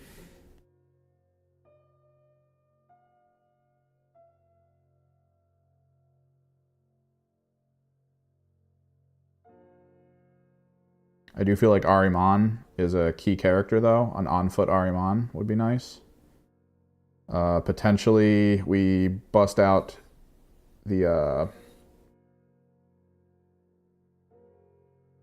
Forge Fiends again. Potential. We definitely do not triple Mutalith Vortex Beast, but single, probably good. Probably a good idea.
God, basing takes almost as long as the color details we just did. With all, like, the gun color and everything. I feel like we stopped that at about frickin' 1:30. And now I'm just out here trying to apply all this texture paste, and I feel like an hour has gone by.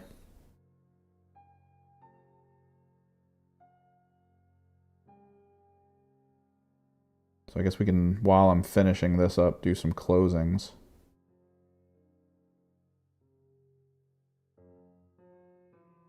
Streamlabs Dono is up for the Emperor's Children army, as it's going to probably persist until maybe it gets announced and dropped and all that stuff. Any help, greatly appreciated, because I do plan on dropping a ton of money on getting it, putting it together, recording the whole process. I have plans. So many plans on what to do with them.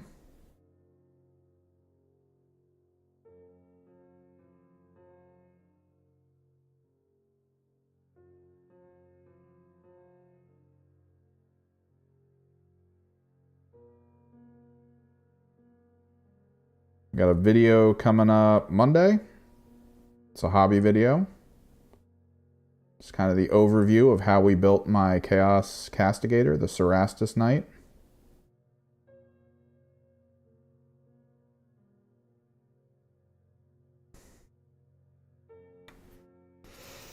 When these guys are done, which will probably be Monday, because we'll have all the parts and everything together, and then on Monday's stream, I'll sit down and we'll just finish them. Once they're done, I'm thinking we get to the point where I record the creation and conversion of one of my Thousand Sun Terminator Sorcerer Lords using this Dark Angels solo model. I feel like I need to figure out with OBS, because I know this program, I just got to remember the name of it. There is a program in OBS that allows me to record sources specifically, so that I can record the source of this camera without the version of the file that has my little guy in front of it. So I can actually record segments during the stream when I do every step. So I can actually get recordings like this, like the nice kind of middle of the camera, decent angle recordings of me working on all of that. Because we're going to need to Dremel a lot of the surfaces off for sanding. We're going to need to do a ton of stuff to get that all together.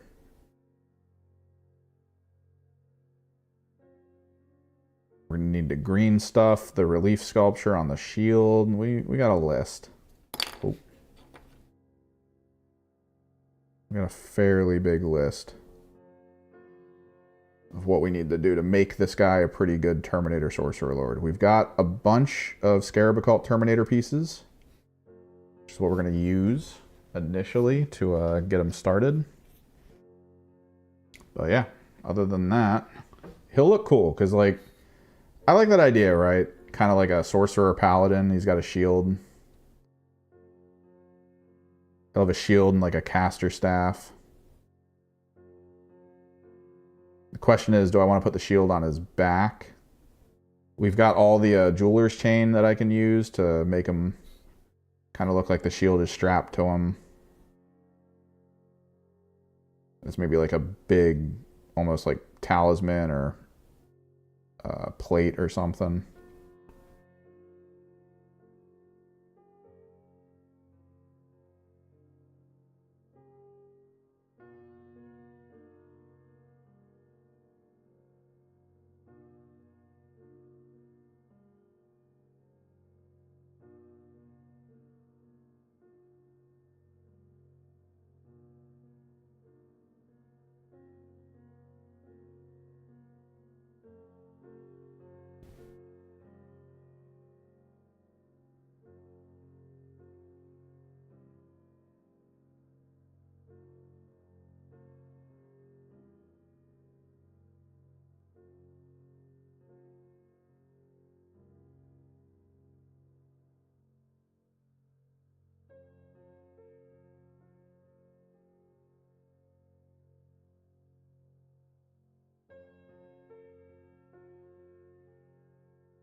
And finally, the the last guy.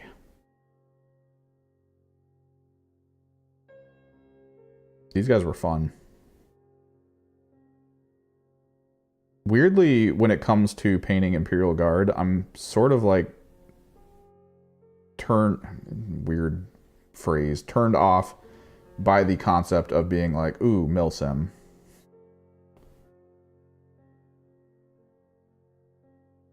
Ooh, what fatigues colors do I want to use on them? Oh, let's match French soldiers in this era.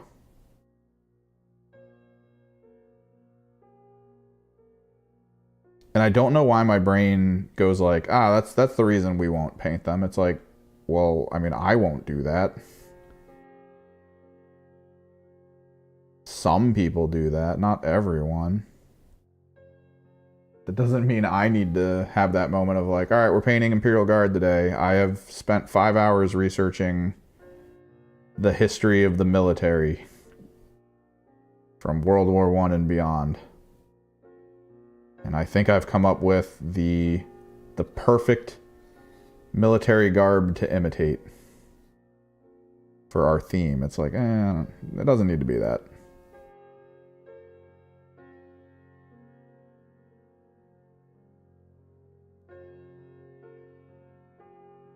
You just pick a palette, go in, do it.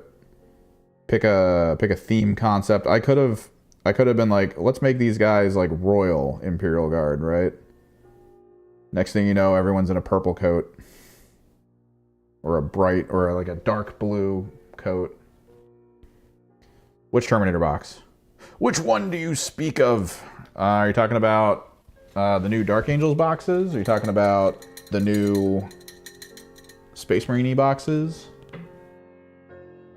Oh, of the Termination box. Wait a second. What are we talking about? You're talking about, is that the name of the third box, season 3? Completely forgot what they called that.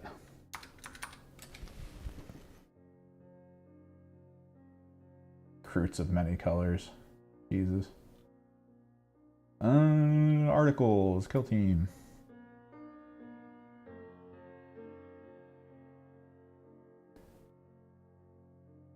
I need to take another look at it, but it seems boring for me.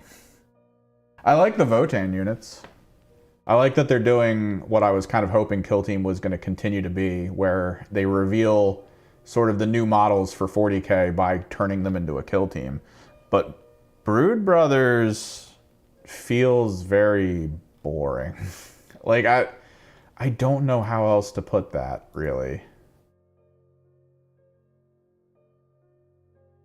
Did they not organize this well? Why am I seeing old... Okay.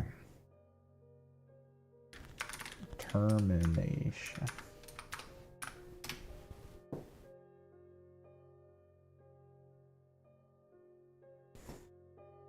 So yeah. Votann, cool. Like the idea of it.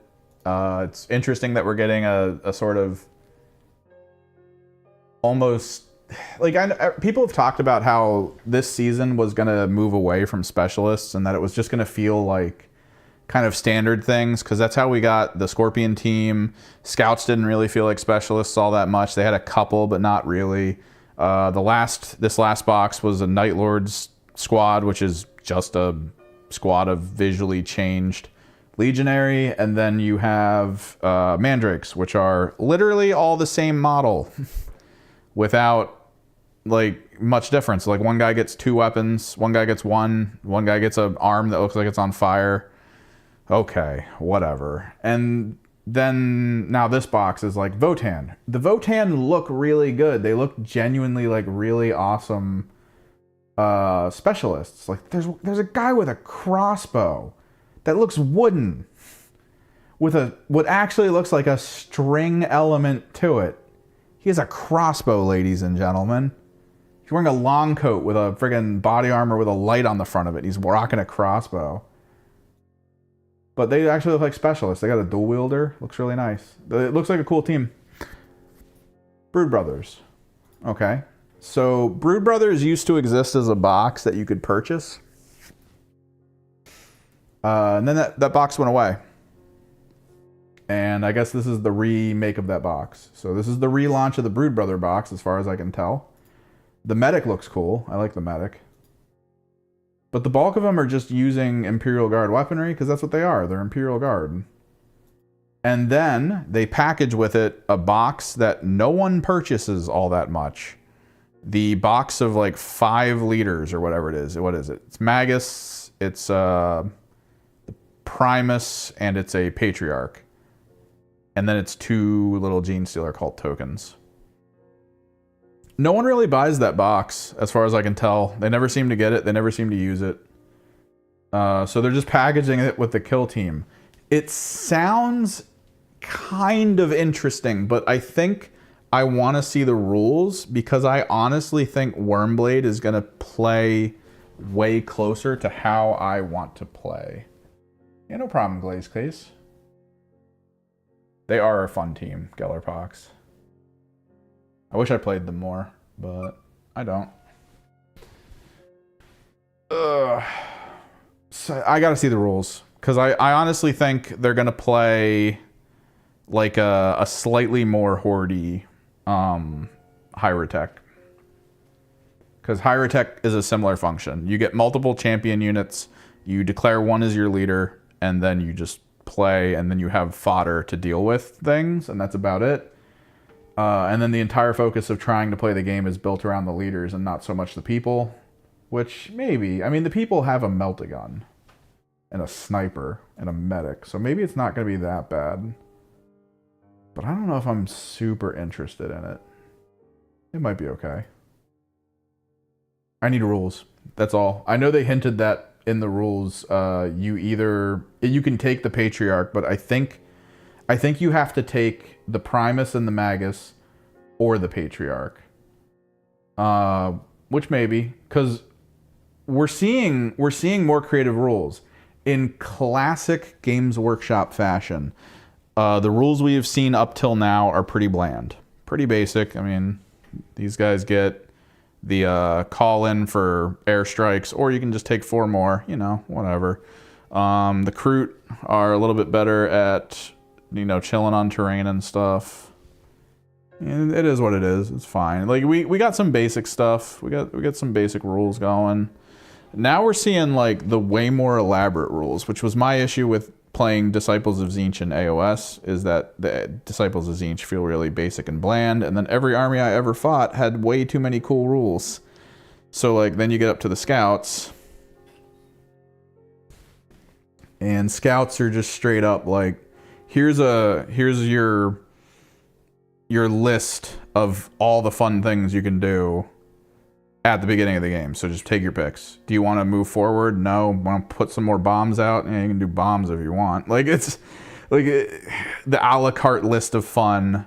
Now we have Mandrakes, which is the first team with an active teleport.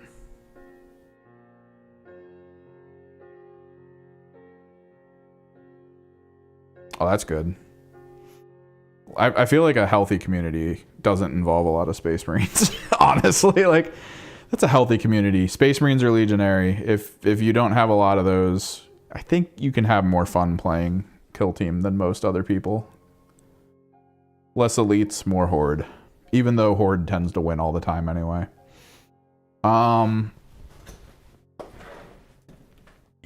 So we're getting the cooler rules, and they hinted at one of the rules for the Brood Brothers is actually an amazing sounding rule. The idea that the Patriarch might be able to use an ability to make an enemy unit do something. Now this is something we haven't had happen yet, and I think it's really cool, because when you build a list, your goal is to try to interact with your opponent and be able to fight whatever they have, you know, bring the stuff that works. But like, let's say you think, I'm going to bring a Meltagun, because if he brings a Patriarch, I want to run over with my Meltagun and kill it in one go, right? That's my plan. And then the Patriarch goes and he activates the Meltagun unit, and then that Meltagun unit kills your leader because it's close enough to your Meltagun or something. That's crazy. That idea, that concept is nuts, in my opinion, if that's the way it works. Also, normally what happens in this game is you have people peek out and threaten, and then you'll save your special units to sit back and do stuff later. But if you can chain like function through taking over people's minds with the Patriarch, the ability to be like, oh, well, that forward gunner that you have, I want to activate him, and then I'm going to have him shoot your plasma gunner, who is very clearly in line of sight of that unit. Blah, it just adds that whole extra layer.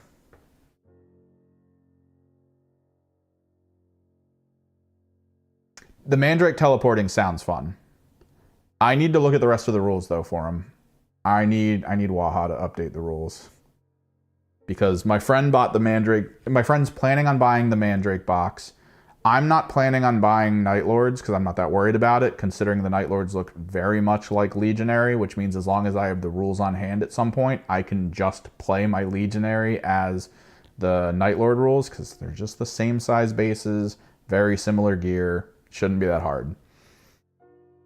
And then this new box. Votann do look cool. I don't know. Maybe. The terrain looks a little boring. I don't have a Patriarch yet, but we did just talk about me possibly buying 3 boxes of Gene Stealers.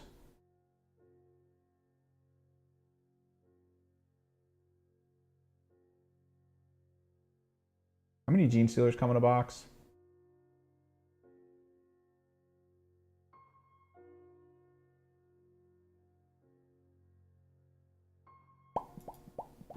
Xenos Army.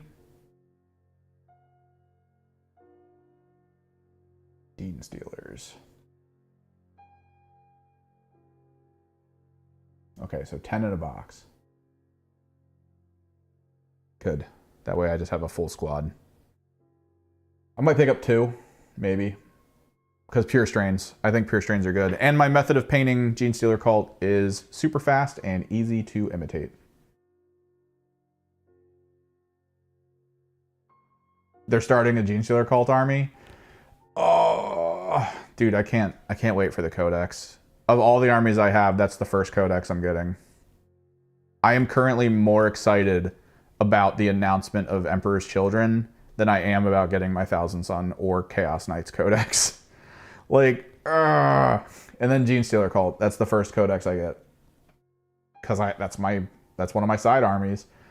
And I have a good amount of stuff in it to be able to adjust things, but I do think I want some Pure Strains. Because they'd be useful. And I have a lot of empty space in the box that's currently carrying that entire army.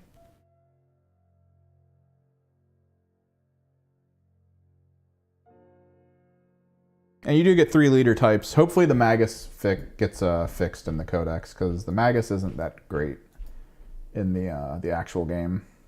You do get the male Magus, though. I like the female Magus model.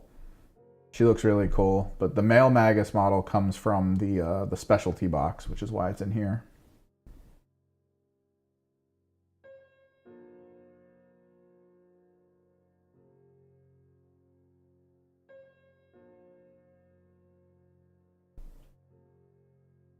Dude, I have plans. I have so many plans. Dude, we at the beginning of the stream, we talked at length about my plans. So down here, right there, we're looking for donos, because I want to build the moment they come out. I want to be able to just be like, all right, I'm buying a battle box with the Primarch if he's in there. I'll buy 2 combat patrols. Let me snag some of these extra tanks over here because they're going to be super useful on their own. Yeah. Plans to get them, and then if this gets achieved, which should pretty much nail me the 2,000 point army list, or possibly 2,000 with some swap out. What I'm planning on doing is then dropping another donation tab here, which I can set high, but honestly it's going to be whatever I can get out of it, I can get. The idea is, and I'll go over this before I leave because it's time to pack up and head out here in a minute. I gotta go grab some stuff. So, white primer, over everything, right? White primer. Fluorescent pink in the core, which is the chest and shoulders, basically, down into kind of mid-waist about. So fluorescent pink. Then we go fluorescent purple or violet for the hands and the legs. Oh no, yeah, he looks great. He looks great. Depending on what they do with him. I feel like they might just bring over the Horus Heresy Fulgrim and be like, oh, he works for 40k now. Everyone, have fun. We're gonna get some mica powder, specifically like a pink mica powder. And I'm going to then burst the pink mica powder on top of those models, and then we varnish them. Then we take them, and I'm going to manually do black on all the trim. And then in the areas where the purple is, we're going to take the black trim that's already down, and we're going to put gold over top of it. Because gold and purple was the original color of the Emperor's Children. Pink and black is the modern. We're going to make the neck hole on all of them into magenta. We're gonna just hit it with white and magenta so that it looks like it's lit. I'm not gonna have all the heads in them at that point. I'm going to get access to, hopefully, heads that work in size. We're gonna take a look at the Sisters of Battle heads. We're gonna figure it out. I'm going to then do the heads separately where they get white primered. They're gonna be painted magenta, like the neck color, and then we're going to do a top down of purple maybe, or we'll do white again, and then from the white we will utilize contrast paints, flesh tones and stuff to make them look like female glam rock characters. So my entire Emperor's Children army, female glam rock, and that's it. That's what we're going for, female glam rock with powdery pink glittery armor with, oh, it's gonna look so good, dude. It's gonna look so good. It's gonna look so good.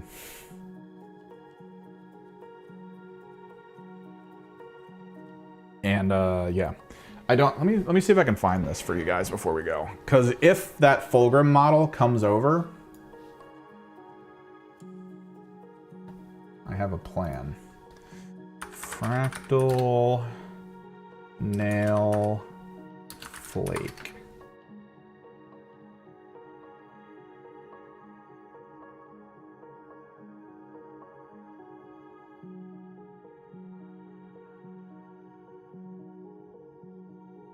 Don't know if I'm gonna find it, because it's kind of hard to find. I think this is it. Oh, I think this is it. How do I show you guys this without seeing my address? We'll do a open image in new tab. That is not the image. What is happening? Here we are. Okay. So if Fulgrim comes over, right? Big demon. I'm hoping he's not that. I'm hoping he actually gives a little bit of interest to the Primarchs. Because all Primarchs at this point are just giant demons, massively statted, great beat sticks. They're fantastic. So my idea is, hopefully, Daughters of Cain have that sort of like dual hero thing where there's like the big version and the little version. I'm kind of hoping Fulgrim comes in as like a little version who's kind of good at stuff. Like, he's pretty good, but like, right? He costs a lot, but the little one would be like, yeah, I'm pretty good. But the whole point is to get him into combat in like turn 1 or 2. And hopefully at some point he gets to like X amount of kills or something. Because once you get past like a certain threshold, he then becomes Snake Fulgrim. Like, he just like forgets himself and all the effort he's putting in to try to seem normal again, to like be the perfection he thought he always was, is all of a sudden like, oh, I'm having fun, and then just Snake, right? So the inlaid armor on that snake, the kind of like plating that he has with the outer trim work, what I want to do with it is I want to paint it silver And then I'm going to put like an adhesive into it, like a little bit of like Mod Podge adhesive. And I'm gonna put this in it. So this is flake. This is for nail polish. It comes in these tins. It's sheets, right? The whole point of it is that you take the sheet of fractal glitter and put it over a fingernail, right? It lets you make these crazy weird patterns that are glittery, but also textured. Then I'm gonna hit over top of that with, because then the silver shows through it, which is the big part, because then the silver kind of plays through and then you see the glitter flakes alongside the silver. I'm going to then take Speed Paint Familiar Pink, which is a bright pink, and I'm also gonna take, what is it? It's Luxion Purple. And I'm gonna kind of blend up the plates of armor, purple to pink, until it gets to his main armor, which would then be pink. Do I think Fabius will get an update? No. I think, which is a problem. Because Fabius, I mean, he was the, turn this monitor off. He was the guy, right? Like he was the Emperor's Children guy, but I think lore-wise, it's turned out that Fabius actually, it's turned out that Fabius actually kind of hated being part of that army a little bit. Like he kind of resented what was going on over there. So he's like fully regular Chaos now. The question is going to be whether or not when the Chaos Codex comes out, if Fabius Bile is in that codex, he's not going to be Emperor's Children. He's just going to be basic Chaos, kind of part of the core of it. Things they should do with the new stuff is, of course, Lucius. Maybe we get a new Lucius model. Maybe. Maybe they give us some other kind of Slaanesh champion model that we're not familiar with. But my hope would be that instead of that path, they go upgrade sprues for things, right? We get Hellbrutes with sound weaponry. We get Obliterators with sound weaponry. We get, of course, the Noise Marines. We get that kind of stuff. And we get new bikers. Because I believe, if I'm not mistaken, the rumor that has been constantly going around is that Chaos Bikers were going to be getting an update sprue. Would this not be that moment to give us Doom Rider with new bikers?